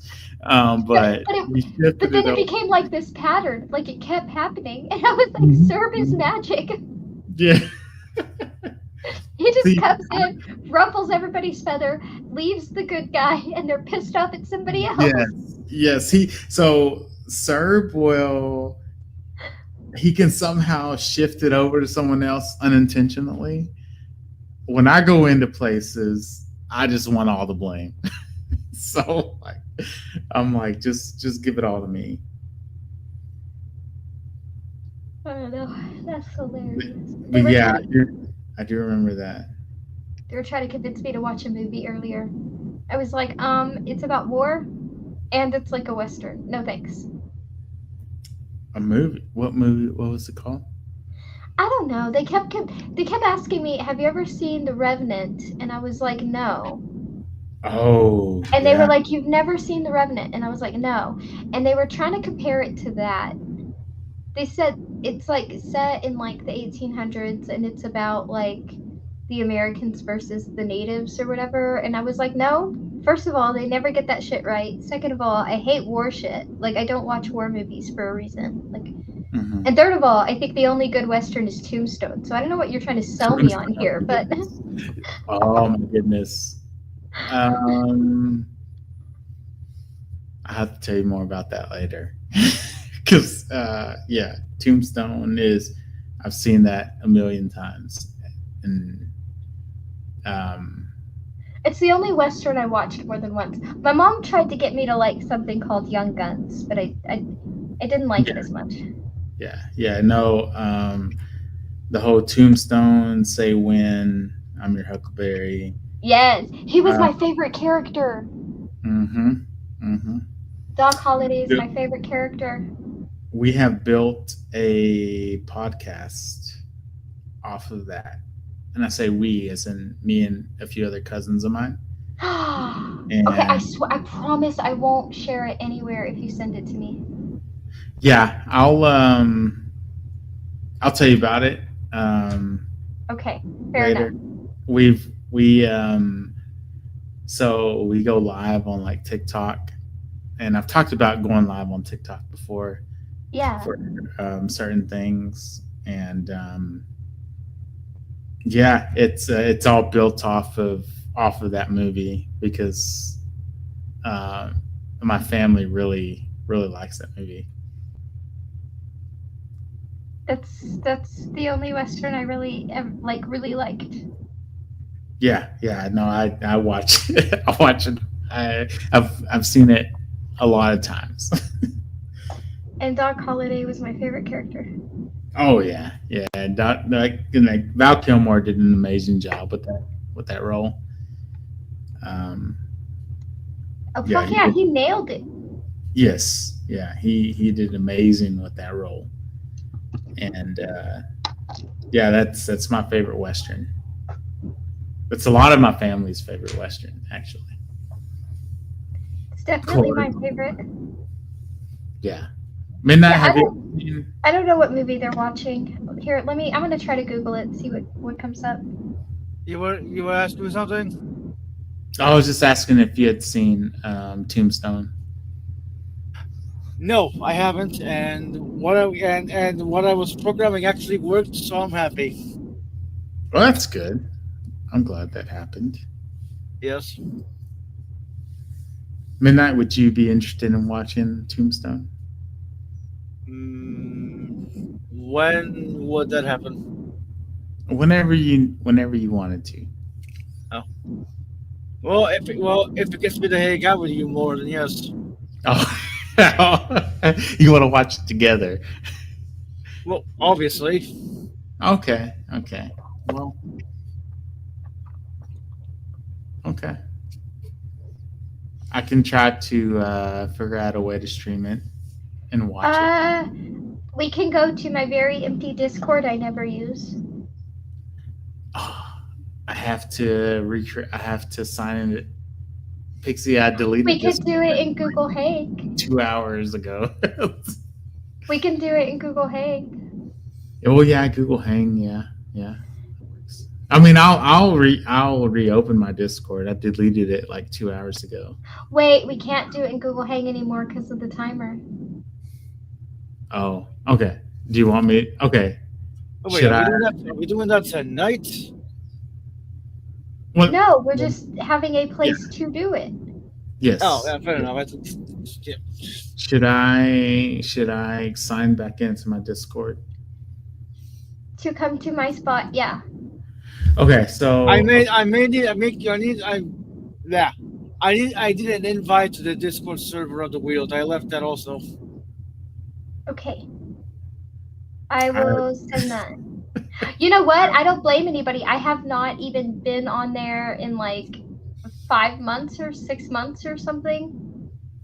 Like I haven't even been there. Like I don't blame anybody. but I felt so bad one day. She's like, "Can I mention this, Pixie?" I don't think so. Never mind. I went into it all fair, I guess.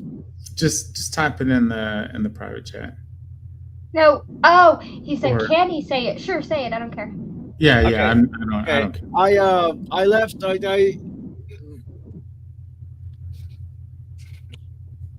I left the wheel. as well as any other group I was in, such as the Happy Chat, right? Then one day Pixie Pixie messages me. It's okay. It's okay. It's okay that you left the Wield. I hope you come back. And like Pixie, I didn't leave because of you. I felt so guilty. I didn't mean to make you feel guilty. I was just letting you know that, I noticed, and I hope you came back at some point. Yeah, but the way you phrased it, you made it seem like I left because of you. I'm like, no, I can assure you, I did not. No, I was just trying to let you know that, like, I noticed you left the Wield, and although, I'm not offended by that, like, that's fine, but I hope you come back. Like, that's all I was trying to say.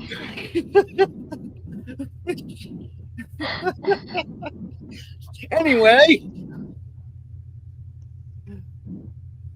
Okay, so I give me a second. I'm changing my password. A little hard to press the buttons right now, but Oh, I gotta get in there and figure this out. Hold on, I'm coming. I'm coming to send the invites or whatever.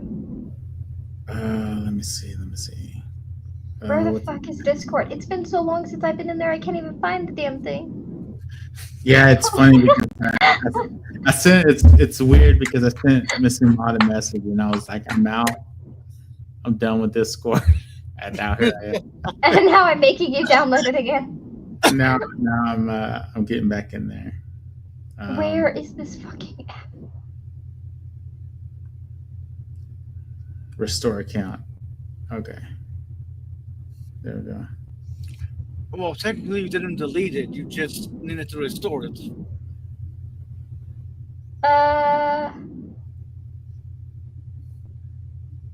Like, for real, where the fuck did this app disappear to? I don't know. Nobody knows where the app went. Oh my god. Do you know the last time I was in here? Okay. When I was in that room with you. That's the last time I was on Discord. It just opened up to that spot. I'm not kidding. I clicked it and that's where I am. So that was the last time I was in there. Hold on just a second. I'm going to send me a friend request. I don't know what my username is. I don't know what my username is. I should be at the bottom. Let's go to display name or username. Here, hold on, just a second. I'm gonna put it in the private chat.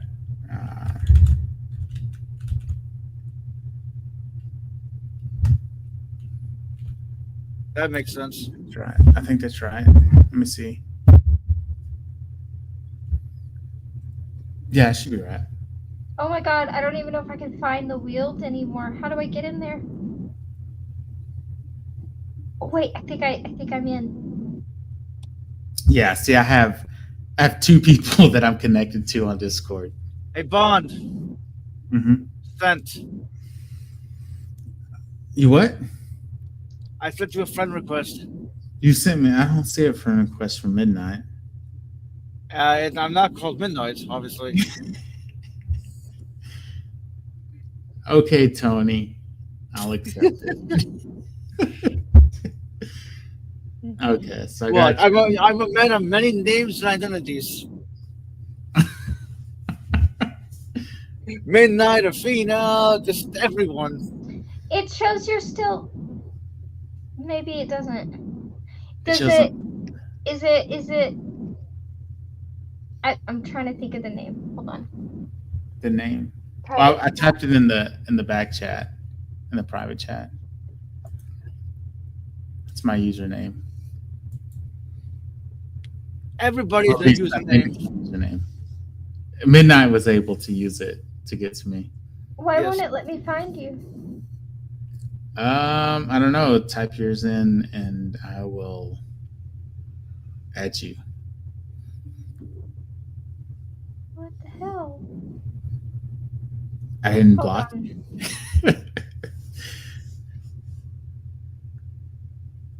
Midnight, what did you do? What did you do? All I did was go to add to friend, paid the, Sure, Midnight. Sure. that's what I did. I A went little to sus right now, Midnight. What was that? Nah. I said you're a little sus right now, but I'm just joking. Yeah, well, I'm joking, Midnight. I know, you big lug. Okay, try this again. What? Why did you go to the name Iron Man? I'm curious. Long story. Oh, okay, that's fine. Can you give me the too long to read version? The Cliff Notes. Okay, there we go. Yep, got it. You got it? Yes, I sure did. And I'm thinking. Hold on. If you get one in a sec, let me know, Midnight. Okay. Yep, I got it. Don't Good send deal. me. Block I Midnight. guessed right. There we go. Block Midnight. Yes, block me. Yeah, block Midnight. Yeah, kick him out of the whole purpose. We're all getting back on Discord. Yes. Yeah.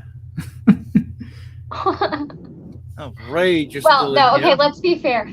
Midnight's probably stayed on Discord, but I haven't been there since Yeah.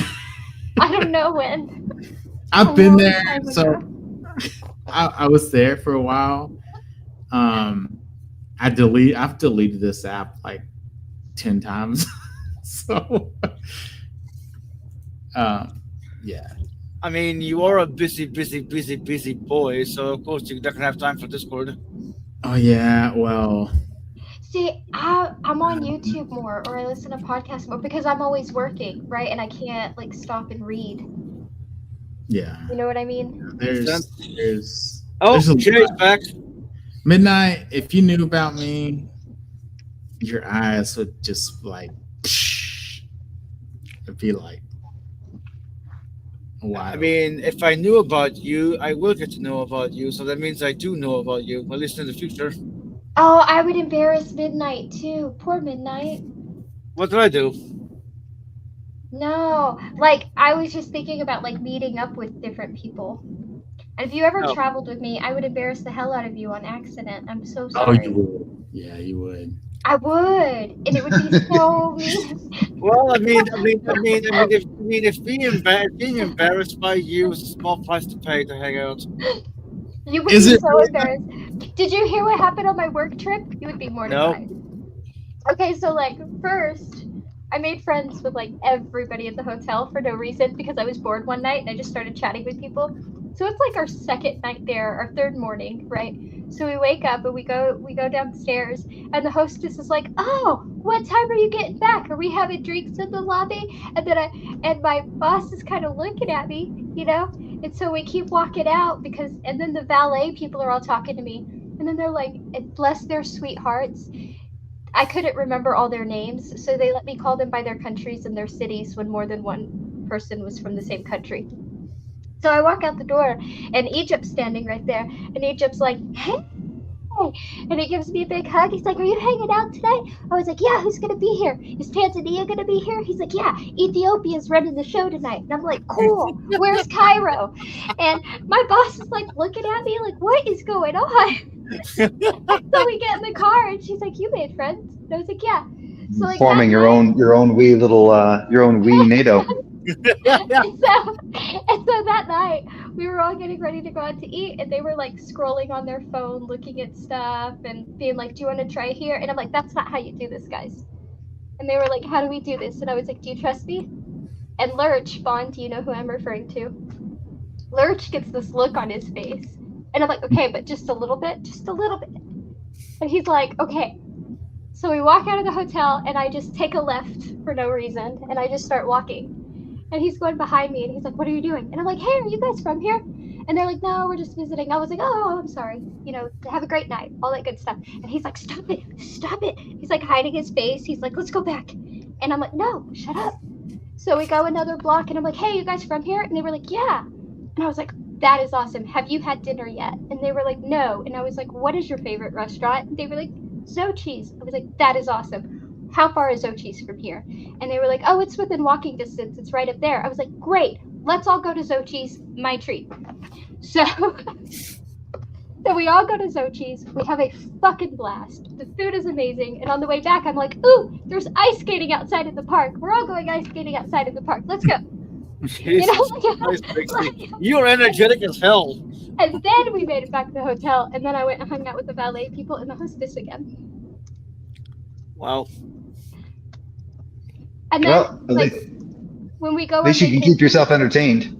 yeah, when we go on vacations, you have to be careful too, because one time I got up to go to the bathroom, and then this couple just started talking to me. This old native couple just started talking to me out of nowhere, and so I just started talking back, and we were just having a great old time. And 45 minutes later, my husband's like, "Are you coming back to the table?" So one time I was like, "I am not leaving the table. I'm not leaving the table. I'm staying right here." And this lady walks past, and I'm like, "I love your skirt." And she was like, "Oh, thank you." And then she was at my table for the next 30 minutes, and I was her adopted daughter. So So I you would formed an probably- So you formed an international coalition and got adopted all on the same trip? That's amazing. Yes. God damn. I also randomly, one vacation, I also randomly met a lady in a hot tub, and we had a great chat, and we still talk to this day. A lady in a hot tub. Yes. Yes. Sounds like was the also- beginning. Sounds like the beginning of Tyler Perry video or something. I don't know. I don't know, but we still talk. She was pretty cool. I don't know. I might embarrass you if we ever travel together. I don't know how that would be. I don't know how that would be embarrassing. It's got to be convenient for your husband. You know, you can just go and do your own thing. He just basically can track you on his phone. He can do whatever the hell he wants. Oh yeah, she's fine. I'm not Yeah, a typical person. He's always like, "You want to go shopping?" And I'm like, "Fuck you. No, I don't want to go shopping. I want to go hiking. Let's go hike in the jungle." In the jungle, yes. Yes. Oh, In the jungle, but you can still see the ocean and the sea. Well, it wouldn't. just the tropics, Only just the if tropics you in don't- general. Only if you don't go too far in, because the trees will block everything. Although, if you go far enough in, you get to see the cenotes. Hey Jay, I love that image. Yeah. Is that a Trump image? That's Yeah. Trump. That's Trump pissing in a fan, and it says Trump tariffs. Oh, I'm about to upload an image right now. I'm about to. You better not show Brojo that. Who? Brojo. Yeah. I wanted an image. I was like, yeah, that one's funny. I'll throw it on there. Yeah. I was wondering between Bubbles there, who was on earlier. That was hilarious. The guy Dub was just wow.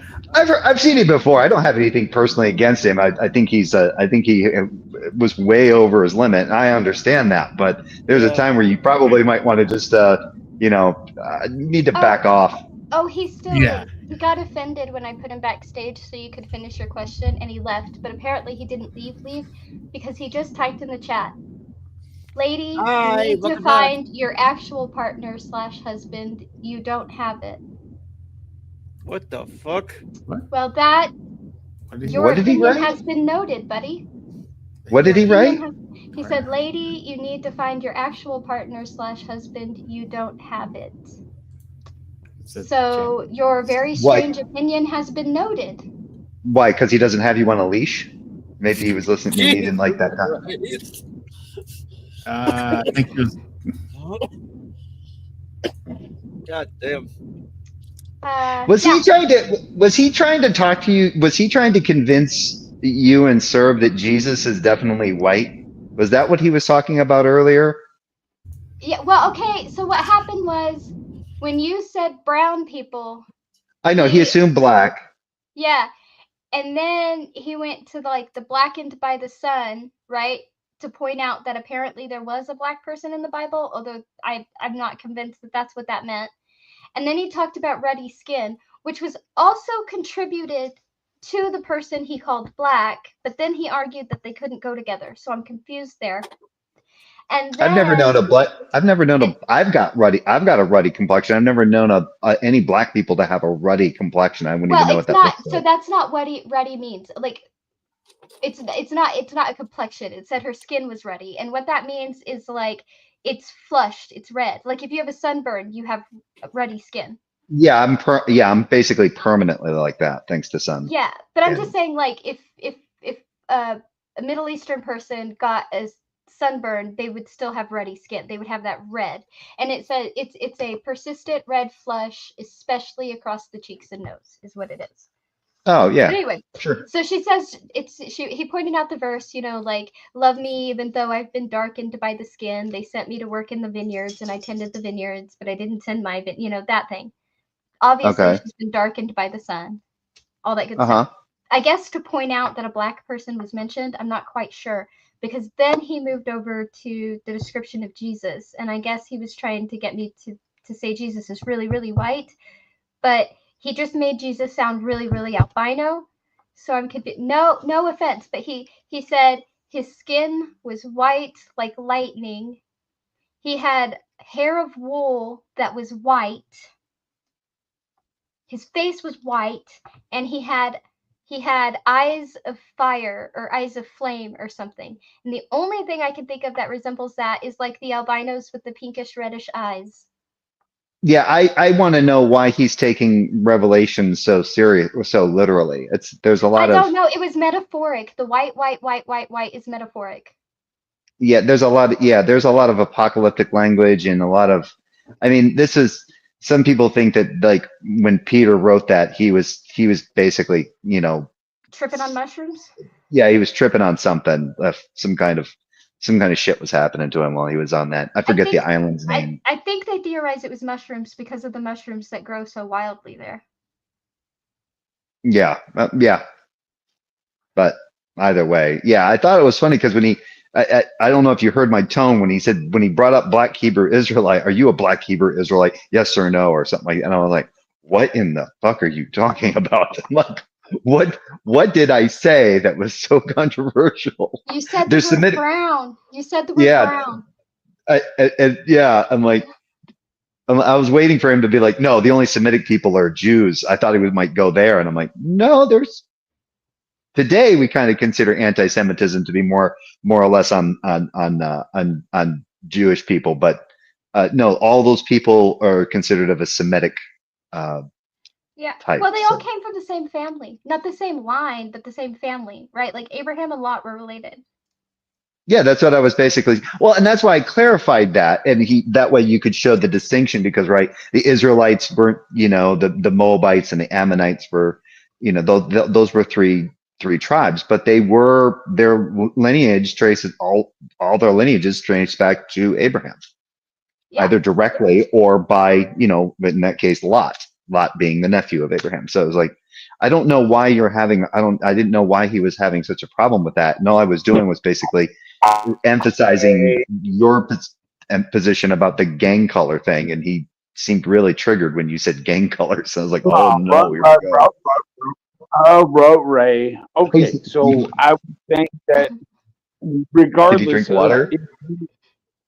Hold on, bro. Are you okay? Are you okay? You okay? I'm fine, Bubbles. Are you okay? I'm perfectly fine, brother.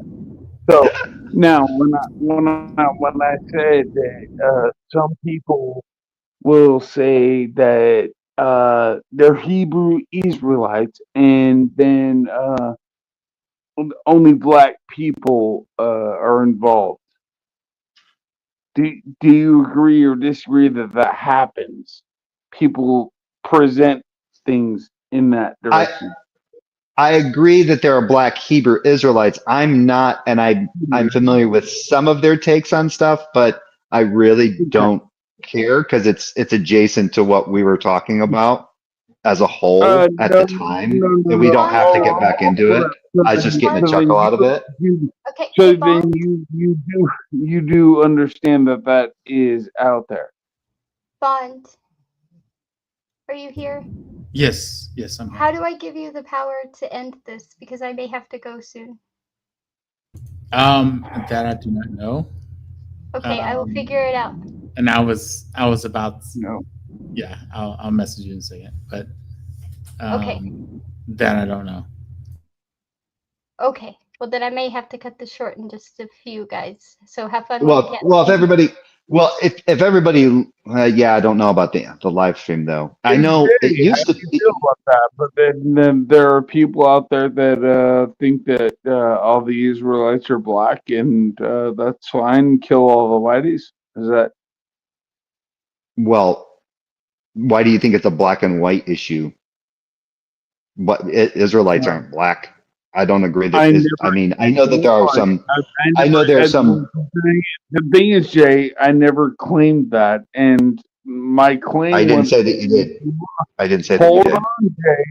The claim that I was making beforehand is actually towards white people and saying there is no male white Israelite that you can actually pull from the entire scripture. There's no black one either.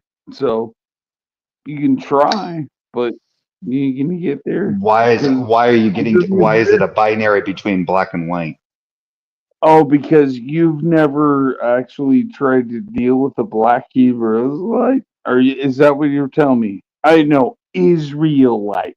Okay. So I said it correctly, so you won't think I'm fucked up or nothing. I don't even know why they call themselves Black Hebrew Israelites. Great. Now, what I'm asking you is, Hebrew Israelite. Have you never ran into these people or something? Are you kidding? No. Okay. Okay. All right. You're very early into your little run, sir. But I'll tell you. No,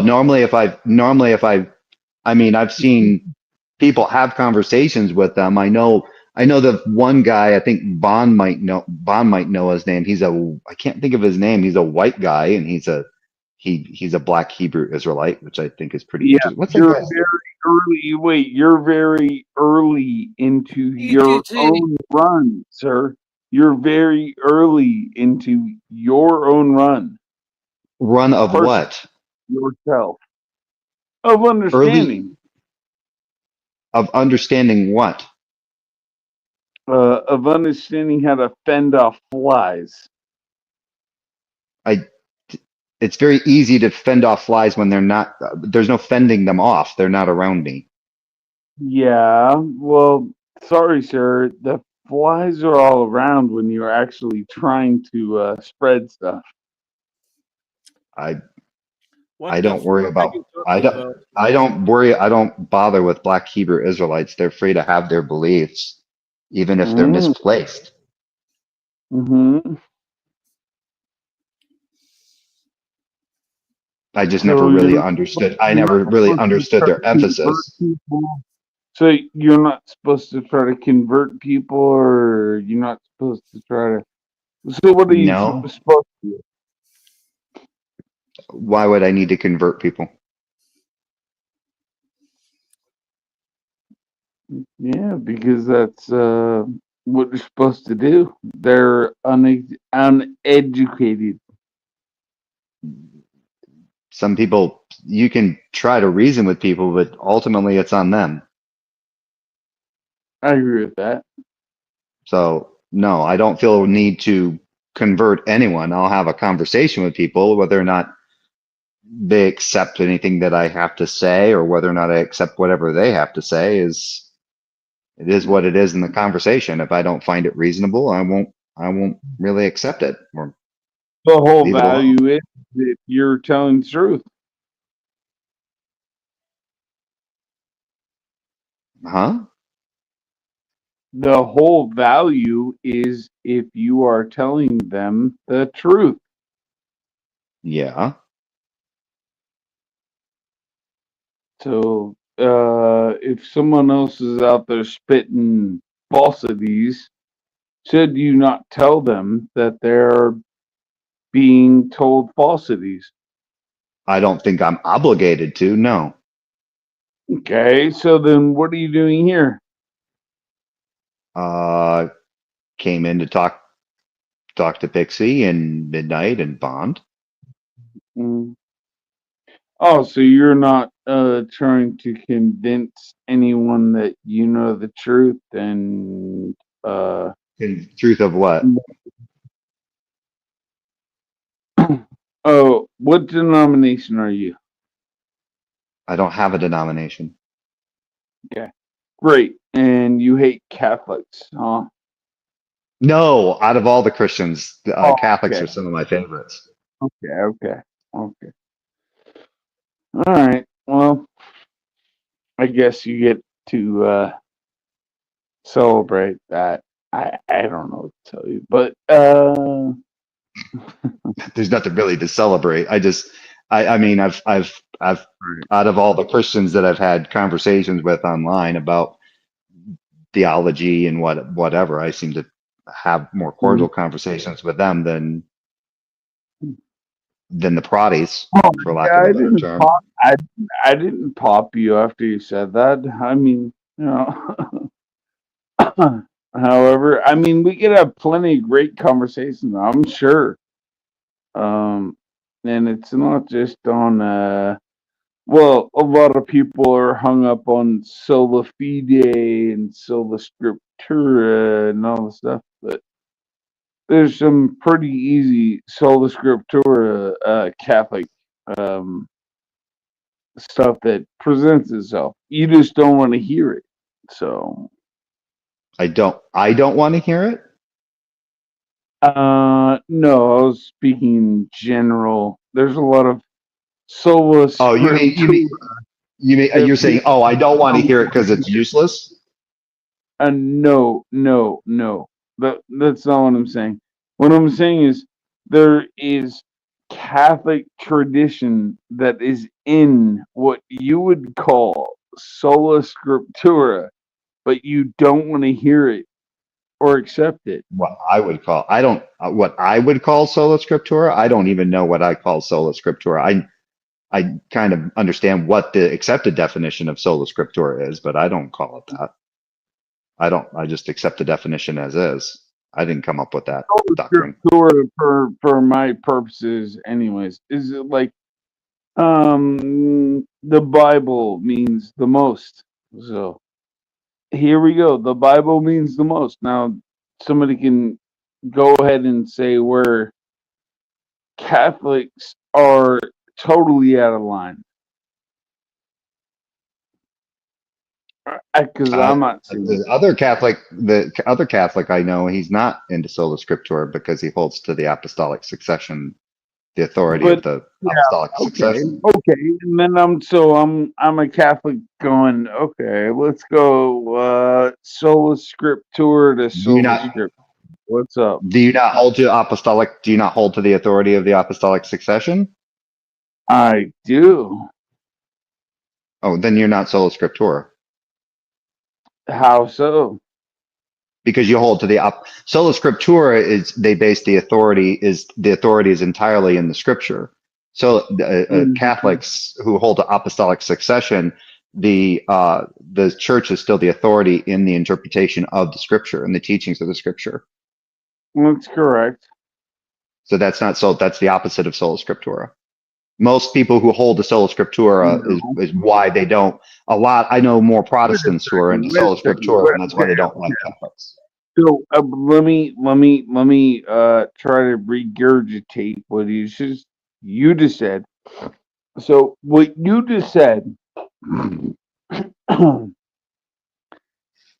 is that there is a definition that is handed down to the Catholic Church, and that is what everyone will follow. But this is based on no, that's not what I said. Tradition. Okay. All right, go ahead. But you didn't listen to what I said. I said based on my understanding.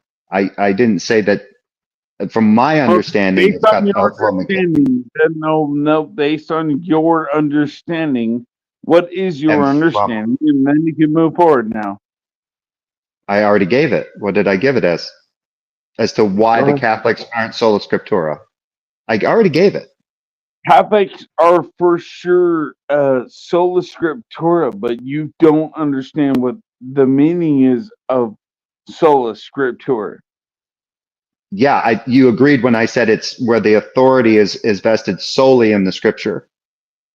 No, the So to settle scripture this, I actually. I No, googled and hold on. The scripture will be found. You will Can I hear it from find. you, Pixie? Because I don't think I'm Hold gonna on. get. I No, don't think I'm no, gonna no. get a clear one from Yeah, him. no. So the scripture will be found in which the Catholics are doing whatever they're doing. no. So according to You AI are and people. Google and Catholic doctrine, it says no. Catholics are not sola scriptura, as they believe that the Bible is not the only source of authority for Christian faith. The theological doctrine of sola scriptura is by Scripture alone. This doctrine is held by most Protestant denominations, such as Lutheran and Reformed Thank you, Pixie. traditions. Catholics believe that the Bible is the Word of God, but that divine revelation also comes through the Church's sacred tradition. Catholics argue that the Bible doesn't explicitly teach sola scriptura and that it doesn't state that it's the only authoritative guide for faith and practice. Some say Thank that the you. sola scriptura has led to the fragmentation of Protestantism into many denominations and sects. I would agree too. There are a lot of different Protestant denominations because For of that. fact, it says the Catholic Church considers sola scriptura to be heresy. Sola scriptura is not considered heresy. The Catholic Church can actually defend itself with just whatever portion of the Bible that you want to believe. That's not what it in. means. It means that Can't Protestants. It means that this is what it Hold means. on, It I means know I no, hit a because you're not vein. getting the I know I hit a definition. vein. I No, know I you hit didn't. a vein for No, you. you're gonna stop talking nonsense right now. You didn't hit a vein of anything. What you said is a bold-faced I'm lie. gonna It stop does not right mean now. that. It does I not mean. know. Oh It my does not. God. I want to know. It does not mean that the church can be justified by the Bible. That's not what sola scriptura means. Sola scriptura is a Protestant doctrine that said that only the Bible had authority and that the church leaders and the church doctrine and the authority handed down by your church leaders didn't mean anything because only the scripture had authority. That's what it meant.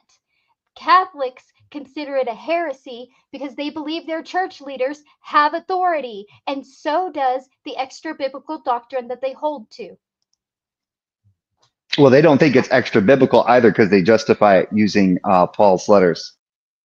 I don't care. Yeah, I know, but like their canon or whatever, right? Like those canon documents that discuss the philosophy that are in the Bible. Right. You don't believe in anything. Fine. I don't give a shit either. That has Fine. nothing to do with what. That has nothing to do with the Catholics considering sola scriptura a heresy, and they do. It is a Protestant belief. They don't. No, they don't actually. Yes, they do. No, yes, they don't. They do. Okay, hold on. This is getting ridiculous. Just wait and let me explain. Because I don't have to continue. Listen, I don't have to continue talking to this guy, Pixie. You can put him backstage if you want. I'm now doubting whether or not he's actually a Catholic and has actually been through catechism. Me too. I had a friend who was going literally his whole life goal was to be a Catholic priest. He would be very disappointed right now. Well, like I said, I could have Slim Jim on here, and Slim Jim would probably disagree with him wholeheartedly because Slim Jim has argued against sola scriptura with Jill. And Jim is a very devout Catholic. You know who else argues against? You know who else is a Catholic that argues against sola scriptura? Alpha Centauri. Can I speak? Oh, that's right. Yeah. Can I speak? Pixie, can I speak? I think so does Fro.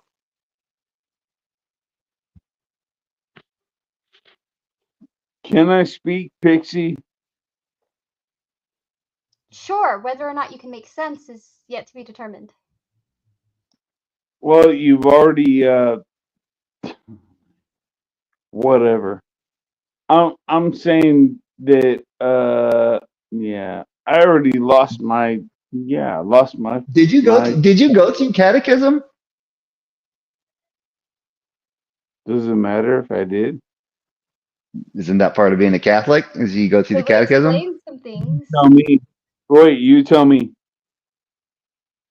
I'm just asking you. You're the one that claimed to be a Catholic, and yet you're sitting here trying to defend sola scriptura. I'm asking you. Wait, I'm asking you now. I'm only asking you whether or not you've been through catechism. And I'm asking you why it matters. It matters if you're a Catholic, doesn't it? Does it? Last I checked, it did. Oh, okay. So are you a Catholic? No, I'm not a Catholic. Like I just said, last I checked, it matters to Catholics whether they've been through catechism. Why are you trying to judge me, buddy? Why are you trying to judge me? He's not. He just thinks it's weird that every Catholic we've ever spoken to says that sola scriptura is a heresy. Catholic Church doctrine says sola scriptura is a heresy, but you're saying it's not. I got it. So everything that the Catholics are representing can be represented in sola scriptura. That's my Catholic stance.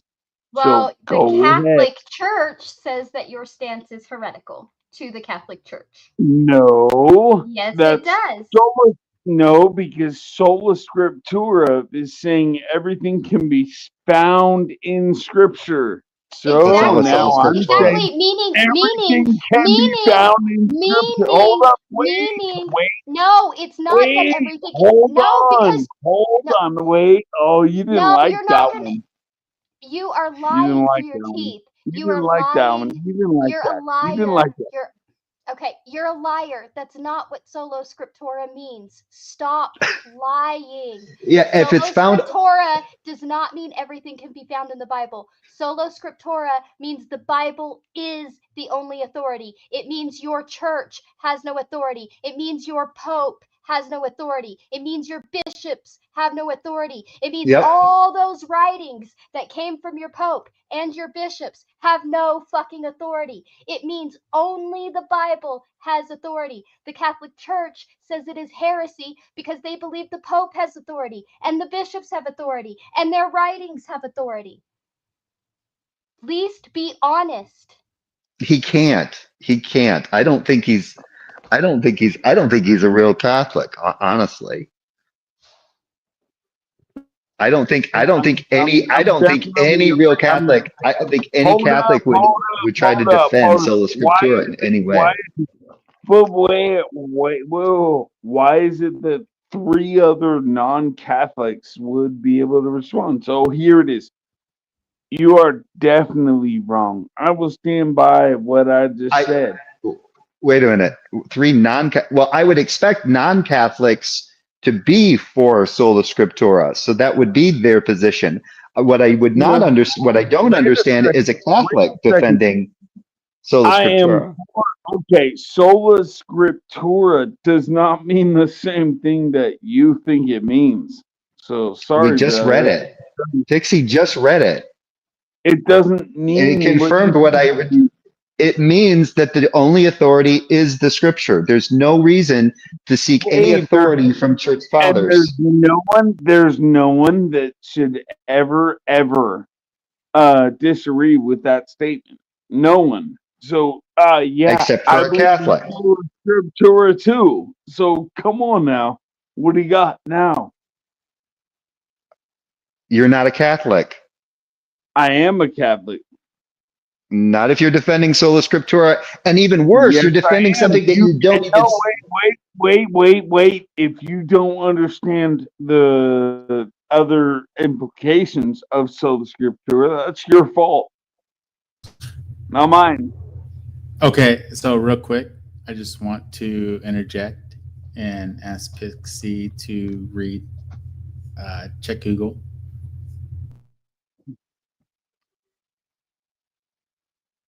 Oh, I just got back and heard check Google. Yes, yeah. Check Google, and then yeah. Oh, okay. Thank you so much. You're welcome. Yeah. I owe you big time. No, yeah. Anytime. Oh, did you figure out how to swap that? Yeah. And so on that note, good night, pretty shiny peoples, and have fun. Wah. Good night, Pixie. Night, Pixie. So Dub and Jay, where were we? Oh, I don't think I want to continue. I think I might just turn on Alice in Borderland, dude. No, Oh, okay. Yeah. Okay. You know. Okay. So you wanna? You don't think? You know, now he's gonna get all drunk and bravado, like you're gonna run away from me. That's right, you pussy. Yeah, it's yeah. He's, Jay, I'm not like you. I'm going rather you. Yeah. So what? So What is he saying? Jay, Brother's wife? Hey, did you know that in the Bible it was perfectly fine for a man to lay with his brother's wife as long as his brother's wife is as long as the brother is dead? Called a Levant marriage. Oh, okay. You're a Catholic, Dub? That's what he says. But I don't believe him if he's if he's not a Catholic if he holds the sola scriptura. That just makes him a dirty, nasty proddy in Slim Jim's eyes. Yeah, No. Sola Scriptura basically takes away. I mean, it's basically actually there's no making authority. You have your own interpretation. Okay, so what do you understand is my view of sola scriptura is I don't care about your view of sola scriptura. Okay, so you can go piss up a flagpole for all I care. Because that's not the churches. That's not the Roman Catholic churches. You're not a church unto yourself, are you? How do you know? You didn't even hear anything I just said. You told me I could go piss up a rope. I heard that part, but do you think that what you can do? because you were like, that's not how I don't give a shit. You're supposed to, as a Catholic, you're supposed to basically agree with the Catholic doctrine of sola scriptura. Anything before I provided anything, you told me that I was wrong. So I said you could piss up a flagpole. I said that doesn't seem. I said that doesn't seem to align with what I understand. Exactly what you said. Can you mute him now, Bond? Do you have the power? Yeah, he's muted. Okay, cool. So to go back to what we talked about, which I don't know why I'm even bothering with a drunk bastard, but you were talking to me and you were asking, and then when you started getting into sola scriptura, from my understanding, from having conversations with other Catholics, that to me didn't seem to line up, because from what I understood of Roman Catholicism was sola scriptura was more of a Protestant view, and that was the idea that there is only the authority is found in Scripture. There is no reason to have apostolic. I don't care if you have a different view, because having that different view means that you're a heretic, and that means that you're probably haven't gone through catechism, and you're probably not accepted by a Catholic Church if you don't hold to that. Dub, you're gonna let Jay finish his sentence and his thought before you respond, okay? I think it's fair. I think it's fair to say that if you're claiming that you're falsely claiming to be a Catholic, because if you've gone through catechism, you should hold to the doctrine that sola scriptura is heretical. It's one of the reasons why we have so many Protestant denominations now, which were people who were burned at the stake by Catholics. Okay, let me know when he's done. Discotheque. I just start humming, and then we can. yeah. I mean, is he done? I think he's just honestly, Bond. I think he's just going to keep trying to reiterate how this is my subjective definition of how to comport something that Protestants hold to that is considered heretical in the eyes of Roman Catholicism, and I've learned to do this, but the rest of the Roman Catholic Church, well, They haven't learned to do it yet. Yeah, he's. I don't know. He's. Are you done? That sounds very progressive. He's a progressive Roman Catholic. I'm trademarking that. Progressive. Are you done? Are you done? Let me know when you're done. A PRC, a perk, progressive Roman Catholic. You're a perk, man. Dub, if you want to address what he said, go ahead. I'll be quiet. I think he was done. Yeah, I'm done. Yeah, I think he got it out loud. So, but I'm not really. And before you go, I'm not interested in your subjective position on it, because that would just make you an outlier from the Roman Catholic Church. Because that's not the consensus among us. I asked if you were done. I think What we did made I it just- clear that. Yeah. What did I just say? I asked if you were done. No, I asked you what did I say though? I brought this up because I think you're going to be wasting your time talking about this. I asked you if you're done. Are you done? Dub, he's clearly, he made his point. And Okay, cool. So is he done? so you don't have to keep asking, are you done? He's done. Are you done? Sola Scriptura. So then, even if you wanted to play by these games, then I can What defend games? myself. So these are facts, my friend. You don't realize them, but they are facts. So if you want to play by Sola Scriptura, I'm not playing by Sola Scriptura. No. You are. You're the one trying to reconcile Sola Scriptura with Catholicism. Wait, hold on. No, I'm not trying to recognize. I'm not trying to reconcile Sola Scriptura. Yeah, you are. I'm saying if you want to play that game and say that Catholicism isn't Sola Scriptura, then let's play by your game, bro. I'm game. Are you ready or no?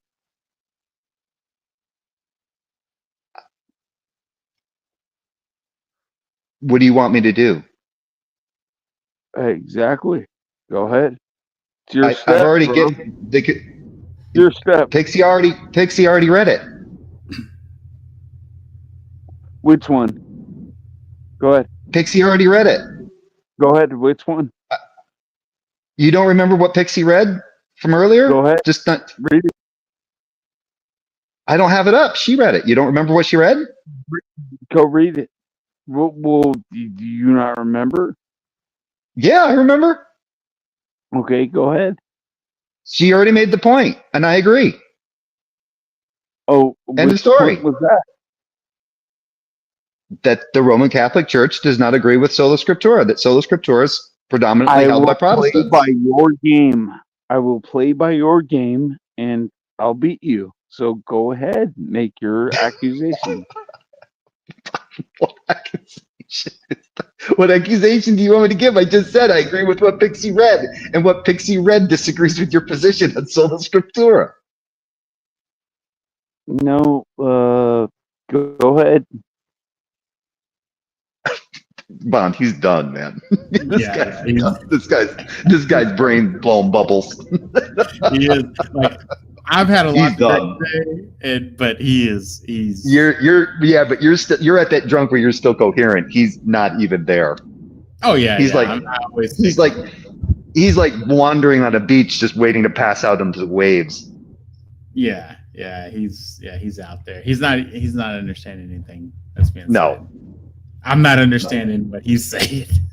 He's it's the weirdest thing. It seems like he's trying to say that somehow or another he's trying to reconcile Sola Scriptura with Roman Catholic doctrine. And I'm like, based on what, and like I said, I have a limited understanding, but based on what I understood from my conversations with Catholics, and then Pixie read a couple things and basically confirmed what my understanding was.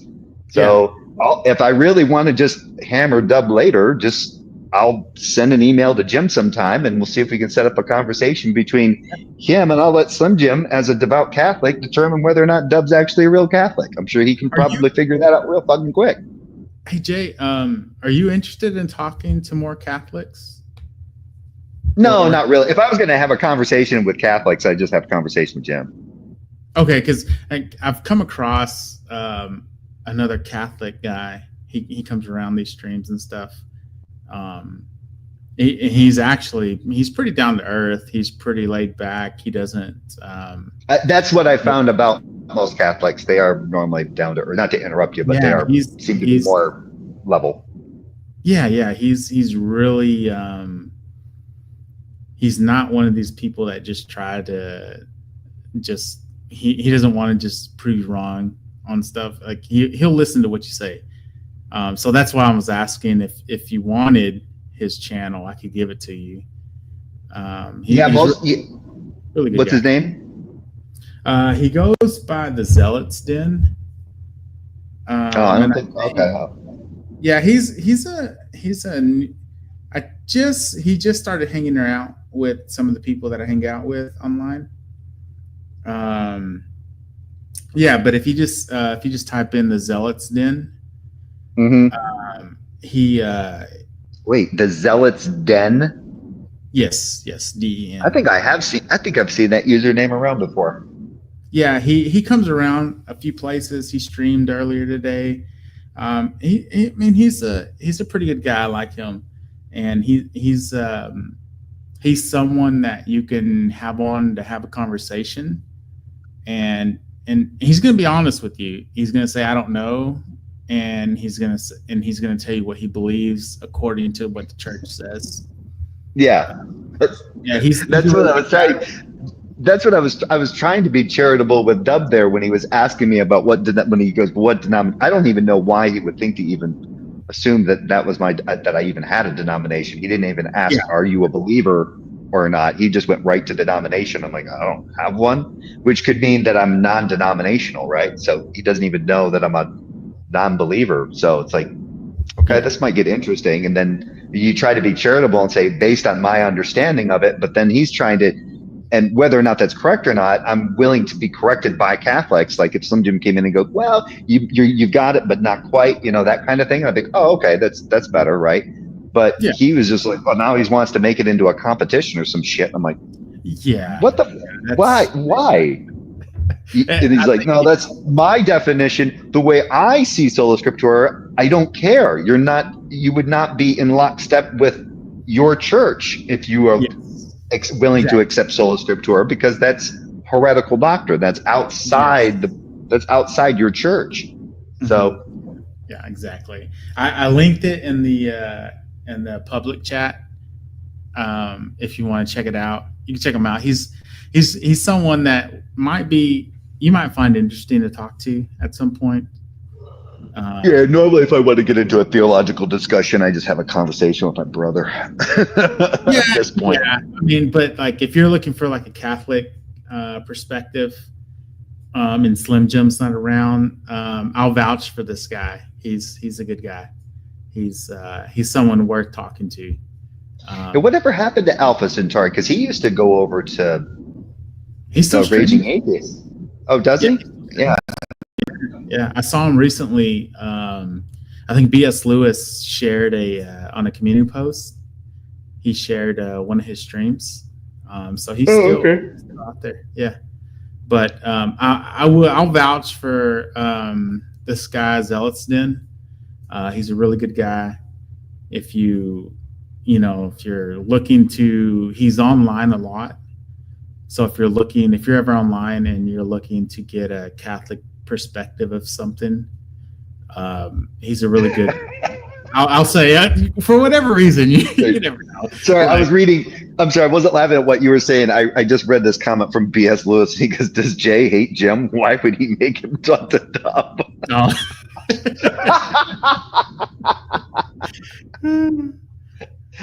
Oops. Yeah. No, like I said, I'm like, no, Jim doesn't. I'm sure Jim would probably find it more entertaining than having a conversation with Jill. Because I think Jim, like I said, that would be interesting conversation for Jim because this guy is saying he is a Roman Catholic, right? And then he's trying to talk about sola scriptura, try to like somehow use sola scriptura and Catholicism together. And I'm sure Jim would probably be like, Jim probably be like, oh, I've got to talk to this guy. If he's trying to do that, that's got to be fucking funny. Yeah, so he's this guy is he came across. He kind of found you remember Orlo, Daniel? Sounds familiar. He used to do all the music. He became Orthodox. He hung around Brojo's channel for a while. Oh, that guy. The glasses. Yes, glasses. Yeah, kind of awkward. Yeah, what's his channel? He's got his channel's called something very generic because if you do a search, you get like 30. Well, his channel is now Burning Bushes. That's it. Yeah, there's like 1,000 of those on YouTube. Yeah. Burning Bushes Ministries. There's all sorts of them. Yeah. Yeah, and then hold on, Dub is back. Do you want me to? No. Okay. Please, God, no. He's backstage, so You're inebriated, but at least you're reasonably drunk. I'm very, dude. I've had a fifth of whiskey and Jesus. Mike's Hard lemonades, the big cans. How are you still cogent? I'm a beast, dude. I have a high tolerance, so no shit. Yeah, I've had a fifth of whiskey and then 2 of the tall boy Mike's Hard lemonades. Oh my God, I'd be in pain. I'd be in the toilet. It's in my time it's 2:47 and I'll probably be up at 5 o'clock. That's fucked up.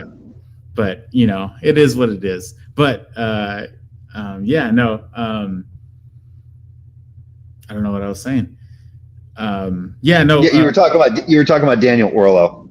Yeah. Daniel, I came in contact with the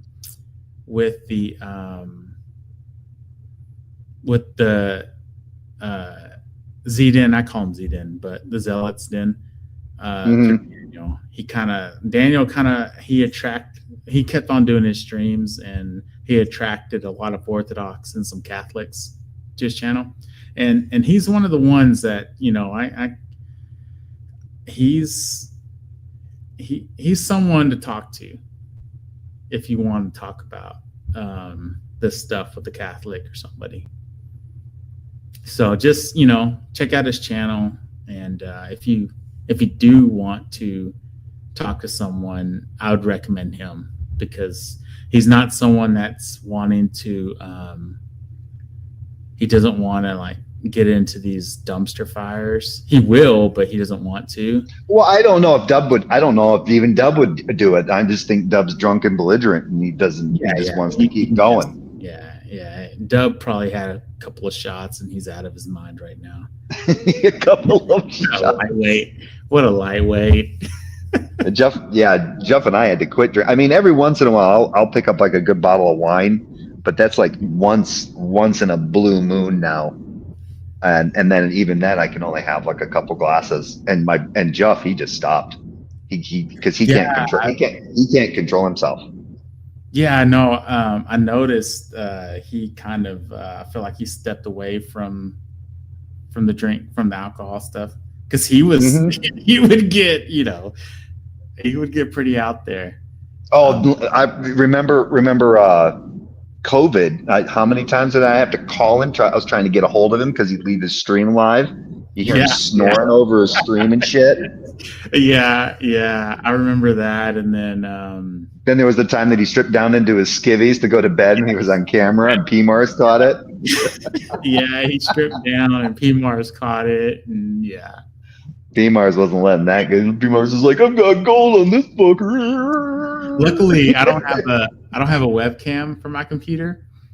Yeah. And so I can't ever make that mistake. Yeah. So I can. I've got one of those. I've got one of those laptops where the camera's already. It's got the built-in camera cover, so I always keep it closed. Just safe side. Don't want the NSA, turning it on. Yeah. Yeah. This is my time, NSA. This is private. So, do you want to say something to Dub? No. I've said enough. I've said enough to Dub. I've said enough to, and I think Dub said enough for all of the drunk people in the world. Dub said a lot for me and him and other drunk people that are like falling over and tipping over. So and it's only a Monday night. I mean, I get it. It might be somebody's Friday, but I mean, it could be somebody's Friday. It's my Friday. Yeah, it's my. Oh, it is your Monday. Holy shit! Yeah, it's my Friday. Yeah, no, I work 7 days a week, so it is what it is. What the hell do you do again? Do you mind saying? No, I don't mind. So I am a woodworker. I run a woodworking business. So I make a lot of cutting boards, high-end cutting boards, a lot of outdoor furniture, a lot of outdoor games, a lot of home decor. Okay. And so I do that, and then I'm also a wedding photographer. So I shoot a lot of weddings, photos, and video, depending on what they need. And then I do a lot of I work with a lot of businesses on branding. So I've done a lot of like a lot of menu photo shoots for restaurants. Oh, gotcha. Yep. I do a lot of a lot of coffee shops whenever they have new drinks, seasonal drinks, or whatever. I do a lot of video where they can advertise for that. So I do a lot of branding work for social media for companies or businesses. Yeah. So yeah, I mean, I stay busy. I'm always on the go, like shooting or cutting something. Yeah. I wish my sister could do. My sister's my little sister's really good photographer. She just got a new, what is that? Canon A8. Okay. I think she just got the new A8. Her husband got it for her, and she's got quite the eye, and she's got a Sigma lens that does some really fantastic macro shots. But she does it as a hobby. She doesn't really do it as really do it as a job.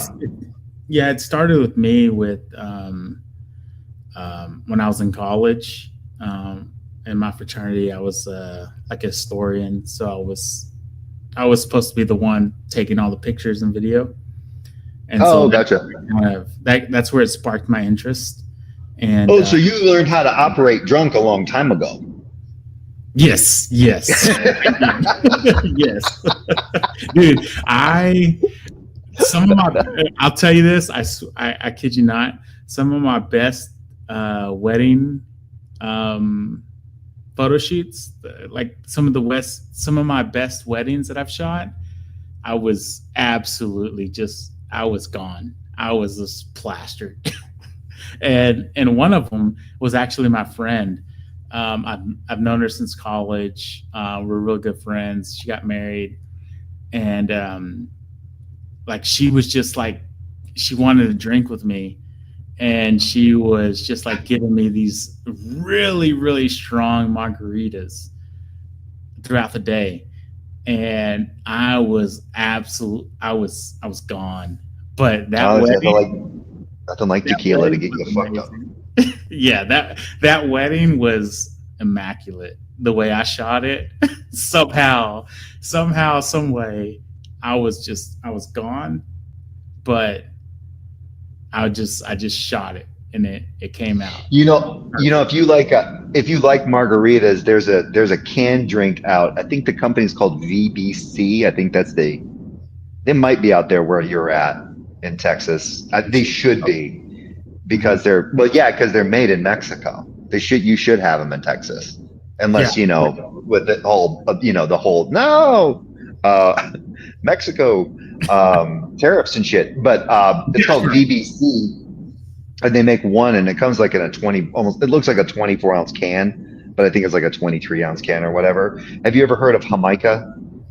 Yes. It's basically a sweet hibiscus tea with that they yeah, and they make this, and it has tequila in it, white tequila in it. It's a mixed drink of Jamaica and tequila. I got one like a month ago just to try it out. That was going to be my spoil. Okay, this is what I'll just get one of these and try it out. Really good, but I cannot imagine drinking 2 of those. Now I want to drink 3 of them. Well, and that's the thing. They're only 5.5% alcohol by volume, but because I don't drink as much as I used to, for the most part, I should be quit. But because I only drink maybe like 1 of those or a couple of those in a month, I drank 1 of them, and I was like, this is only 5.5%. If I drink normally, it's only wine or like a can of beer, not that. Yeah. Wait, that was somebody on camera. Was that Dub? Was he going to flash us or something? No! Dub's been backstage for a while. I let him in just now. So a few times. I saw a cat look like a camera, and I was like, oh. Sitting there wagging his dick at us. We'll see a little nub. See a little nub. Yeah, no, these Mike's Hard Lemonades, they're hold on, I cannot believe you're chasing whiskey with those. Those are gut rot. Yeah, these are 8%. And I drank 2 of the large ones just now, like within the last hour or so. And I'm not trying to glorify it or anything, but it's kind of sad in a way. But the last time I had Mike's Hard Lemonade, this was back actually at Fort. No, it was actually I got it twice. Once when I first had it in Canada. That was the first time I got introduced to Mike's Hard Lemonade, was in Canada at a club. And I had so many of them that I had the worst gas cramps, like, so bad that it feels like you're going to shit yourself or fart, but you can't do either. And then GERD, just awful GERD. I was like, oh, these are terrible. They taste great, but man, they tear my stomach up. I was like, oh, no, never again. And then years later, I did them again. And my brother-in-law and I each of us drank like a 6-pack of them. And we were just, nope, never again. Never again. Yeah. I have a high tolerance for this stuff. I think that's why I have a soft part for Wild Heart. He seemed to, speaking of, I was going to ask you about that. What happened? What happened over here that, because I know Pixie, I was watching that live stream and he was royally fucked up, and I went back and I saw where you came in and talked to him for a little bit, and Midnight was there, and King Steven came in and talked to him for a little bit. But then later on in the live stream, Pixie showed up. And then I guess Pixie wanted to apologize to him about something. I'm not sure. I'm not sure which stream that was. Well, it was the weekend. It was like Saturday night. I think it was Friday night or Saturday night. Okay. And he was over there, but then because I was on as my other account, and I clicked on the StreamYard link because he said he was bringing Pixie in, and then he went off air. So I was like, well, I wonder what he's like. I wonder if I was just kind of curious as to his status now that he's going to be talking to someone off air. And when I clicked on the link, I got into the StreamYard, and I noticed almost his demeanor changed when Pixie came in. Like when Pixie came in, his entire demeanor changed. It was really weird. I was like, but when he told King Steven, when I scrolled back in the video, he told King Steven he had 2 bottles of vodka, like some cocaine and a buttload of morphine. Yeah, it's about right. Yeah. I was like, what the fuck? How is he still standing? Wild Heart is built different. So I would not be saying, I could drink a lot, I can handle a lot, but I don't think I would be able to handle that. Yeah, and then there's like pancreatitis. But I mean, he was so bad, he was like grunting on camera. And I'm like, Yeah, he's I talked to him today in private, and I've been trying to, I don't know, I'm trying to talk to him about stuff. Out of curiosity, does it seem to be the case that he drinks more when he's on the live stream, or is it he just drink all the time, or what? He wants, I think he wants to have social interaction with people, but he doesn't want to do it face to face. So he wants to do it online, and in order for him to go online, he needs to drink. So it's kind of like a social anxiety calmer kind of Yeah. thing. Well, I get Yeah. that. I mean, it is a social it is the ultimate social lubricant. Unfortunately, Yes. sometimes it can be a bad thing, but yeah, he wants to come online and talk to people and have this interaction, but he also feels like he needs that alcohol and whatever other substances he has available to him. And so because at one time I actually felt like I was partially responsible for promoting that, because he was one of my first subscribers when I started out on doing my channel.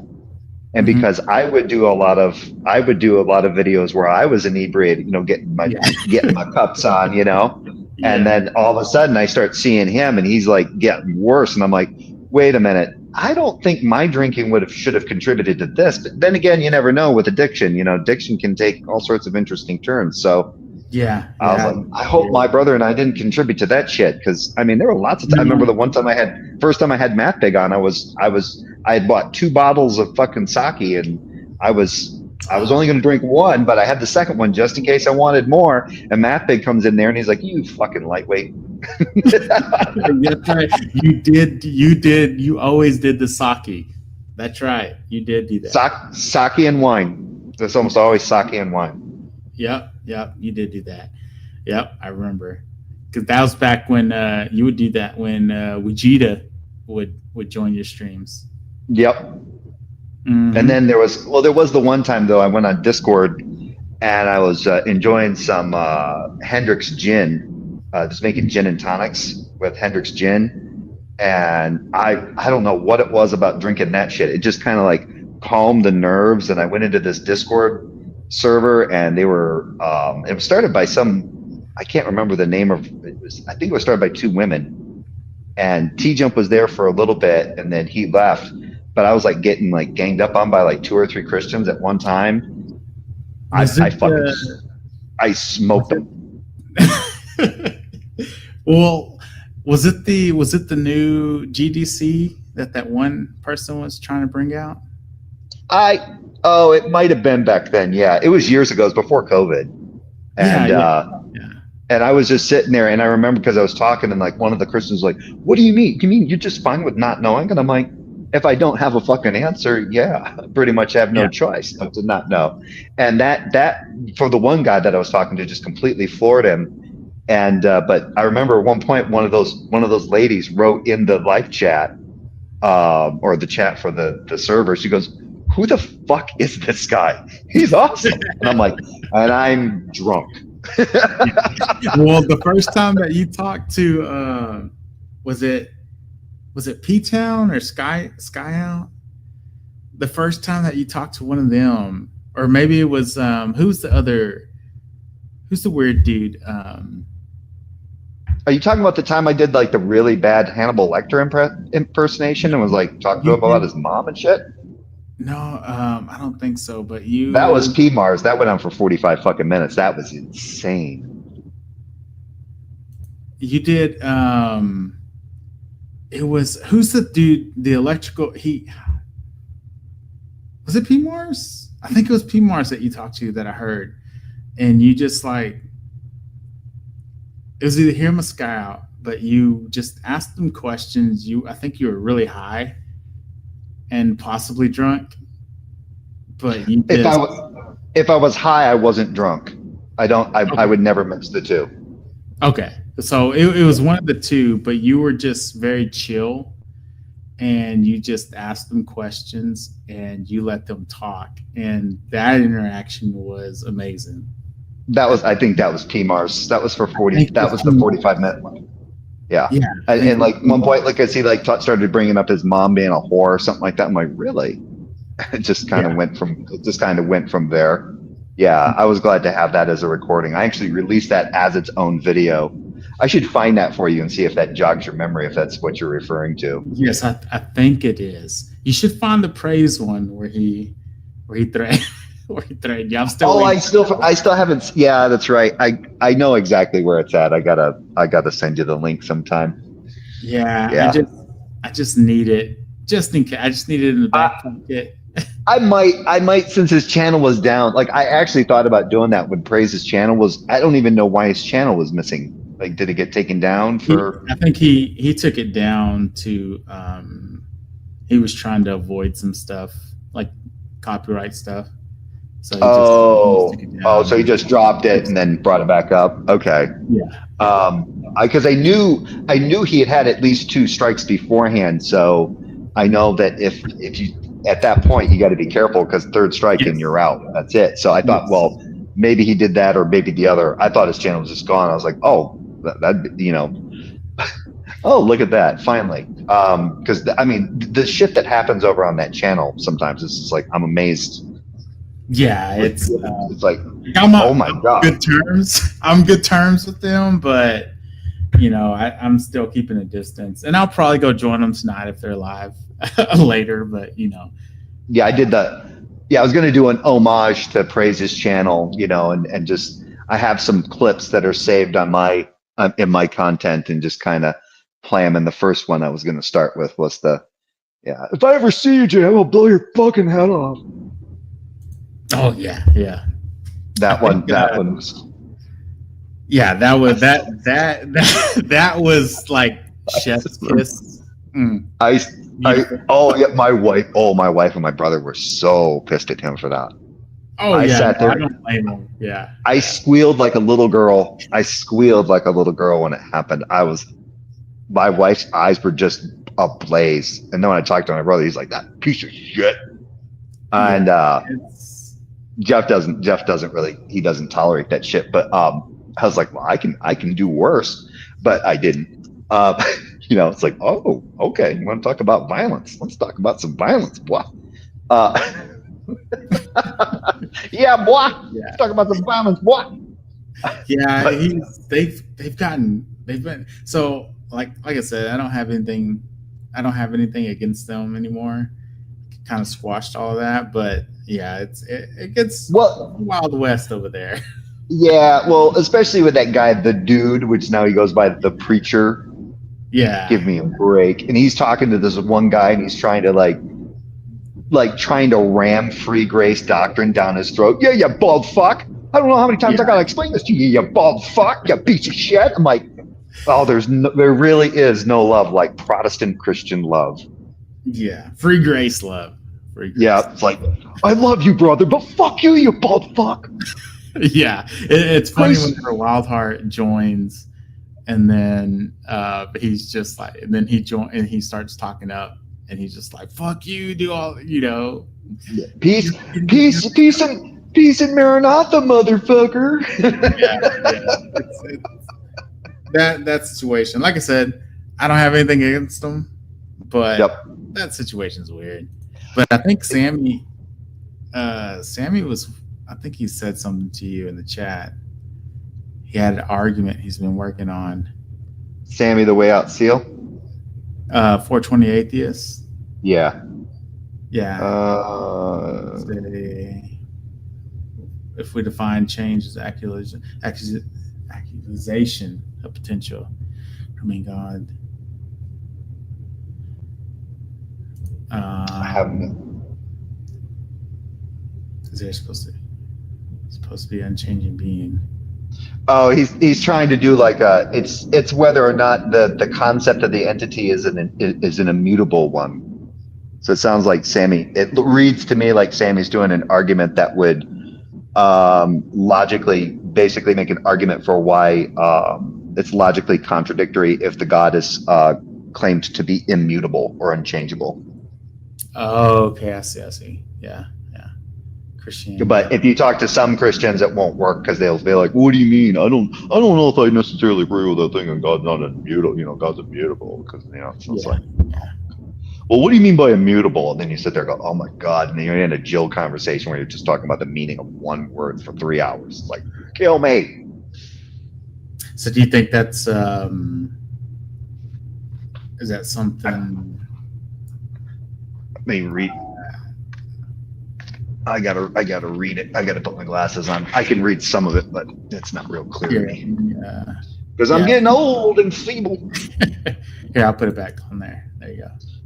If we define change as the actualization of potential, an eternal being, God would therefore have no potential. Ooh, okay. As they are supposed to be an unchanging being. Christianity has to also assume a B theory of time as in regards to their God. Yep. It is an immutability argument. I'm not real sure that one. If we change if we define change as the actualization of potential, well, if it's not a deleterious change, they would probably say God has all the potential since he's all powerful. That might be the defeater for that. Here's what I suggest you do, since I'm only working on like 8 of my brain because I'm working night shift and I still haven't adapted to night shift. Run that argument. Do you have access to ChatGPT 420 or Sammy? I'm sure he does. Yeah. Run it. Take that text and run and just ask. You can just say, "Hey, I recommend that you actually. I find that you get a long way with ChatGPT if you're polite to it."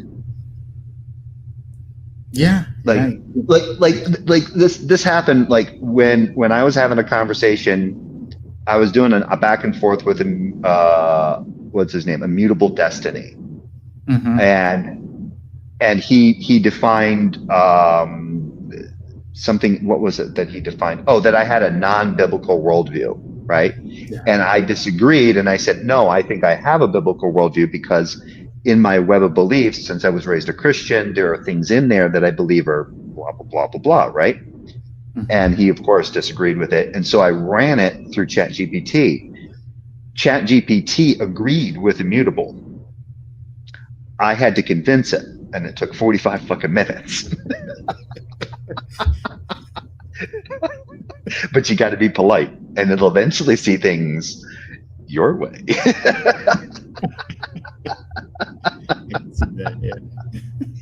Yeah, if I have taken ChatGPT is actually really good if you want to find out if you take somebody's argument or you can even do it. One of the things is if somebody gives you an argument and it's not laid out as a syllogism, it's a statement, it's an argument that's just a statement, right? And there's ways of taking those statements. If you're practiced enough, you can take somebody's statement and then you can divide it into and make it into a syllogism, and you use keywords, and that means this and that means this, and you can break it down. But you can actually do that with ChatGPT. You can take that someone's statement and then you can say, all right, ChatGPT, take this statement, turn it into a syllogism. It will turn it into a syllogism, and then you ask it if it's fallacious or not, what fallacies are present, blah, blah, blah, blah, blah, and then it will tell you. It's really quite nifty. And pretty much, like, I don't know if you've ever gone to Richard Madson's channel and seen his little syllogisms that he's done. Almost every one of those, almost all of those are fallacious by default. They either do not follow or they beg the question, one or the other. But yeah, that one on, their God therefore has no potential.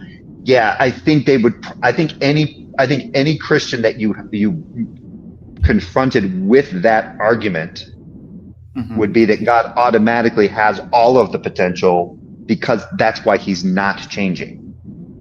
He's all powerful, so he has all potential. Therefore, he is immutable because he has all of that power. Yeah, I think he's going to run it through GPT. Yeah. But that's as someone who was raised as a Christian, and some of the arguments that I've heard, that's where I could see them kind of like going, what do you mean by potential? Well, God doesn't have a greater, God doesn't have potential. No, he's all powerful. He has all of the potential already. So he doesn't need any more potential. Therefore, he's unchanging. He's maximally potential.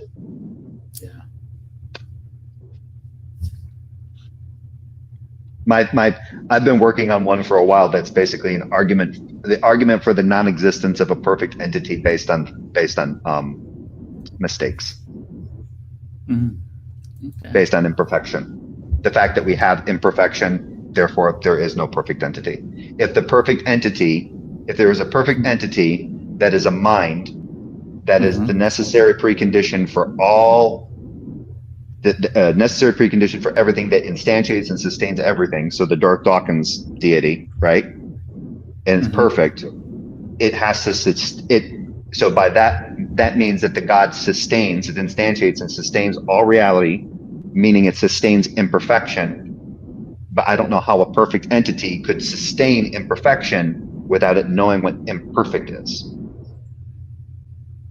Where did a perfect entity that is the necessary precondition for everything get the idea of imperfection from? Yeah, exactly. Yeah. So it renders perfect into a modal collapse. Yeah. Yeah, that's yeah, I get what you're saying there. That's something that I've kind of debated myself about. That entire argument right there. Yeah, mine is an offshoot of what's his name? Why am I blanking on his name? He's a philosopher. He's in England. Blanking on his name. He has one. Malpass? Yeah, Malpass. Malpass has one that's Malpass is one based on but it's for the Christian God, and I think it's based on sin. Oh, okay. I don't think I've heard that. Yep. It's similar, yeah, and it's similar to almost. I think it's based on sin, or some kind of a fault. I know Ozymandias Ramses. I think his position when we had a conversation a long time ago was that with God being all-knowing, so that all-knowing means that you don't just know things academically, you know things experientially, right? God can't know sin. If he knew sin, he would be unrighteous unto himself. It'd be a contradiction. And yet he made sin. So he can't know what sin is.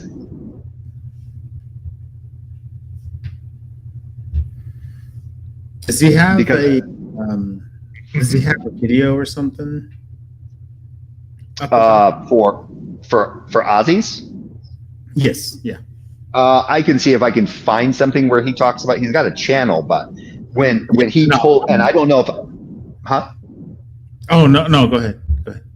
Yeah, I remember having I don't even know if I'm doing it even that good a justice. I'm going off of a very long memory because I had a private conversation with him years ago because I got into an argument with Nate the lawyer, because I gave him a justification that I basically hold to I believe God's to exist, quote unquote, as concepts, but I don't believe that. So essentially, I don't think those concepts comport to anything that's real, right? And I didn't quite have it worked out very well at the time. So Nate was trying to basically keep me from running into that problem of just saying, "Oh, gods are just concepts, fuck off," kind of thing. That kind of lazy kind of thing. But the way I was explaining it, and of course I was drunk at the time, Ozzy was listening to it, and Ozzy goes, "Wait a minute, no, I think he's onto something." And then he wanted to have a conversation with me about it. Came in, we talked, and he goes, "Do you know what object concept distinctions are?" And I said, "No." And he goes, "That's amazing, because that's essentially what you were presenting to Nate, and you came to it all on your own."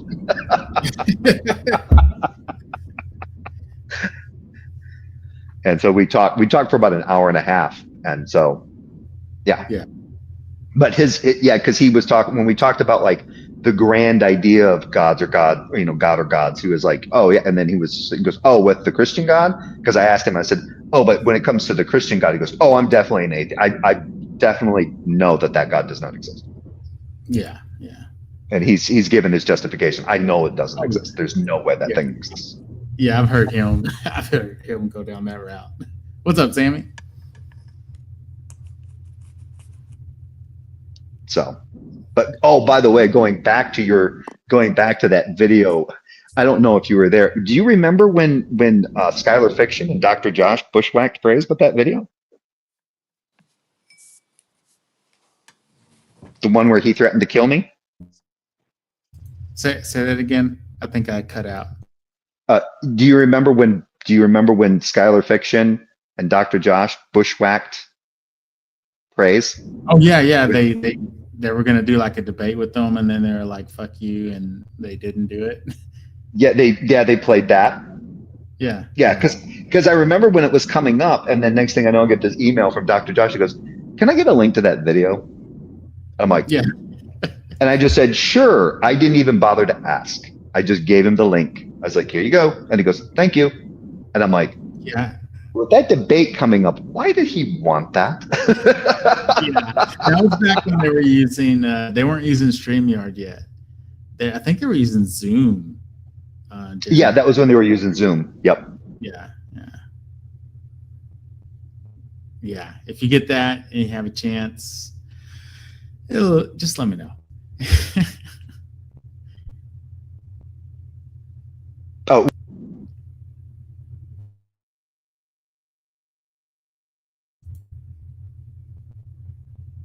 You there, Jay? No, there we go. I'm sorry, I missed what you said. You were saying what? To get what to you? Oh, I just said if you happen to see that video in your archives, just let me know.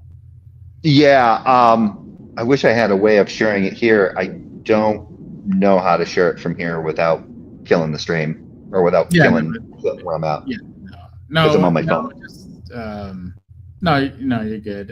I'll catch you on a live stream. Well, do me a favor. Do you have my email? I don't think so. No. It's just my name, jay.pacic, like it is in the live chat, @gmail.com. So, hold on, I'm gonna type it.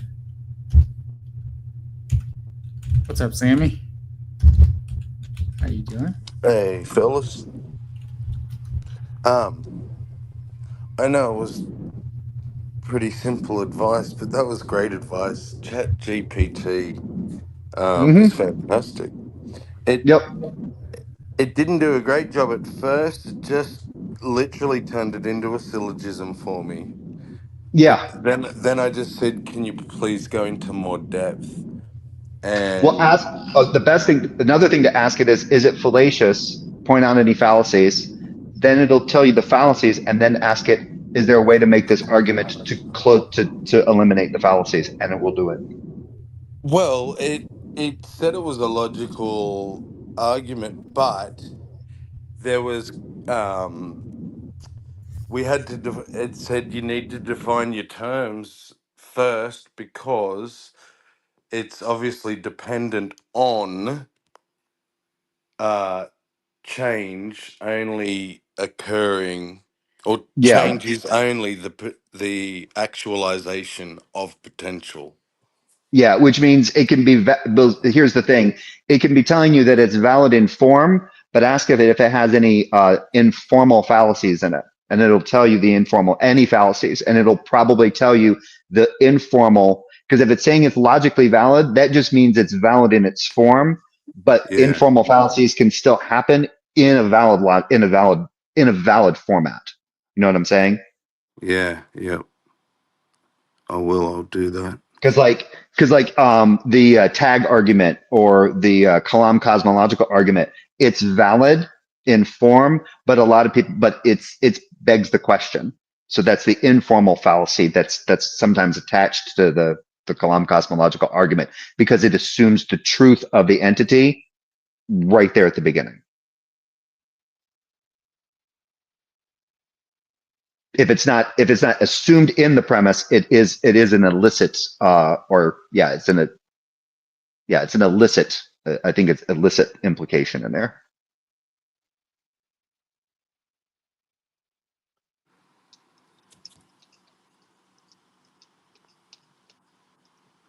Oh, I just realized that she doesn't pay for this. This is the free one. We're chewing up her hours. Oh. Because this has been on for 6 hours. With the basic one, only 20 hours a month, unless they've upped it. Oh, I'm sorry. I stepped away. What were we saying? I said I just realized that we're burning up because I see the watermark, the powered by StreamYard, up at the top. Oh, yeah.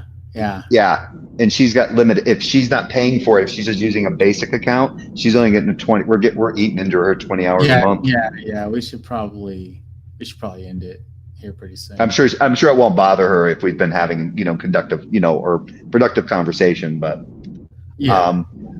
But yeah, play around with that some more, Sammy. You might. My brother and I do it quite often now, and it's a handy little tool. Yeah.